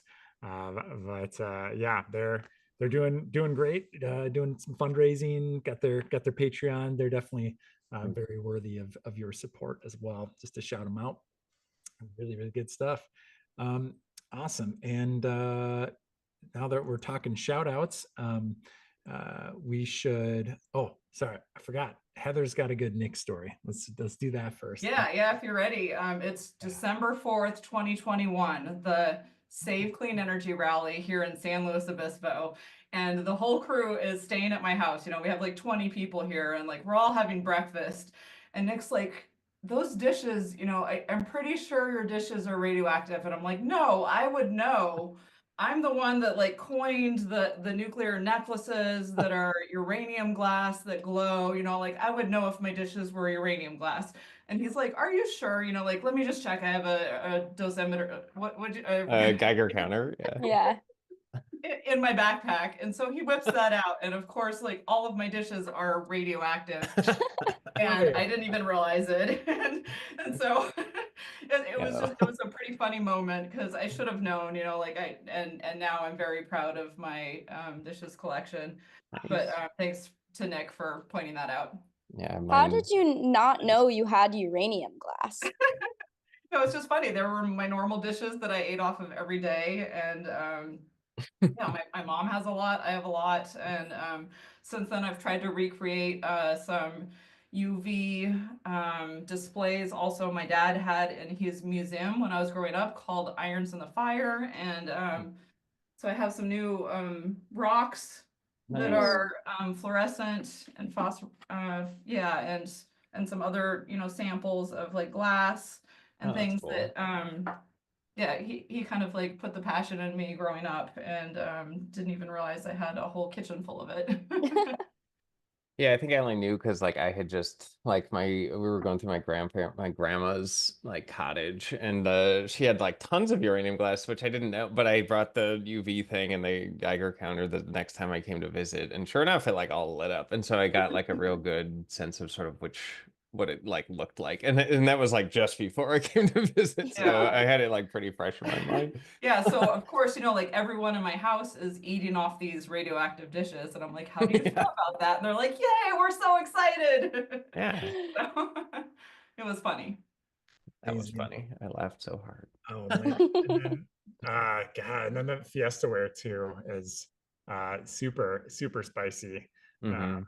Yeah, I only have one plate, but I cherish it, and love the look on a little kid's face when you tell them to, hey, yeah, put that Geiger counter on that plate there, and it just lights up. It's clicking so loud. Oh man. You're lucky to have such a treasure trove. Like I see people going thrifting, desperate to find uranium glass, and you had a whole kitchen full and you didn't even know. Yeah, that's awesome. Yeah, awesome stuff. Got a demo right here, Nick. Yeah, you probably can't hear I don't think you can. I'm sure the noise canceling cancels out the beeps, but maybe you can see the count rate. That's hard to see. Sorry. Yeah, it 24. looks like a solid red light. Yeah, now 30. it's solid red. Yeah, We're up into the now 50. we're in no, this is 600 counts per second. So 500 counts per second out of the plate. I don't think you can hear that. Yeah. Anyway, it's a pretty hot plate. That's right. And that's not actually from the uranium, right? Because uranium has such a long half-life. Well, yeah, it's from the daughters of uranium. So like uranium slowly decays to daughters that then get in equilibrium. So it's like radium and various things along the decay chain on the way down to lead that are like really popping. So yeah, it's not directly uranium, but it comes originally from the uranium or whatever. Very, very cool. Yeah. I've just watched that Marie Curie film, Radioactive. Did anybody see that one? Yeah. Oh man, so much potential. Did you, Heather? I see you're nodding. Did you watch it? I heard of it. I don't think I've watched it yet. I don't quite remember. So, what an incredible person. So many amazing things to talk about. But they spend a lot of time on sort of the interpersonal drama, which to me is not that interesting. It would have been great to hear about how she saved over 1 million lives in World War I with the mobile X-ray machines she invented, or many of the other things. But still, nonetheless, I guess it's cool to get some level of pop culture recognition. We need Christopher Nolan to do the movie. Maybe, I don't know. Um, yeah. Anywho, this has been a pleasure hanging out with y'all for Mothers for Nuclear / What is Nuclear Hour. Yeah, it's been awesome. Really looking forward to 2025, collaborating with y'all some more. Any final thoughts as we wrap up this hour? And I'm going to start calling out some of our donors for their contributions after that. But yeah, start with maybe Farish Tay. You want final thought? Yeah, I mean, it was just so great to be here. Thank you so much for having me. And it's just been a lot of fun. I'm really excited for today. This has been a great stream so far. And thanks for all of these donations, everyone. Yeah, awesome. It's great to have you. Glad you're with us. And yeah, maybe we can go to Nick next here. And I also have a request from YouTube to explain why the radiation from that plate is not harmful. Okay. Yeah, well, anyway, no, thanks for having me. Great to see everyone. Generation Atomic's awesome. So is Mothers for Nuclear. So, yeah, the donations will be well spent. I think they've done great work for many years and lots of exciting stuff coming up. So, yeah, thanks again for having me. As for the uranium, yeah, I mean, it's mostly like alpha particles coming out, and it's still a pretty low dose rate. So like those particles they can't go through your skin or anything. So like if you put food on it, maybe the alpha particles are like they might hit some of the bacteria on the food or anything. But when you like grab food and stick it in your mouth, it's not like the radiation is really coming with you. So like if you were to crush up the plate and like consume the plate, then the radioisotopes would be like in you and could get into some of your more sensitive cells. You wouldn't want to do that. I mean, even that's still a relatively low radioactive thing, so it's probably not. But you wouldn't want to regularly eat uranium-bearing minerals. It's just not like you wouldn't want to do that. But just having food on it and then picking it up and eating it is not bringing the radiation into your body. So that's the main reason it's safe. Great explanation. And yeah, and Heather, final word here as we wrap up and say goodbye for now. Yeah, I just appreciate this community so much. And when I first started in nuclear, one of the things I noticed was how all our plants are really good at sharing information amongst themselves to be the best that they can be. And I'm so happy to see that same practice across our groups of advocates and all our organizations. We all want to support each other. And if anyone has any questions about nuclear or how to get involved or skepticisms, please reach out to any one of us and we'll connect you with each other and find the best person to answer your questions and how to support you in your nuclear journey. Thanks for listening. Amazing. Thank you, Heather. Thank you, Farish Tay. Have a fantastic rest of your day, guys. All right, now as we go into our fourth hour, I guess. I'm losing track already. That's how you know it's late and getting later in the day. I wanted to take a second and call out some of the donors who have supported us so far. So first of all, our total, we're just shy of $3,000 here, $2,750. Thank you. And some of the people that made that happen today, folks like Matt Wargon. Thank you, Matt. I know Matt's really involved with American Nuclear Society Young Members Group. It's always fun seeing him, hanging out with him at ANS conferences. Some folks, just list a few. Ashley Maynard, thank you for the 25. Mark Miller, appreciate the support with the 250 there. Susan Tordella Williams will actually be joining us a little bit from Eco Nuclear Solutions, and she contributed to our cause here with $50. Thank you, Susan. Yeah, we got Paul Ellsberg. Thank you, Paul. Mark Hinneman, Brendan Pittman with a recurring 25. That'll get you a calendar and a keychain with your Atoms for Peace on there. John Lindberg, thank you. Sarah Cooley. I was wearing actually Sarah's daughter, Linnea, designed one of our Gen A shirts. I may as well just grab it and show you real quick. and her mother is contributing to the cause. So thank you, Coolies. And if you want to get a cool T-shirt and support the cause, you can go out on our website, generationatomic.org, or shop.generationatomic.org. Will get you right there. This is the Oklo Nature Did It First nuclear T-shirt here, talking about the natural reactor in Gabon, Africa, 2 billion years ago. Pretty cool. So going through here, a few more folks. Carl, Matt, Heather, Cliff Gold, tech research team, throwing in $100. Thanks, Cliff. Kurt Smith Peters, appreciate the $50. Heather, thank you. Jeremy King, my mother-in-law, Elizabeth, threw in some money here. Thank you, Elizabeth. Really appreciate the donation. Ella, Bernadette, Yanish, a nice donation, $500. Thank you very much, Bernadette. We will send you an awesome calendar for your support there. Mark Dawes, Ryan Pickering, Joe Sparts as well from our Minnesota team. So awesome seeing a lot of longtime supporters and allies, volunteers, all stepping up, supporting nuclear advocacy. Thank you. Appreciate all your help there. And with that, I think, as is our tradition at the top of the hour, we will, I think, move to our video eventually here. I'll give Philip a few more seconds to queue it up, though, and mention that we are still looking for submissions to our meme contest that we're having through this stream. It's first time kind of experimenting, seeing if we could get some people to make memes like during the day without a ton of warning here. So who knows, we might not end up getting that many, but we are still accepting submissions here.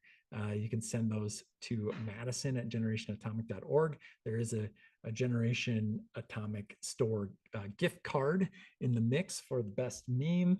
Yeah, we'll need a few more submissions if we're going to have much of a choice here. So if you have an original meme, please send that to madison@generationatomic.org, and we'll see how that goes. And what else to mention?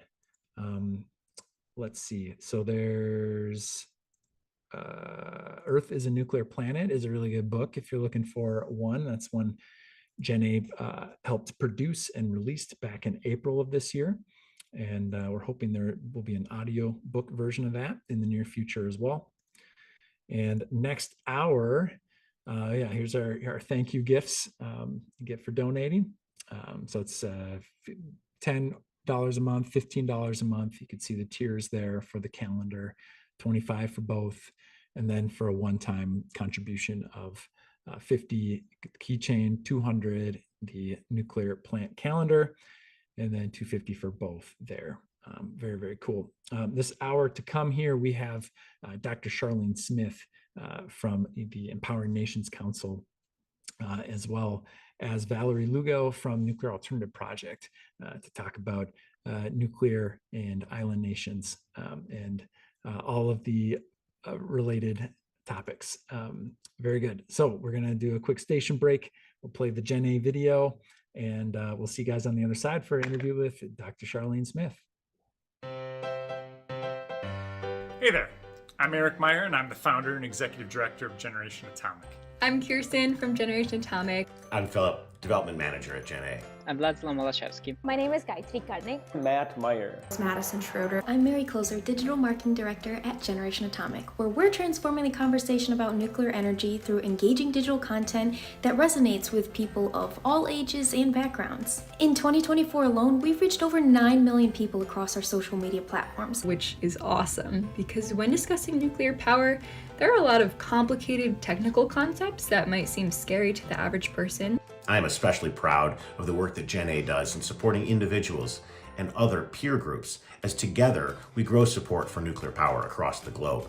I've transformed the Atomic Ambassador training into an accessible online platform that equips anyone to become an effective advocate for nuclear energy. We've guided 140 newcomers who have gone into their communities, including the ones where you live, to host things like film screenings, educational talks and exhibits, and write to their local newspapers. The work that I'm most proud of for Generation Atomic is leading the COP29 delegation this year to ensure that nuclear energy is very well represented at the COP itself. I'm excited to build on this work. With the new NDC submission cycle coming up, we'll be mapping and analyzing how nuclear is being incorporated, ensuring it's not overlooked. We have tracked and followed over 70 pieces of nuclear-related legislation at the federal and state level across the United States. Your voice made a real difference this year. We championed your vision for clean nuclear energy across over 20 Nuclear Regulatory Commission proceedings, fighting for critical wins like the Palisades restart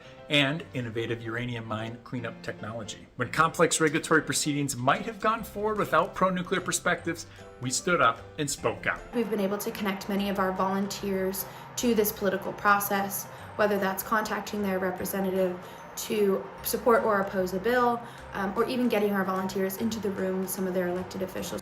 Your support enabled us to provide powerful testimony showing regulators that the public wants both existing reactors and new nuclear technology. My favorite part about our work is seeing people understand, have questions about, and even beginning to change their minds about nuclear. The good news is that globally, support for nuclear power is on the rise, but there's so much more work yet to be done to actually build the new plants we need.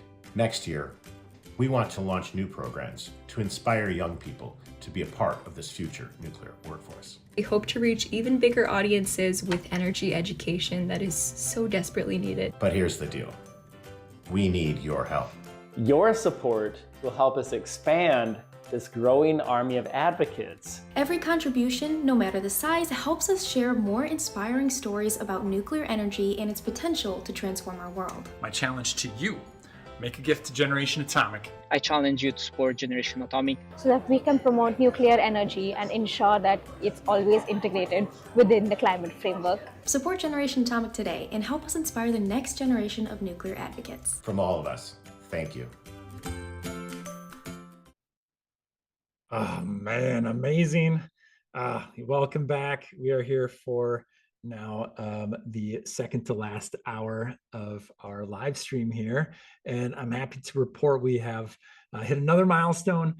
We just topped $3,000 in our fundraising total, so thank you very much. Big thanks to Tim who dropped $200, had to get that calendar. Thank you very much, Tim Crook. Appreciate your donation. And let's see, and Heather, again, all the generosity. Thank you. And huge welcome to Dr. Charlene Smith. You look so picturesque there. I had to double check it wasn't just a still image for a second, Charlene. I love the earrings. So good to see you again. How are you doing today?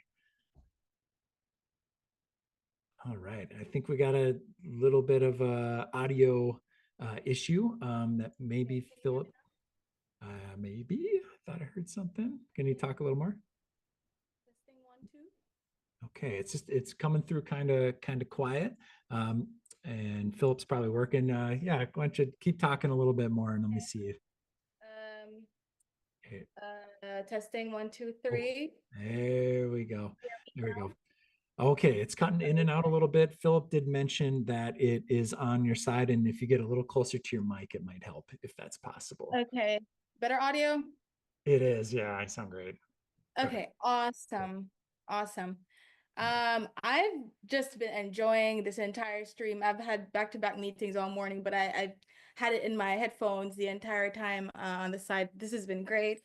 I've loved to see, I've been loving seeing all the new faces in the nuclear advocacy space. And, as I'm seeing people talking about what they're doing, I'm already kind of, jotting down some potential collaboration ideas and what we could do for 2025 and possibly 2026.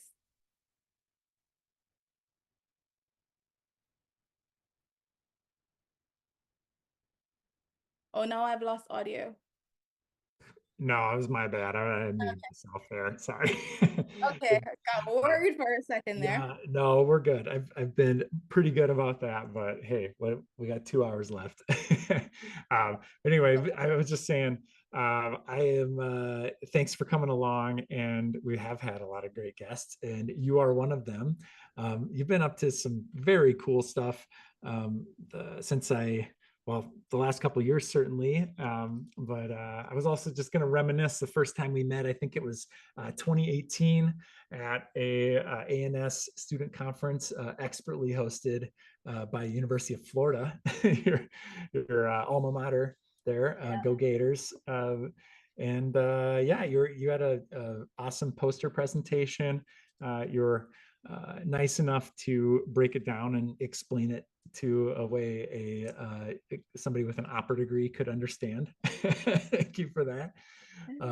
And since then, it's, I didn't know at that moment that you would turn into this incredible, certainly scientist, but also advocate, pushing for more people to go into this field and for more countries, island nations, to explore nuclear for their energy future. And that sounds like that's what you've been doing with the Empower Nations Council. I understand you got some slides. You want to tell us about it? Yeah, absolutely. So just some introduction for folks online that don't know me. I'm Charlene Smith. I'm originally from Jamaica. I'm a nuclear engineer. I moved to the US to study energy. That's always been the path for me. Growing up in Jamaica, where energy reliability was not so great, particularly during times of extreme weather events. So I decided on energy. That's what I was going to do. Started in solar. It was great. I was doing very interesting research at my university. But, as I was, diving into energy and energy research, I came across nuclear, and really I, kind of dug down that hole, and I'm still digging at the moment. So that's just a little background on how I got here.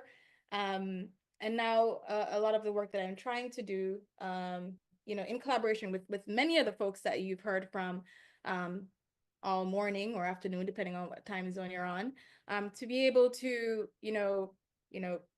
build human capacity, not only on the technical side, but on the non-technical side as well, so we can be organized in the way we provide access to information. And I think we're at a really good spot. We're in a really good time where we have a lot of young people. I'm glad to see a lot of new faces driving this change and this effort to create access to easily understandable information, so that we can have more informed discussions on what we need to do to be able to tackle this climate challenge. So Empower Nations Council, in collaboration with Nuclear Alternative Project, we're more so focusing on potential newcomer island states, right?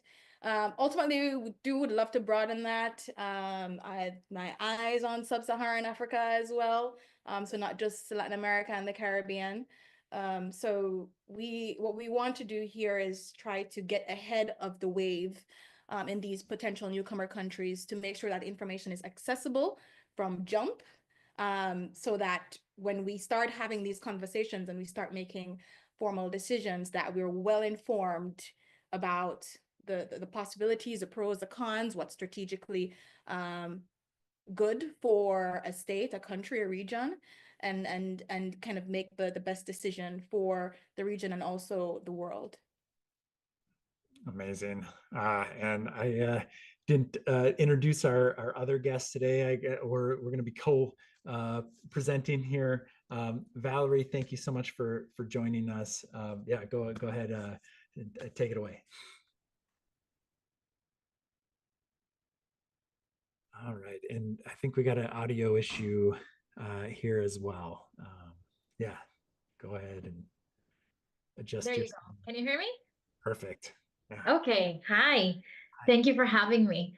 My name is Valerie Lugo. I am the COO of the Nuclear Alternative Project, dearly known as NAP. I am from Puerto Rico, born and raised, and that's where NAP also has been focusing.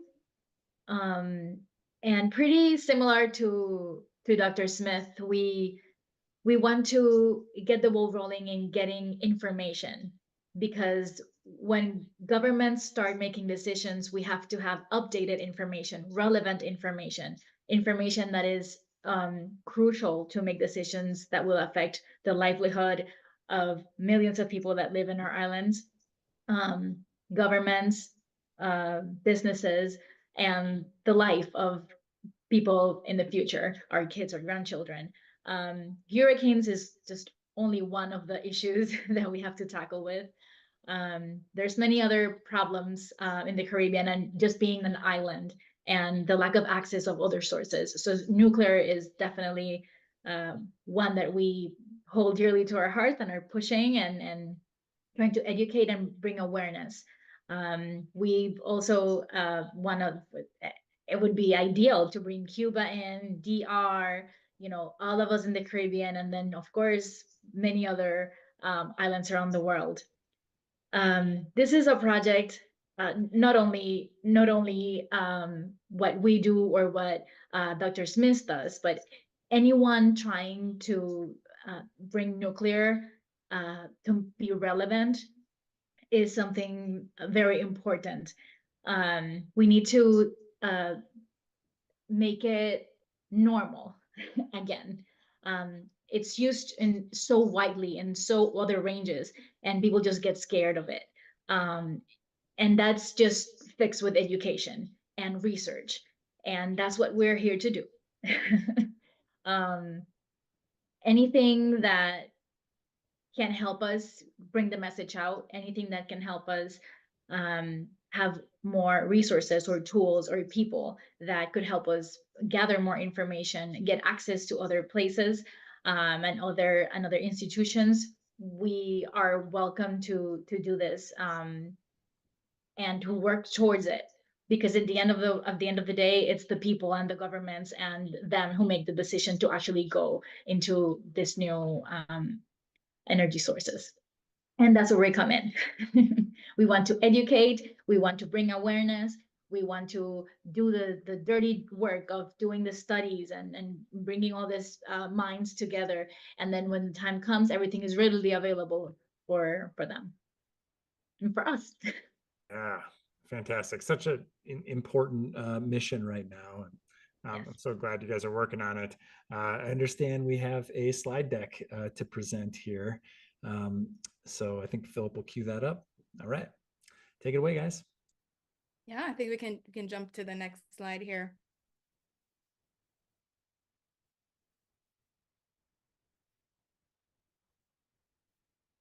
Okay, I think while we're you might have to advance those. Yeah. Well, okay. So here we are. So as a part of some of the initiatives and the efforts that we've been working on, I mean, we have to start somewhere, right? And it decided to start in Jamaica, because I'm from Jamaica and have deep-rooted connections there from my childhood and my young adulthood.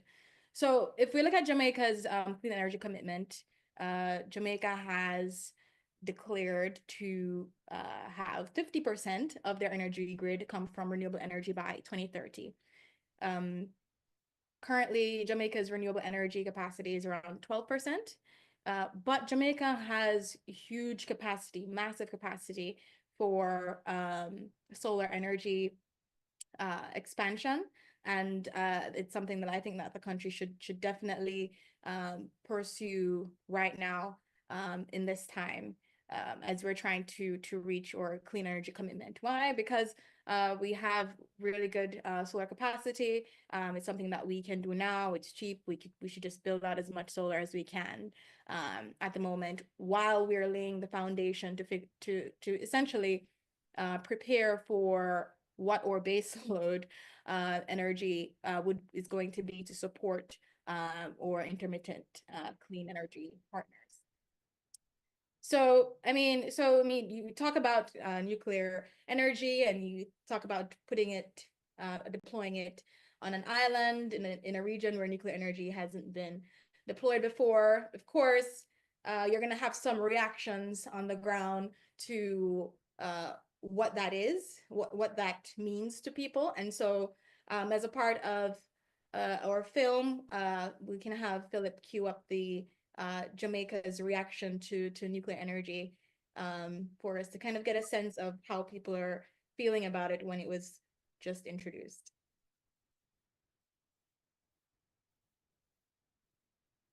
My future Jamaica is a world where everybody can just come together and really just be at peace. We can enjoy, we can have the energy, fulfillment, and so we can just enjoy ourselves really.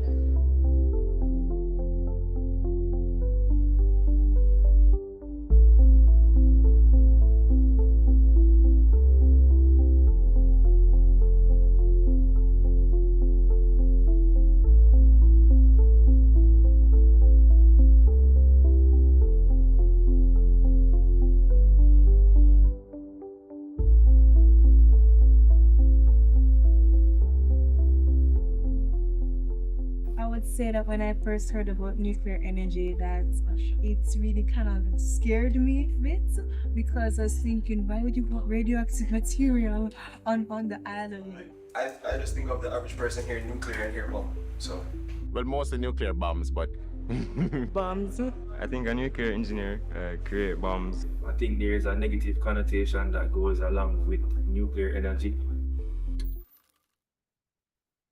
Yes, that's just to give you an idea of some of the reactions that we had or we recorded before we started hosting our events, because trust me, it turned 180 by the end, and we'll show you some of those reactions a bit later. But if we can jump to the next slide here to kind of give a landscape of what we've done, what we're working on, and what we plan to do. So in 2022 at COP27 in Egypt, Jamaica, was the first time Jamaica publicly expressed interest in nuclear energy. And we wasted no time in developing a program called the Nuclear Engineering Pilot Bootcamp. I held it at my alma mater in Jamaica the following July in 2023. And essentially, you know, we have a lot of partners there. Generation Atomic contributed as well, with the games and interactions and workshops. We had a bit of other contributors as well that came together and provided lectures, workshops, games. We had a tour of the only nuclear reactor in the Caribbean, the Silverpope 2 reactor in Kingston. We also screened the Nuclear Now documentary, and then we wrapped up that boot camp with a competition to essentially showcase the knowledge that was gathered within those 5 days from about 30 plus students.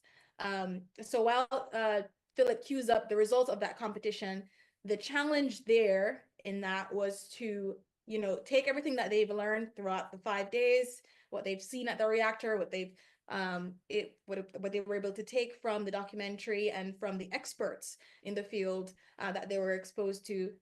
How would they introduce nuclear energy in Jamaica? So take a look.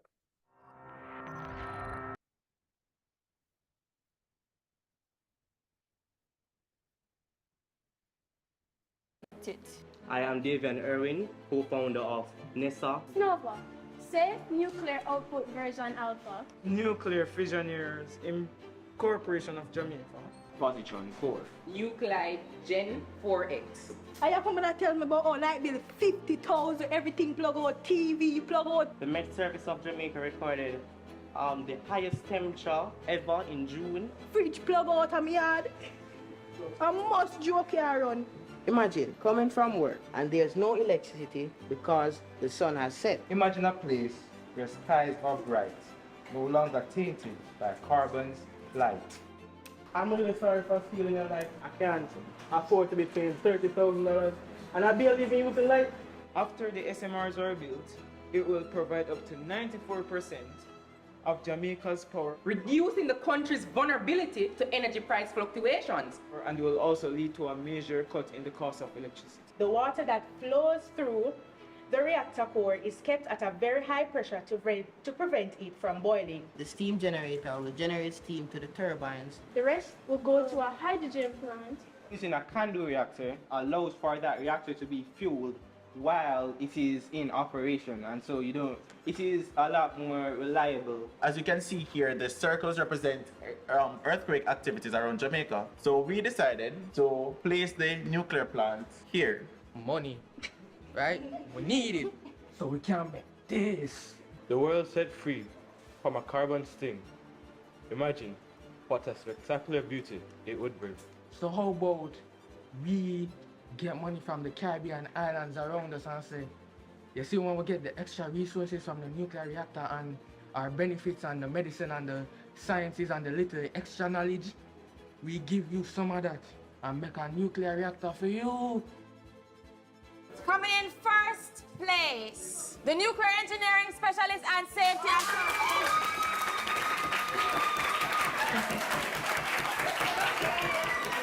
For coming first place, you have been awarded each a tablet PC.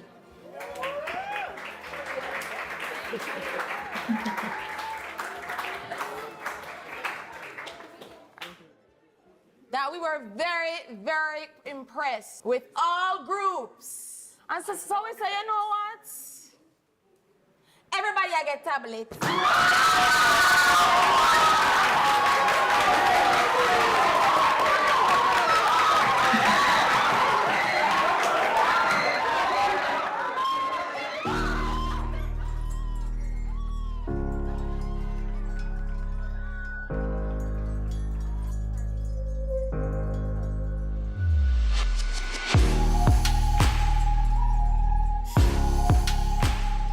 So we have approximately 30 students now who have immersed themselves into the nuclear energy thoughts. And they are speaking the language in such a profound and authentic way that when I listen to them, I just can't believe that 5 days would have done this.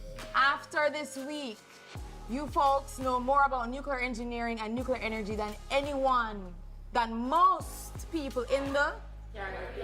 How you feel? You feel good? Give us a round. We had perceptions and we have ideas, but now we are learning the truth. And the truth is what matters. Thank you so very much.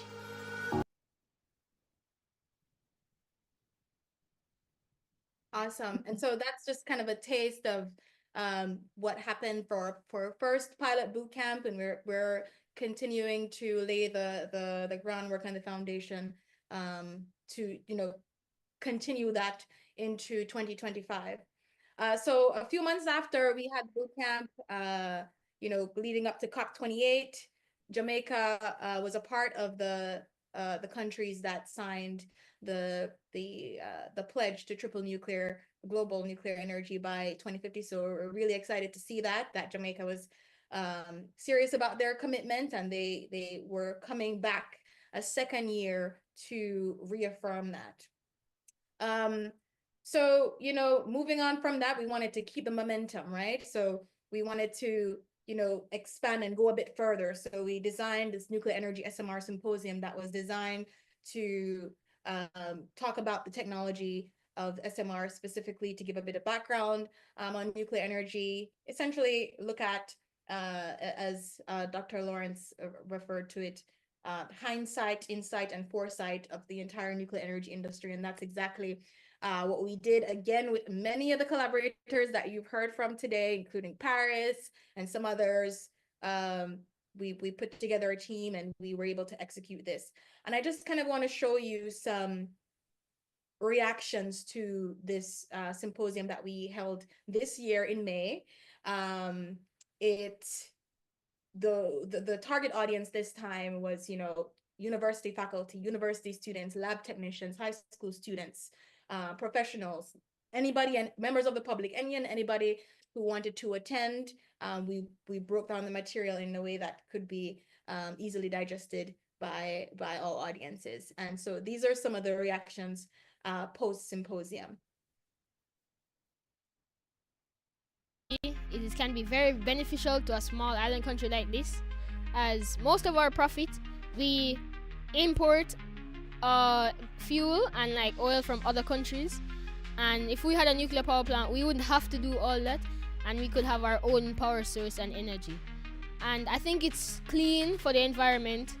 I think it's good, and overall it can be very beneficial to us. But seeing what happened yesterday with learning about the fundamentals of nuclear energy, I can say that it can be beneficial. Because I think, knowledge is power, and I'm feeling empowered now by the fact that I learned so much about nuclear energy.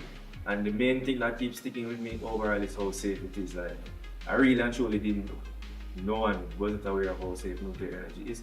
So I'm actually pro-nuclear now. I'm on the nuclear team now. And I think what you started here, kudos to Dr. Charlene Smith and her entire team for bringing us together. Don't give up, keep doing it, and I look forward to being part of this going forward. Well, to the organizers and the funders, look, I just want to say a big thank you, Dr. Charlene Smith and the many academics and energy experts who have traveled to Jamaica to be on our campus to speak at this conference. I'm just immensely grateful for their support, and for those who have sponsored and funded this conference. I just want to acknowledge them and say thank you, because this is a very important opportunity for us in our small island state to ensure that we have a diverse energy mix going forward and that we have greater energy security. So thank you very much. Nuclear power for Jamaica! SMR Jamaica, please let's do it. Better for the earth, let's just do it.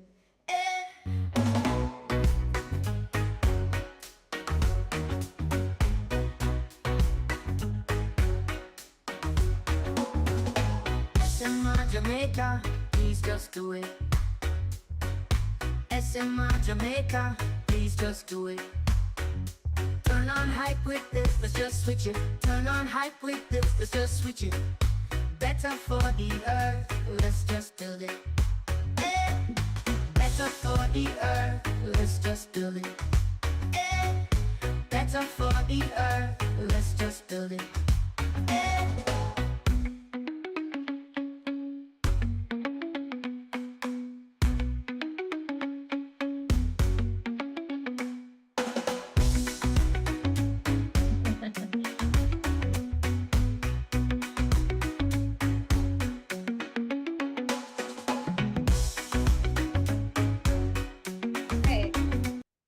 So that's just to give you an idea of just how the nuclear energy SMR symposium went that we held in May. That makes me excited for the one we're gonna do in Puerto Rico next year. It was a lot that we were able to accomplish with very small budget, and I have to thank all the sponsors, people like you guys who are watching here online that make it possible for us to kind of do these types of programs and initiatives, and film and record it so we have it accessible to an even wider audience. And so it becomes something special, not only to folks that were in attendance, but it becomes something special globally. So we start to continue pushing the wheels and the momentum here. So then a few months after that symposium in May, in October, just less than 2 months ago, Jamaica signed an MOU with Canada to advance nuclear energy, which is an extreme milestone again. So Jamaica is really on the ball, hitting commitment in 2022, 2023, and again here in 2024, which is really exciting. They signed an MOU that focuses on developing human capacity to create an infrastructure for not just nuclear energy, predominantly for nuclear science and technology, where we can use nuclear science applications in agriculture, in environmental science, in waste management, and so on and so forth. And so nuclear energy is a part of that portfolio. And so having that MOU with Canada is extremely important, because that will help to create a widespread effort in terms of training.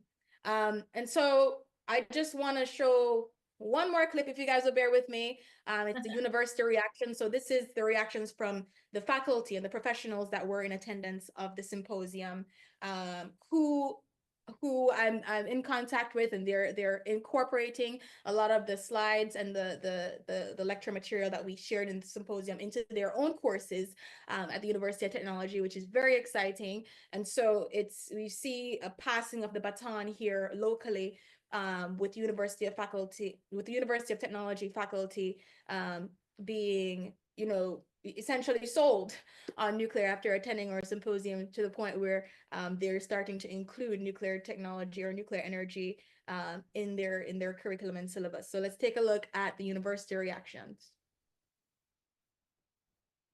Of training of people in terms of spreading the information about the benefits and use of nuclear applications. Certainly it has made an impact with the involvement of the youth, the students, professionals.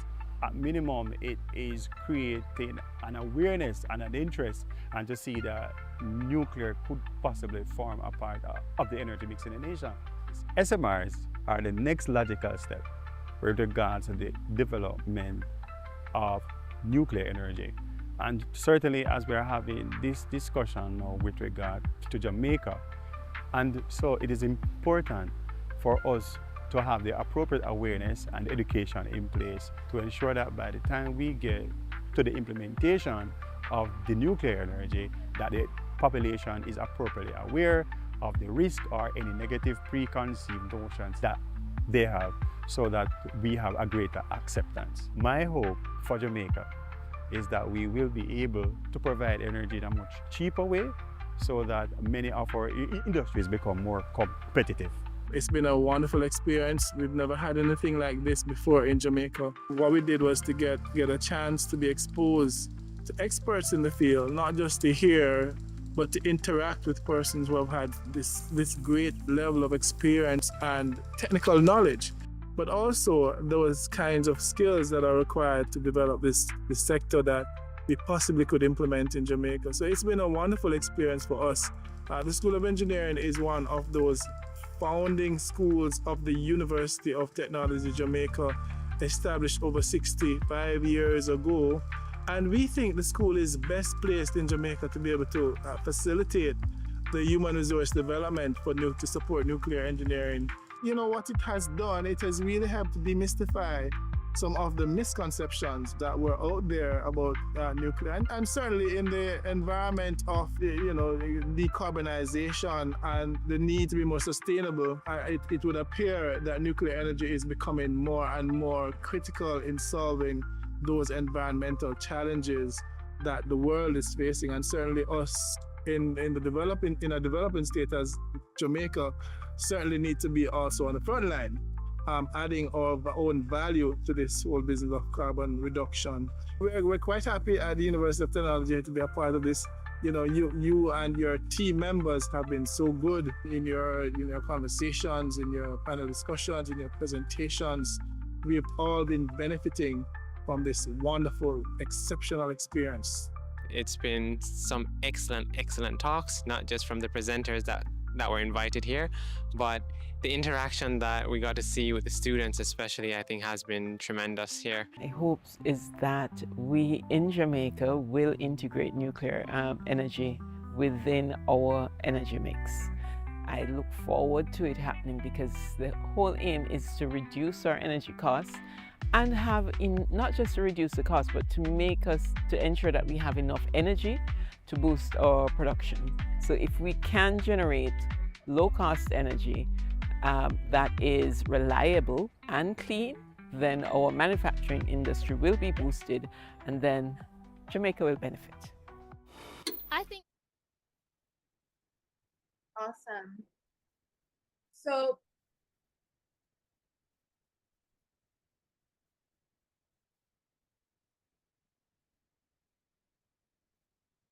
we back? I think the audio stayed.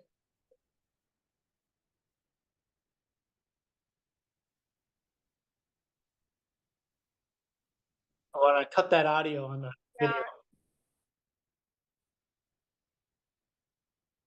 think it started all over again, no? Philip, yeah. There we go. So just to give you an idea, this is what the work that we're focusing on. We're trying to not only get students excited, get students interested in the field, but we are also trying to target those educators that are instrumental in you know, creating this technical capacity that we really need to develop as we are looking at incorporating nuclear energy in the energy mix. So we're really excited about that. That's something that we're planning to continue to do in 2025. We're going to be hosting another nuclear engineering boot camp in Jamaica. And also we're going to be doing one in Puerto Rico. So we're starting I'm to excited. broaden for yeah, I can't wait. It's going to be very exciting. And We're with trying to those broaden results, our oh my God, even better. Absolutely. And you know, doing the same format, you know, being able to film it and have it accessible for really everyone to Yeah. see, as we're trying to get ahead of the curve in terms of putting information that is accessible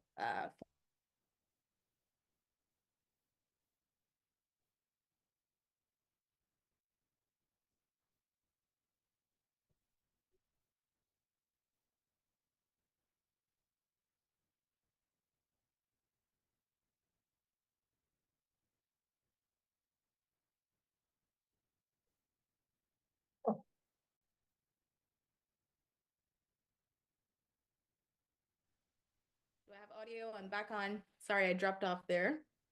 There you go. Awesome. Okay. So essentially what we're trying to do in 2025 is to, you know, host those boot camps in Jamaica and Puerto Rico. And in 2026, if we just go back really quick to the timeline, something that we're currently laying the foundation for is to develop a International Center for Technical Exchange on the campus of the University of Technology that can ultimately serve as a regional hub for training, not just students, faculty, maybe even decision makers and regulators. So we're really excited about the work that we're starting to do in that space, and hopefully we can see something up and running in 2026. So fingers crossed on that. Yes. God willing.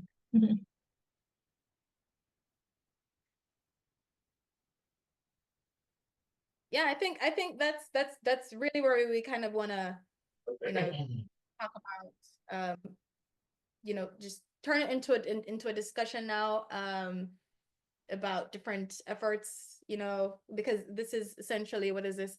It's a recap of some of the initiatives. We unfortunately weren't able to drop NAP's initiatives on here, but I'm sure Valerie can talk a little bit more about what NAP's been doing in this space. Amazing. Yeah, we have been doing some seminars that we do online on Facebook. We do lives where we bring someone that is an expert in a subject, and we line up some questions that we gather from newsletters or from people that just write us on our website and ask us questions, and we have them all ready for them, and we go over it like a conversation on Facebook Lives, and we host one every month, and then we share those on our website completely free. And you can also log in and participate completely free as well. And all the information of our reports and everything is also on our website completely free, because what we want to do is just have the information being accessible. So if you don't catch the lives, you still get the information on the website. And we do that monthly. We've also been doing podcasts. Out of And curiosity, sorry to interrupt. sorry. Are these in English or Spanish? Oh, English. Okay, all right. English.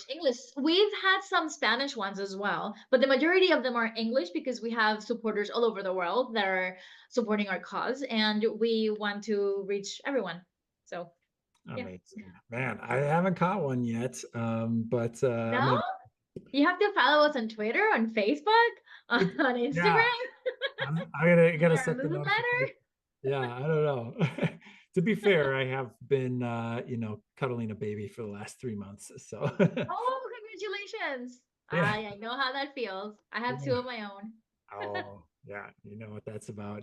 Oh man. But I'll set my notifications, make sure I know next time it's happening. Yes, yes, and we take, you know, a bunch of different subjects and different concerns that both people that are involved in the nuclear industry and just random people, general population that, like me, for example, I'm not an engineer, I'm in HR, I'm in business. So I am the only one of my team that is not a nuclear engineer. So sometimes when we're communicating things, I help them dumb it down just because I don't understand. They go too technical for me or for everyone else. So I think it's good to have me in the team. I think that's where the value comes in, to make it more accessible to people, and actually understand what it is and why it is it, Yeah. the way things work. So yeah, we've been doing that as well. Podcasts. Um, we've been featured in journals, just as Dr. Smith as well. She has one picture there. We were also featured in the same journal, I think a different month. So we've been getting the word out. It's been very busy. We are trying to do a second phase in Puerto Rico after the first one that we had that was very successful. Then we took ahead with COVID and then with the elections, and then everything changes, and Puerto Rico is a bit different than Jamaica. Jamaica is a free country. We are tethered to the US, and you know, that hinders a little bit our the way things work in the island politically and whatnot. We try to not, you know, mix ourselves with that, and keeping neutral makes us get delayed and stuff, but it is what it is, right? Because we have to work with whatever party is in power. So we just want to get the information out, and we have to wait until things come down to go again, and it takes a little bit of a toll.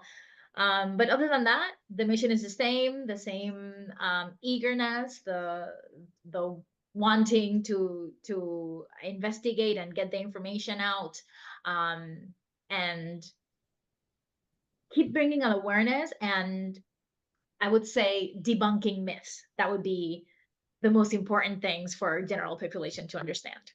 Yeah. I got a couple of questions for you guys as we work. We're going to queue up a guess the grid game in a bit here, but before we do, yeah, I'm thinking, you know, the cost of power very high for Jamaicans, very high for Puerto Ricans. Perhaps financing is also a difficulty for large projects. What kind of pathways are you exploring to get some nuclear built on your respective islands? In Puerto Rico or Jamaica? Both, yeah. Maybe we'll start with Puerto Rico and then we'll throw it to Charlene. Well, right now we use coal. We don't have a way to get gas. If we drill, there's nothing there. Puerto Rico is like in the tip of an underwater volcano. We cannot get natural gas. We have solar, but it's not enough for the entire population, and it's not enough for commercial. We have a little bit of wind, but they haven't been able to produce much. We don't have hydro. And people seem to think, why not? You're an island, you should be able to. There's a lot of wind and there's a lot of waves. Well, that's not necessarily how hydro works, but that's also where we come in to explain why things don't work the way they think they could. So mostly the battle is between solar, a little bit of wind, and nuclear to get rid of coal, to be honest. We're not trying to impose anything. We just want to move away from coal. So that's where we stand at right now. Awesome. Yeah, and yeah, Charlene, just briefly, if you could, and we'll jump over this game. What do you think? What are some pathways? Yeah, I think, well, price of electricity, as you mentioned, is extremely expensive. I mean, Jamaicans are paying 5 times more for 3 times less electricity than in the US and even Canada as well. I think going forward, I mean, what Jamaica would need to do is similar to what they've done recently, is just put out a call for proposals for certain megawatts of solar, wind, and maybe even nuclear. But maybe they want to publish that RFP for nuclear a bit later down the line. And the idea there is that you're able to crowdsource all these applications from all over the world, and make the best decision in terms of in terms of a significant reduction in the price of electricity that the Jamaicans would end up paying based on whatever contract or whoever has the best deal. Also factoring in concerns surrounding geopolitics. So I think that's a strategy that's going to have to happen in terms of pricing of electricity and what that could look like for Jamaica. So looking at RFPs, who has the best deal, who's going to provide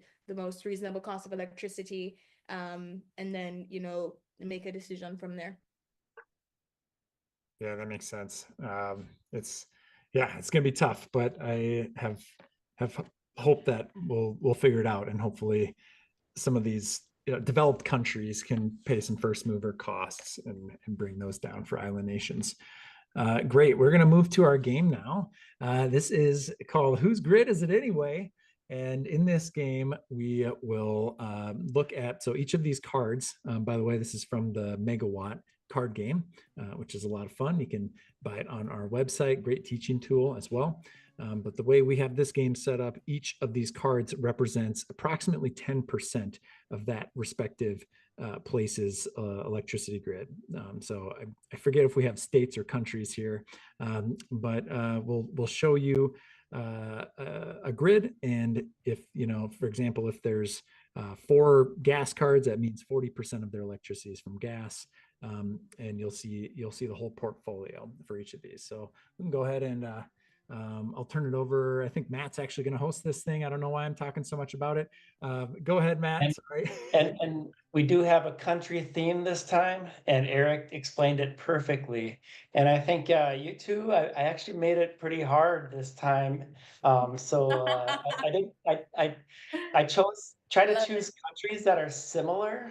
So this is going to take some talk amongst yourself to figure out your best, but you're super smart, so I think you can figure this out. All right.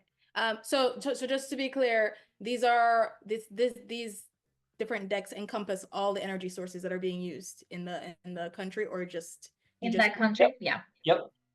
For example, this grid here would be about 30% gas, 30% wind, 20% nuclear, 10% biomass, and that would be the country's electricity production mix. Mm-hmm. All right. So Valerie, let's run this between us. So I think the second and third row, it's between the US and the UK for sure. In terms of nuclear, they're both at 20%, which is a bit tricky. Now we have to do some process of elimination. I think US is the bottom. Yeah, I was about to say the same. Because it's the bottom. Yeah, because the US has gotten a lot of shame for being one of the top emitters in the world. And if you look at the other one, you don't really see coal there. You see 30% gas, whereas the bottom you see 40% gas. The UK is an emitter, but not as much as the US. So I agree. The bottom US, the second row UK, top Finland. Top Finland.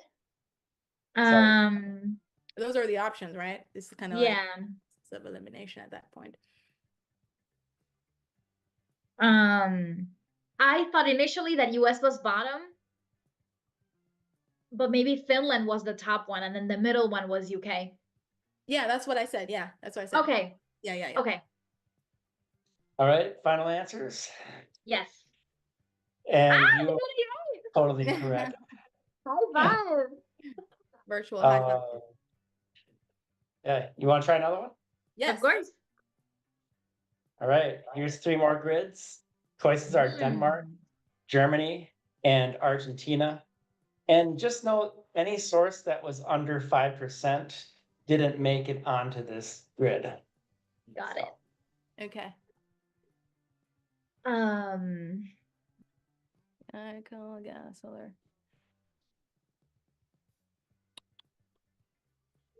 I want to say that Denmark is the middle one. I think Argentina may be the bottom one.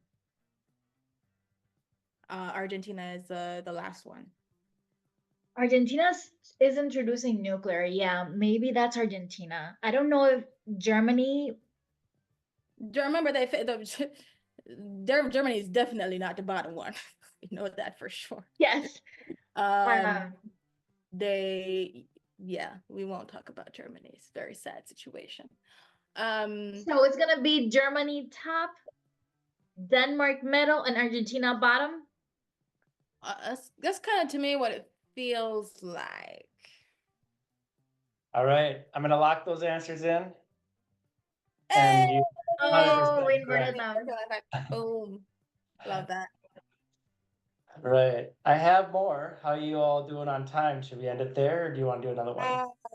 Got We're 4 good. minutes. Let's jump to another one. 4 minutes. Let's do that. 3 more. Choices are New Zealand, Australia, and Kenya. And we've introduced geothermal into this one. Immediately, Australia at the bottom right. Immediately. Yes. Immediately. Have you seen the electricity map? That thing is dark. Okay. Oh my goodness, yeah. Yeah. So let's just do that. New Zealand is a neighbor, but I want to say New Zealand is the middle, and Kenya top. Yeah, I don't know. It just yes. Well, yeah, because I feel like it's mountainous. It could have some volcanic activity going on there. Yeah, New Zealand uses a lot of geothermal. I think maybe more than Kenya. Yeah, I don't know of Kenya being like this big volcanic activity area. Anyway, so yeah, I agree. So top Kenya, middle New Zealand, bottom Australia. All right. And the answer is you got Kenya and New Zealand flipped around. What? Yeah, it blew my mind that Kenya had so much geothermal. Incredible. Shocked. That was off. I'm shocked. Yeah. Oh, well, that makes sense. We were so right about Australia, though. Kenya has hydro. That's so much hydro. I didn't even clock that. Okay. I have one more. So we might as well just do this one too. Canada, Sweden, and North South Korea. Yep. Canada, South Korea, and Sweden are the 2 options, or the 3 options. I feel like certain parts of Canada are very green. And other parts of Canada, not so green. Okay, I want to say Sweden is the bottom. The bottom left or right? Because they're both in the bottom. The bottom left. Bottom left. Let me think about it. Sweden? Let me give me yeah, Sweden is generally green. It's mostly, yeah, it's not even like yellow. It's usually green. Ooh, then that means it could be the other bottom one. Yeah. Okay, no. Sweden is the middle bottom one. Okay, just because it's very green, typically. I don't know much about what's going on in South Korea though. What do you think? Canada, I want to say Canada is the bottom left. Sweden is the middle right? I mean, who of the three is still using coal?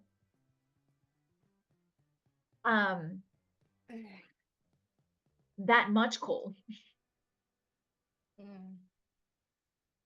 Yeah, I feel like Toronto is. That's the thing. Canada is. I'll give you 15 seconds. Okay. So just to be clear, we're locking in Sweden as the middle one, the middle bottom one. Don't know what's going on in South Korea. Sorry. I want to say that Canada is the one using coal. I want to say Canada is a top, and then South Korea is the bottom. All right, here we go. Tell us Final answer is South Korea. Oh my goodness. Top. Oh. Canada's the bottom. That one threw me off. The thinking process that was going on, though. Yeah. Chris Kiefer is going to have a word with you guys. Well, I mean, Toronto, and I know it's like nuclear, gas, and renewables, but Canada is a big place, very big place. It is. Lots of hydro there for sure. Yeah. Oh, man. Well, this has been a ton of fun. Thank you so much for telling me what you guys have been up to. And thanks, Matt, again, for a cool game. Yeah, any final words as we wrap up this hour? Atomic Aid, thank you to Atomic Aid, Generation Atomic, for hosting this event. I think it's going to be very, very beneficial in progressing all our initiatives. And I'm really excited for us to come together and do massive programs together and just pull our resources together and get some beautiful things done. So very excited about that. Thank you for hosting this. I'm super excited about the outcome and looking forward to more great stuff in the future. Yes, and thank you everyone for the support also for the Nuclear Alternative Project. We are looking for the boot camp next year, getting ramped up for that, and everything else that's coming up for 2025 and 2026. Also looking forward to it and see what else we can do for Puerto Rico and neighboring islands. Amazing. You guys are doing great work. It's a pleasure hanging out. Yeah, enjoy the rest of your day. Hopefully we'll see you at an event soon. And thanks Thank you for having us. Absolutely. Ciao, bye. Cool. And hey there. I'm Eric Meyer, and I'm the founder and executive director of Generation Atomic. I'm Kirsten from Generation Atomic. I'm Philip, development manager at Gen A. I'm Vladislav Malashevsky. My name is Gayatri Karnik. Matt Meyer. It's Madison Schroeder. I'm Mary Closer, Digital Marketing Director at Generation Atomic, where we're transforming the conversation about nuclear energy through engaging digital content that resonates with people of all ages and backgrounds. In 2024 alone, we've reached over 9 million people across our social media platforms. Which is awesome, because when discussing nuclear power, there are a lot of complicated technical concepts that might seem scary to the average person. I am especially proud of the work that Gen A does in supporting individuals and other peer groups as together we grow support for nuclear power across the globe. I've transformed the Atomic Ambassador training into an accessible online platform that equips anyone to become an effective advocate for nuclear energy. We've guided 140 newcomers who have gone into their communities, including the ones where you live, to host things like film screenings, educational talks and exhibits, and write to their local newspapers. The work that I'm most proud of for Generation Atomic is leading the COP29 delegation this year to ensure that nuclear energy is very well represented at the COP itself. I'm excited to build on this work. With the new NDC submission cycle coming up, we'll be mapping and analyzing how nuclear is being incorporated, ensuring it's not overlooked. We have tracked and followed over 70 pieces of nuclear-related legislation at the federal and state level across the United States. Your voice made a real difference this year. We championed your vision for clean nuclear energy across over 20 Nuclear Regulatory Commission proceedings, fighting for critical wins like the Palisades restart and innovative uranium mine cleanup technology. When complex regulatory proceedings might have gone forward without pro-nuclear perspectives, we stood up and spoke out. We've been able to connect many of our volunteers to this political process, whether that's contacting their representative to support or oppose a bill, or even getting our volunteers into the room with some of their elected officials. Your support enabled us to provide powerful testimony showing regulators that the public wants both existing reactors and new nuclear technology. My favorite part about our work is seeing people understand, have questions about, and even beginning to change their minds about nuclear. The good news is that globally, support for nuclear power is on the rise, but there's so much more work yet to be done to actually build the new plants we need. Next year, we want to launch new programs to inspire young people to be a part of this future nuclear workforce. We hope to reach even bigger audiences with energy education that is so desperately needed. But here's the deal. We need your help. Your support will help us expand this growing army of advocates. Every contribution, no matter the size, helps us share more inspiring stories about nuclear energy and its potential to transform our world. My challenge to you: make a gift to Generation Atomic. I challenge you to support Generation Atomic so that we can promote nuclear energy and ensure that it's always integrated within the climate framework. Support Generation Atomic today and help us inspire the next generation of nuclear advocates. From all of us, thank you. Oh my goodness. Thank you for everyone joining us for this, our last hour of the Atom Aid stream.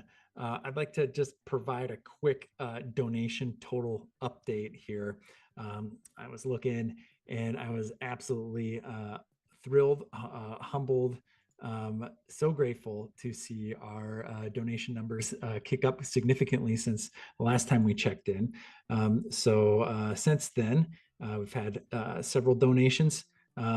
Some ones from, let's see, Brian Campbell, thank you, Bradley, Francis, and then just most recently, Jim Hopf has made considerable donations to help us get up to now over $6,000 that we've raised today. Amazing. Jim contributes in many ways, financial contributions, incredible. Also, his time. He's one of the stalwart, longtime volunteers on our government team and has provided uncountable hours of testimony, of meeting with legislators. He's a huge asset to the nuclear community, and so thankful to know him, and so thankful for that donation. Jim, you are the best. Thank you. And looking forward to many more years of collaboration, getting Diablo extended and getting some more nuclear built in California and other places. So cool. So you might also notice, the eagle-eyed viewer might see that this is indeed the fifth different t-shirt that I've worn. Wait, sixth different t-shirt I've worn today. I'm losing track. And that was just a little bit of an attempt to showcase the many cool pro-nuclear designs we have in our store at shop.generationatomic.org, where all of the proceeds go to support nuclear advocacy. Check it out, get something for your friends and loved ones for the holidays coming up, and rep that nuclear wear. Great. So this hour, this is Nuclear New York Hour, another incredible organization we've had the pleasure of collaborating with for Nuclear Climate Week, for trying to save Indian Point, fighting that quixotic, to be joined here by Dietmar Daterine, who is one of the co-founders of Nuclear New York and driving forces behind it. Dietmar, so good to see you, my friend. How are you doing? Doing great. We're super excited, or I'm super excited about joining this. This is our second time, I think. We're joining the Atom Aid live stream, and we're super grateful for all the great work that Generation Atomic has been doing and continues to do, not just Atom Aid, where we stand to fundraise for ourselves and all the other advocacy groups out there, but you were critical with the help that you provided to our two symposiums, our first one last year and the other one this year, and so much more work that you're doing with all the other groups. What you do is you help people lift themselves up, I would say, from being interested, turning into noob bros or nerds, learning everything, and then becoming engaged and changing the world. And you help us be better at this. Thank you. Thank you, Dimar. Oh man, yeah, it's what can I say? It's been amazing working with you guys, and I'm excited now with the prospects of actually building more nuclear in New York. Maybe, yeah, I know you guys have been working hard with the NYSERDA process and all of that. I'm sure you're going to tell us all about it with some slides you have queued up here. Yes, thank you. Let's not dive into the slides. First, I want to frame this a little bit. I was thinking about where the audience might be in all this and what we have lived through. We started in 1999, and all of us came together basically as like not active on nuclear energy as much, but we were forced onto the issue dealing with Indian Point and stuff. And so we started doing advocacy work.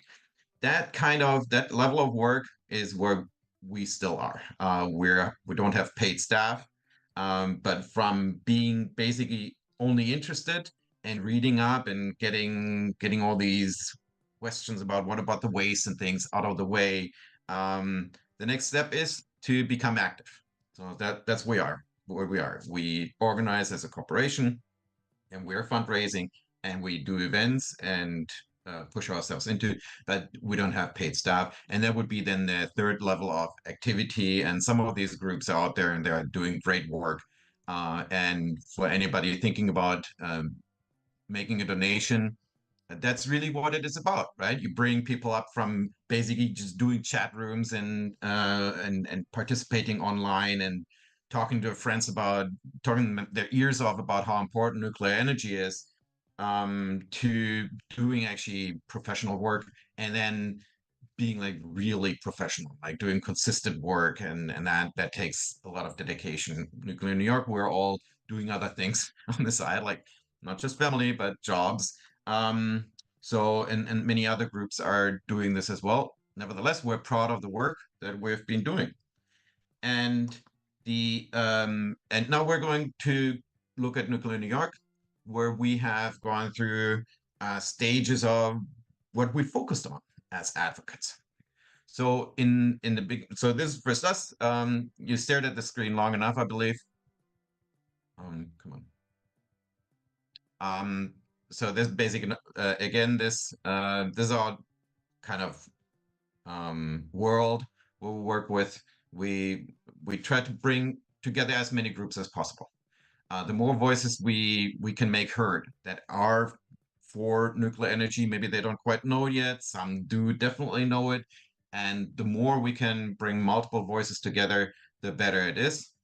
And that's why we're also nonpartisan.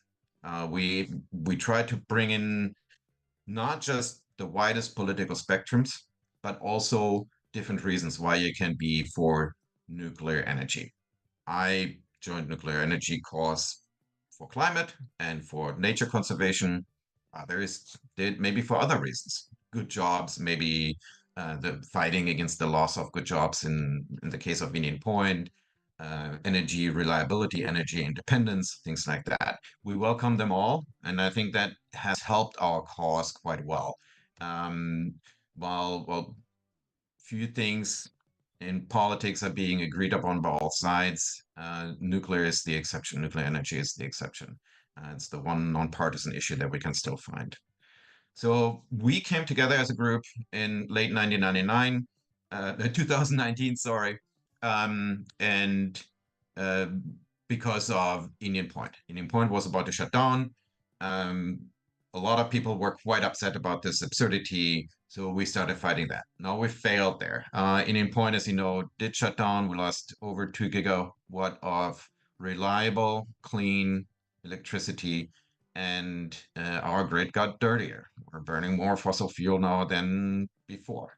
But eventually we had to say, well, we're not going to rescue Indian Point anymore. We kept harping on Riverkeeper, this is one of stand up in front of Riverkeeper, to point a finger there where it hurt.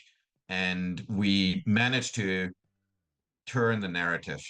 People became critical. The media, even the New York Times, became critical of that decision to shut down Indian Point, and people asked questions. And I think that kind of awareness of this loss in the state and this nagging knowledge that the state make a mistake here. In the same year that we signed into law the like a nation-leading climate law, the Climate Leadership and Community Protection Act, which set to a zero emission goal for electricity by 2040, and then we're shutting down Indian Point. It made no sense. So we did a lot of work around that, and it was super popular. We had like video projections twice actually in New York City. Got some media attention for that. Very pretty but very pointed messages that we did here. There's a big power plant in the middle of New York City, Queens, where I live. And that's actually where the one picture was, the first picture. We had a few protests there. Then Indian Point did shut down. We were invited with Mayor Knickerbocker, whom you can see here on the right side, to participate in basically the funeral for the plant. And we worked before and since then even closer with unions and with Mayor Knickerbocker and others that through this experience maybe learned how important nuclear energy is. Then we started engaging in looking forward. Like with the CLCPA, this big law, came Climate Action Council process where we engaged in and kept pushing for nuclear to be part of the answer.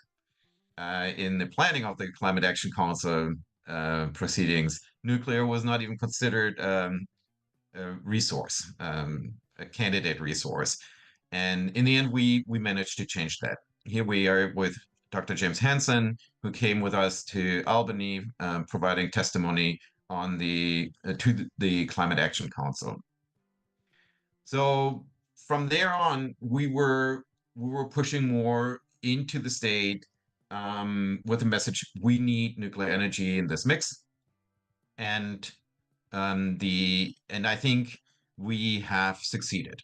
So from this second stage, maybe these symposiums first, and then we discuss where we're going next. So this was our last year's symposium, our first one. Again, Generation Atomic, a big partner group, was participating in that. We kind of made the point with the example of transition from coal to nuclear in the US and around the world, how that could work.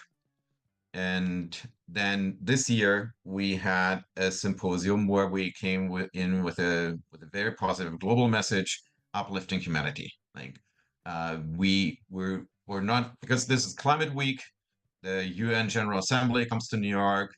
So this is our moment where Nuclear New York does a little bit more than just New York. And we had a lot of guests from around the world and even speakers. And we were discussing global issues, basically, how we can use nuclear energy or have to use nuclear energy to lift people out of energy poverty, basically. When we're looking at energy in New York, it's about like cleaning it up. Maybe there are energy poverty issues as well, where for some people energy is becoming increasingly unaffordable, but it's nothing compared to actual energy poverty. And we have to solve this. And what can nuclear energy do to that? So we had a full day on this. And before I start the video, these were our 4 panels that we did. We did one on the fuel cycle, because what about the waste always comes up. So we did that, and we had great panels, and we will get a little glimpse of what was said on the other 4 topics. These pictures. We had 200 people in in-person attendance, and then another, like, we didn't count those, maybe 50 to 80 that were joining us online. We work together with Cornell University, the Atkinson Center for Sustainability, used their facility on Roosevelt Island, brand new campus, super pretty. And there are a few of us celebrating this near in the campus bar on the campus hotel. So from here, I will pause this and we'll share a video, just 2 minutes to give you some idea of what that felt like. Wait, I actually wanted to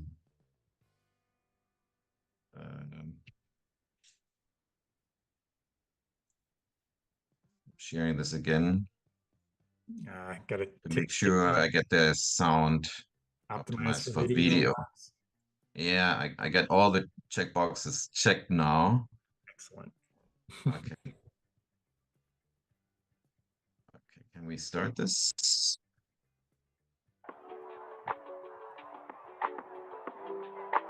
I think we are really at the cusp of something big.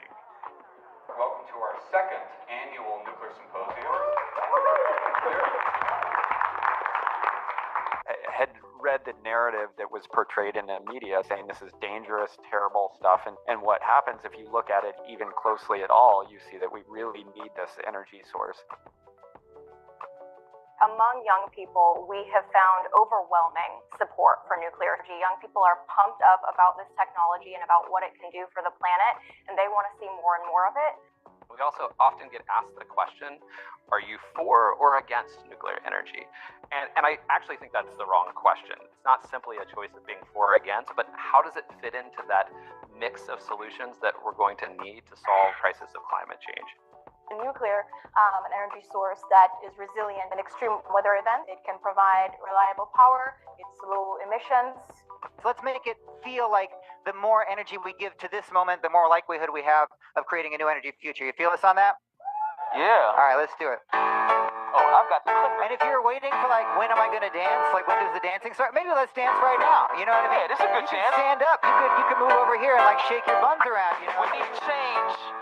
Now is when it has to be. Hands in the air, uplifting humanity. When I say clean, y'all say energy. Clean energy. We have a path that we try to follow, and that is you should be taking very little from Mother Earth, Father Sky, and water, lifeblood, maximizing the use, and returning very little. Why aren't we the ones telling the story from the first-hand perspective? Take the risk. Share your story. Make some noise, man.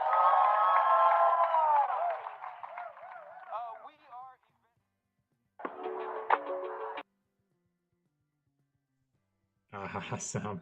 That is such a jam. Is there a way, is there a place you can download that track? And it's on YouTube. Yeah. I'll I don't have the link anymore, but I'll find it. I'll put it. Well, somebody will put it in the chat. Maybe some of the viewers in the YouTube chat. I want like the studio recording of that song, if there is one. Yeah, no, the music was the best. We premiered the Uranium song by Baba Brinkman. There was some issues about when can we actually showcase this. It was live streamed, but then when were we allowed to put the video online? We had to delay a few days. It was super cool. Anyway, everybody check out the Uranium song by Baba Brinkman. I think it really has some good vibes in it. And yeah. Oh, and you saw probably Dr. Charlene Smith in the video. She was one of our panelists, right? A tough act to follow from the previous hour. I'm trying really hard here, but that was really good. Yeah. Oh man, that was awesome. Shout out to my brother as well, who did some logistical organization to help do that, and all the other volunteers. Definitely had a little bit of FOMO, but you know, I had I think a week-old baby at that point in time, so definitely wasn't going to make it. That's awesome. So, you know, it seems like within just the last couple of years, the winds have changed directions a little bit in New York, between, from Indian Point's closure, to the legislation banning the discharge of treated water, to now some conversations about new nuclear. Can you tell us a little bit? Yes. I almost forgot about the tritium stuff. It's annoying. In the scheme of things, it's more of a sideshow. So we're going right into the stages of our activism, where we all came together fighting the closure of Indian Point. I think if we would have met with that situation that we met in late 2019, today, we would prevail. The nuclear advocacy work from everyone out there who did like the tiniest bit or dedicated his life to it made a difference. I think we made huge progress in turning the awareness up that we do need nuclear energy and that is a sin to the planet and to our children to shut these things off. But we failed, right? We did use then the failure of like the closure of Indian Point as our argument. We were the one group in New York State running around and pointing out like emissions are going up, you did this, this was bad. And most people ended up then agreeing, certainly to themselves, maybe not publicly. But we had to move towards looking towards the future. So we did advocacy work, engaging productively in any opening that the state offered. We also engaged with the media, did any interview that we were invited to. We did the symposium, we did the movie launch with Oliver Stone. We did and we participated in the state processes. So we have multiple agency with the Public Service Commission that most states have, but we also have NYSERDA, which is like an authority that handles energy research and development. And we have NYPA, which is the largest public power authority in the state after the Tennessee Valley Authority, which is federal authority. So we have a few things, and we have NYSO because our market is just the state.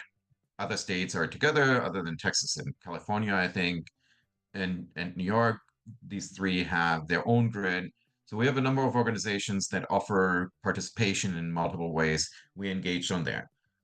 So when we started making this, after saying we need to keep Indian Point alive, when we then started saying we need nuclear energy to make this transition successful, to keep the jobs in New York, to be climate neutral and get it actually done by 2040. People started listening, they had to listen. And I think the state came into the realization as well that no, solar is not fast, wind is not fast, offshore is not cheap, nor fast, nor easy. New York had a fair bit of trouble with offshore wind. It's probably not going to get any better. So all these circumstances helped us make our point. And I think right now we have the state engaged in looking to build nuclear energy. And that is a sign for us that, yes, okay, so we have convinced the decision makers. Our Governor Hochul, I believe she really gets it. She understands that you cannot provide future jobs in advanced manufacturing and other jobs and prosperity for New Yorkers to stay here and to live and more people to come to New York to make us even more prosperous without nuclear energy. Now it is up to the really hard work. And this is probably something that most of us have not properly prepared for. So our advocacy work, now we can all make an argument, and before starting actually advocacy, everybody started digging into like, oh, what about the waste? I mentioned that before. Like you become first an online nerd to understand all these questions before you really engage publicly on these matters. But the really hard work is workforce development, financing, supply chain, who does what, when, and where. We need communities that are willing to host nuclear plants. This is work where we have to reinvent ourselves again, and this is critical. All the work that we have done so far is for nothing if we fail to execute. Right? Yeah. So we can't build these plants and then staff them. Yeah, absolutely. That's been something we've been thinking about a lot for 2025 as well. Like how can we get more into the workforce development of this? Because it's like 375,000 new workers in the industry by 2050. That's gonna be tough. Thank you so much, Dietmar. We'll have you stick around to play a game a little bit later, but I want to move over to Susan from Eco Nuclear Solutions now. Susan, one of a few friends of ours up in Massachusetts area, up in New England there. Susan, how you doing today? Nice to see you. Okay, let's try to figure out what's going on with your audio. I can't hear you quite yet. There we go. How's that? Perfect. I Yeah. was just reflecting when you showed those slides in the video of the symposium, how great that was. Thank you for putting that on. Yeah, Susan actually came with her group and did an art exhibit. We had the foyer filled with nuclear art. It was pretty cool. Yeah, pro-nuclear art. We left some people didn't read the instructions in the contest. They still sent the negative foreboding images, but yeah, it was really great to come down. And I also loved your funeral for Indian Point. That is brilliant marketing. Yeah, it was 1,000 plastic helmets, indicating the jobs that were lost. 1,000 family-sustaining jobs. Well, there's a group up here we are recently aligned with. And like you said, Dietmar, we are bipartisan. It's so important. Everybody we need to be at the same table. So this group that is concerned with how the state spends its money, they got a piece of the blade that fell apart. Maybe you read about it in the Massachusetts Bay. They brought a blade from a wind turbine and delivered it to the governor's office. And they got coverage on NPR. And I just love that visual. I think it's so important. It's like the art. We need to reach across different ways to communicate with people. So then they can say, what about the waste? Yeah. Oh man. And you're no stranger to street theater up in Massachusetts either. Actually, I think one of the strongest pro-nuclear, anti-nuclear presences there. I remember seeing a few things. You have the same issue with this fear-mongering around tritiated water up there. So when you're talking to politicians, legislators about this, because this is maybe a more charged issue than average there, how do those conversations go, and how can you kind of cut through the emotion there and talk about the value of nuclear? It's a really tough one, because before I got involved in this, I was an advocate for criminal legal reform. And the main thing I learned at the State House is they go in a flock. They travel together, all the legislators, and it's really enforced. So it's really hard to break into that crowd mentality. And my state legislator gave us the formula in the previous movement. He said, find people all over the state. He always was saying, Susan, it has to be statewide.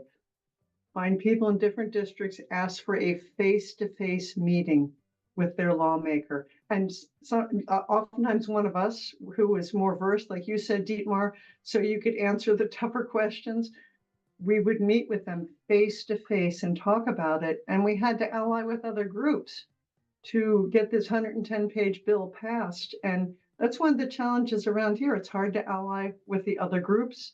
It's hard to get a legislator to listen or to read a book or watch a movie.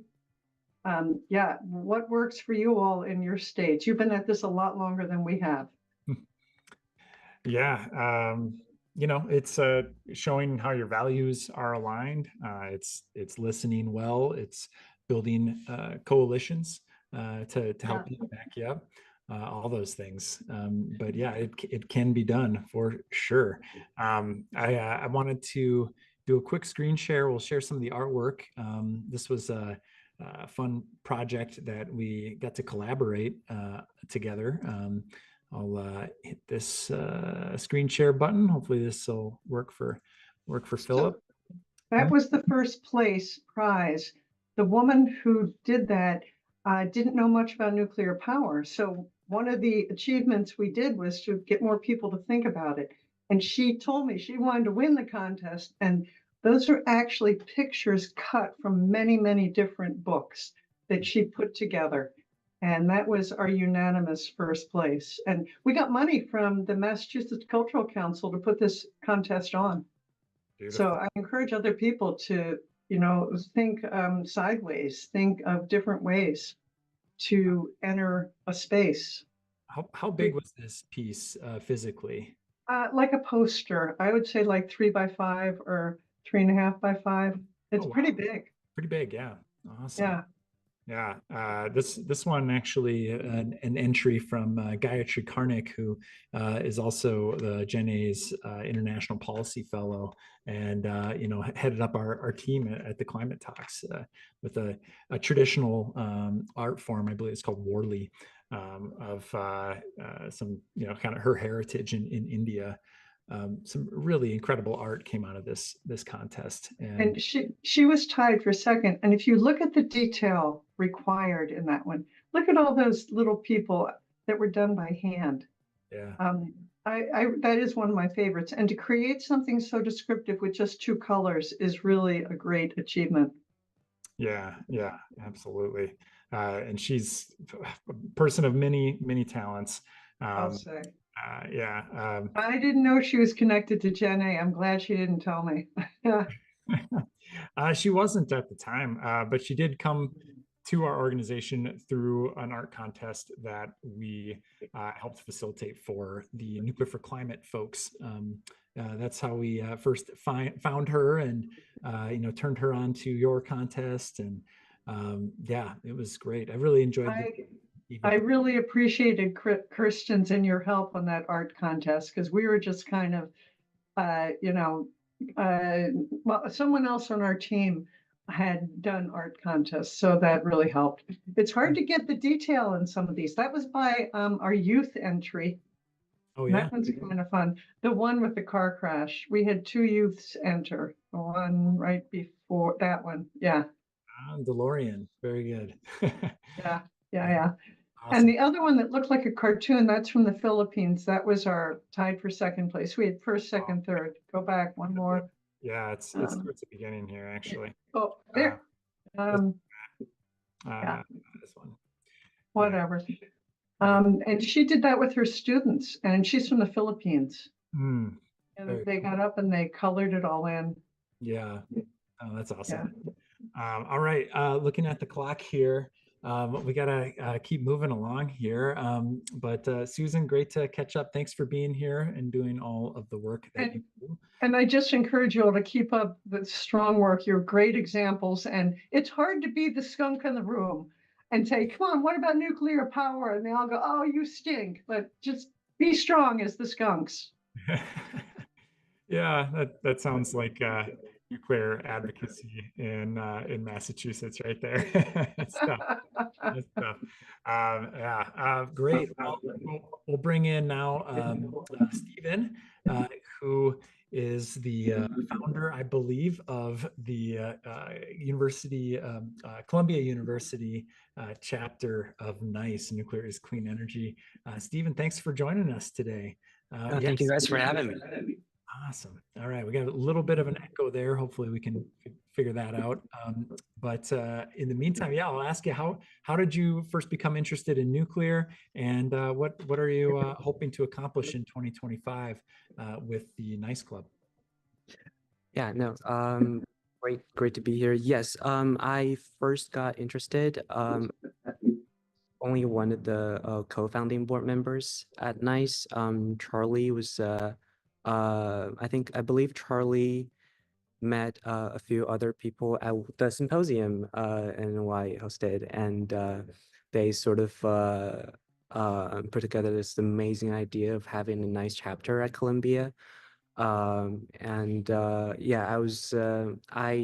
I was initially exposed to the energy world through a fellowship at the UN. I was doing mostly energy policy research, but with the more developed and advanced nuclear technology, I see that as a very viable and feasible solution for the challenges we're facing, both economically and climate-wise.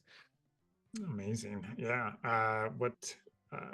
What's your major, and how did you first kind of discover that nuclear is amazing? Well, I'm actually a political science major, but I've always been interested in sustainable development. That's another major at Columbia. I have a climate school, an Earth Institute, so the campus already has this environment to look for the next generation solutions for again, like the climate change and the pressing nuclear demand that we're facing. And I honestly just learned everything from the inception of NICE, and thanks to all those dedicated researchers, I get to read great reports, and even the nuclear summit down in Texas, sponsored by NY a few weeks ago. That was such an amazing exposure to the entire fascinating world, that it's developing so fast. Just like our club, we attracted like over, I believe, cumulatively over 100 people on campus just within 2 months, and we're in the process of getting officially recognized, and it's just amazing to see how many people are really interested in this. Wow, that's incredible. Did you just say you have 100 people interested in joining the club in 2 months? Yeah, so we on our roster, I think we have like 50 some people across Columbia, from Columbia Law School, Columbia Business School. I'm an undergrad student, and the Climate School, CPA, School of International and Public Affairs. Yeah, and we hosted an event with Elena Teplinsky and Carl Perez. It was a huge success. We have like over 70 people just RSVP'd, and it was great. So glad to hear about that fantastic start, and looking forward to talking more, collaborating more in 2025. Very cool. So we'll at this point, we are getting ready for our final game. Before we do, I'll just do a quick donation total update. We are now up to just shy of $7,000, $6,975. Incredible. Very good. I wonder if we can break that 7,000, and I wonder if we can just get a little bit closer to our goal of 10K here. We did have a few offline donations come in as well. So shout out to Ron Jester for a very, very generous $5,000 donation for our cause. So that's incredible. Thank you, Ron. And I expect we'll see a few more coming as well in the days ahead. So yeah, thank you to everybody who's donated. I really, really appreciate that. And let's finish strong here. Yeah, so we'll have Matt, when he can, share his screen for our final game of the day, which is a Wheel of Fortune, I believe. And I see Matt's sharing, and yeah, enjoy the game. We'll catch you guys on the other side. Awesome. That is right. Yeah. So as You're gonna Philip play. clicks We're some gonna buttons. go. Will we wait for the screen? Yeah, I think so. I think he's got to switch it over to yours. There we go. Perfect. Thank you, Philip. All right. For our last game, we're gonna go old school. Gonna play some good old fashioned Wheel of Fortune. Any of you not, or any of you, yeah, are any of you not familiar with Wheel of Fortune? Yes, me. I watched that kind of TV. It has to do with letters, right? You have to bid. So let me walk you through here. I'm gonna load up a puzzle. Is a phrase. The category is reframe.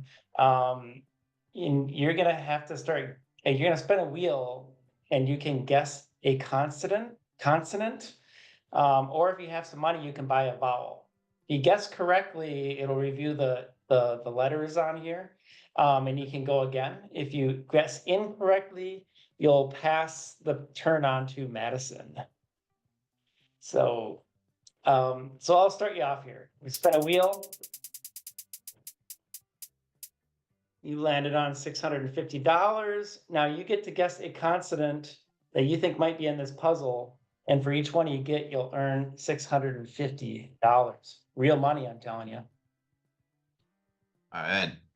I'm taking an S as in Steve. S as in Steve. There's 3 of them. So, by the way, the money you earn, you're required to donate straight to Jenny. Figured that. I knew there was a hook. So you get to go again. For you. Just wait. All right, $700. Take your best guess. I will take a B as in boy. We have a B. No B's. All right, Madison. All right. Spinning the wheel for you. For $700. Okay. Can I get a T? You may. Woohoo! 4. Holy Wow. cow. Please. Nice. What would you like to do? Spin again, buy a ball? Spin again. Round and around and around. Oh, no. Ah! You land on bankrupt. So you lose your money, you lose your turn, and we I are helped going everybody else solve the puzzle. Shoot. on to, well, we might get around to you again. Steven, spinning the wheel for you. $550. What would you like to guess? I choose a consonant, right? Has to be for your first turn, yep. Okay. Can I choose M? N as in Nathan? Sorry, M as Yeah, in M as in Matt. All right. There are no M's. So, all right. So we're back to Brutal out D-Mark. here. Yeah, this is a tough one. I stumped somebody else on this one earlier. D-Mark, what would you like to do? Spin a wheel, buy a ball? Ball. Oh, by a ball. All right. No, actually not. I'll do that later. All right. I will not be able to guess it yet, I guess. Lose a turn. We're back to Madison, and we have to spin. $700. Okay. Can I get an L? There's one L. Not very helpful. Spin huh? again. Not much to work with there. 900. Now we're in the big bucks. Okay. Can I get a P? P as in Peter. Yep. There are No. none. Oh, Steven, we're back to you. We have to spend no money to buy a vowel, so you have to pick a consonant here. Can I choose D? D as in dog? Yes? Yeah. All right. None. That's a tough one, eh? All right. Dietmar, what would you like to do? Spin or buy a vowel? I thought he lost a turn. He lost his turn, but didn't lose his money. Ah, The lose a turn, you just have to go straight to the next person. I didn't realize we already did that. All right, my bad. Dietmar, are you with us? Yeah, take the wheel. All right, taking the wheel. For $500. Pick an N as in Nancy. One. Just one. Yep. Balls are only 250. Are they going up in price eventually? No. Just 250? It's Can I cheap. buy multiple vowels? Yeah, you can buy as many as you want. Can buy them all. All right. I Which buy one them would you all. like to start with? Oh, then I want to keep the money, right? With an I. Ooh. I don't know how to subtract money from you. Oh, I just added some. I don't know. It's about Keep 2,000. doing that. No. Hey. Oh man. An O. All right. I'm cutting you off on vowels for the round. You got to spin now, unless you're ready to solve it. Where's that in the rule book? I'm making them up as I go. Pat Sajak would be upset with you. So where are my online helpers? Text me. It's my turn. All right. You want me to do a vowel? Why? But yeah, spin it. I'll go for Y, and I have to. And Y is 1. Yeah. Oh man. Hey, do I get extra free money here because I'm not a native speaker? No, but I'll let you buy a vowel if you want. Is that another one of your rules? You can buy a vowel.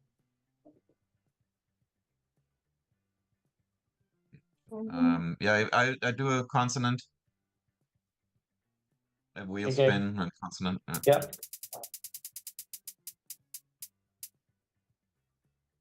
No. $700.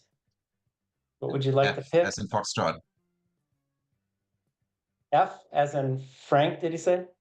And Frank, yeah, Foxtrot. Yeah. All right.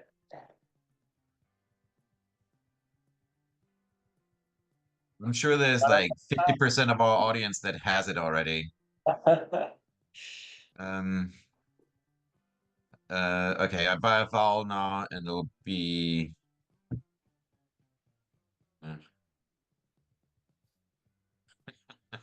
an A.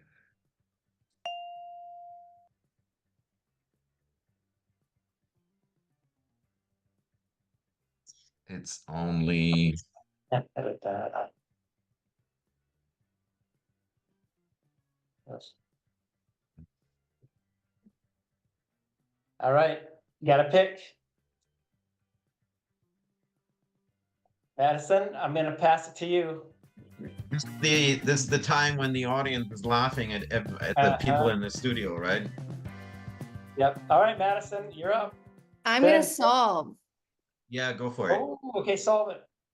It's only waste if we waste it.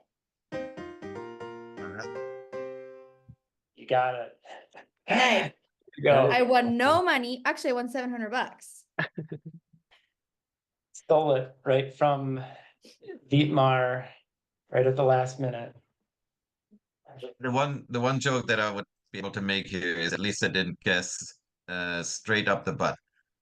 There was a Wheel of Fortune joke that I Yeah. heard about without knowing the rules, but there was at least I didn't do that. All right. Very good, Great job, Madison. everybody. I'm gonna pass it to Eric to wrap this thing up. Yeah. Oh man. Thanks again, Dietmar. Thank you, Stephen. Thank you, Madison. I was trying to get Madison. I was trying to throw her off. I was just DMing her. It's only tasty if we taste it. Oh. She didn't buy it. She didn't buy it. Yes, but this has been a pleasure. Thank you so much, guys. We'll be in touch certainly. I gotta join a Nuclear New York meeting in the near future here.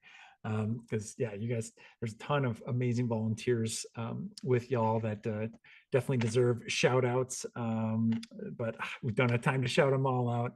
But I guess Eric Dawson comes to mind. I saw him in the stream there, and Isuru, of course, and many, many more. Very, very cool. Appreciate it, you guys, and thanks for helping us raise some money for all of our groups for nuclear advocacy here, AtomAid. All right, we'll take care of y'all, and we'll see you again soon. Thank you, Eric. Yes. All right. So here we are in our final 5 minutes here. For those of you who have joined us more recently, this is the end of a 6-hour journey together to fundraise for 6 different organizations that are doing nuclear advocacy here in the United States. And I'm delighted to inform you all that we have just tipped the $7,000 mark for donations. That's really awesome, seeing all the generosity come from our community for this important cause. We yeah, I should take a look. I'll shout out a few more people. I already said thanks to Jim, but then after I said that, he came back and put another $1,000 in there. So Jim, incredible. And then yeah, what else can I say? I'm very, very, very touched by your generosity there. Asuru, I also see giving. Heather giving again as well. Charlene, appreciate it very much so. Madison, and yeah, John Anthony is our last, our most recent donation that just tipped us over 7,000. So thank you, John. Yeah, really appreciate everybody joining us here. Huge thank you to Philip, who is stage directing this whole thing. Somehow I've gotten a few hey, there he is in the corner. I didn't even know he had that video capability. That's awesome. Yeah, I don't know how you're able to do it so seamlessly. I've actually received a couple messages from people complimenting the production values of this. So pretty amazing. We have that capability in-house. Maybe we need to do a few more live streams, right? Get a few more guests and do this. But this is a fantastic tradition to come together, celebrate nuclear advocacy, try to raise some money to support it. I hope those of you watching this after the fact will donate and share this with friends and family, ask them to donate as well. Again, we have a couple donation perks. So you got the keychain with the Atoms for Peace stamp in it, and a calendar that has 12 original pieces of artwork depicting nuclear plants across the US. This is a highly coveted piece of swag that will only be available as a donation thank you gift. And yeah, make sure you grab yours for the holidays. You can see different tier levels will unlock that gift. I'm excited to get mine. And I'm trying to think of what else there is to say other than thank you again. It's been an honor being here with you and doing nuclear advocacy with you all. Hope to see you in our online, in our volunteer meetings. Hope you will join, support, follow all of our partner organizations as well, doing tremendous work. And I hope you keep advocating for this cause. It's so important at this juncture in history. We're doing something truly special and truly so needed if we want to hand a better world down to future generations. And think of all the progress we've already made and how much is yet to be made. All right, and with that, at 5 o'clock on the dot Central Time, I will sign off finally. And yeah, just remind you all to stay rad and Adams for peace out. Thanks, y'all. Have a good night. Hey there. I'm Eric Meyer, and I'm the founder and executive director of Generation Atomic. I'm Kirsten from Generation Atomic. I'm Philip, development manager at Gen A. I'm Vladislav Malashevsky. My name is Gayatri Karnik. Matt Meyer. Madison Schroeder. I'm Mary Kozer, digital marketing director at Generation Atomic, where we're transforming the conversation about nuclear energy through engaging digital content that resonates with people of all ages and backgrounds. In 2024 alone, we've reached over 9 million people across our social media platforms. Which is awesome, because when discussing nuclear power, there are a lot of complicated technical concepts that might seem scary to the average person. I am especially proud of the work that Gen A does in supporting individuals and other peer groups, as together we grow support for nuclear power across the globe. I've transformed the Atomic Ambassador training into an accessible online platform that equips anyone to become an effective advocate for nuclear energy. We've guided 140 newcomers who have gone into their communities, including the ones where you live, to host things like film screenings, educational talks and exhibits, and write to their local newspapers. The work that I'm most proud of for Generation Atomic is leading the COP29 delegation this year to ensure that nuclear energy is very well represented at the COP itself. I'm excited to build on this work. With the new NDC submission cycle coming up, we'll be mapping and analyzing how nuclear is being incorporated, ensuring it's not overlooked. We have tracked and followed over 70 pieces of nuclear-related legislation at the federal and state level across the United States. Your voice made a real difference this year. We championed your vision for clean nuclear energy across over 20 Nuclear Regulatory Commission proceedings, fighting for critical wins like the Palisades restart and innovative uranium mine cleanup technology. When complex regulatory proceedings might have gone forward without pro-nuclear perspectives, we stood up and spoke out. We've been able to connect many of our volunteers to this political process, whether that's contacting their representative to support or oppose a bill, or even getting our volunteers into the room with some of their elected officials. Your support enabled us to provide powerful testimony showing regulators that the public wants both existing reactors and new nuclear technology. My favorite part about our work is seeing people understand, have questions about, and even beginning to change their minds about nuclear. The good news is that globally, support for nuclear power is on the rise, but there's so much more work yet to be done to actually build the new plants we need. Next year, we want to launch new programs to inspire young people to be a part of this future nuclear workforce. We hope to reach even bigger audiences with energy education that is so desperately needed. But here's the deal. We need your help. Your support will help us expand this growing army of advocates. Every contribution, no matter the size, helps us share more inspiring stories about nuclear energy and its potential to transform our world. My challenge to you: make a gift to Generation Atomic. I challenge you to support Generation Atomic so that we can promote nuclear energy and ensure that it's always integrated within the climate framework. Support Generation Atomic today and help us inspire the next generation of nuclear advocates. From all of us, thank you.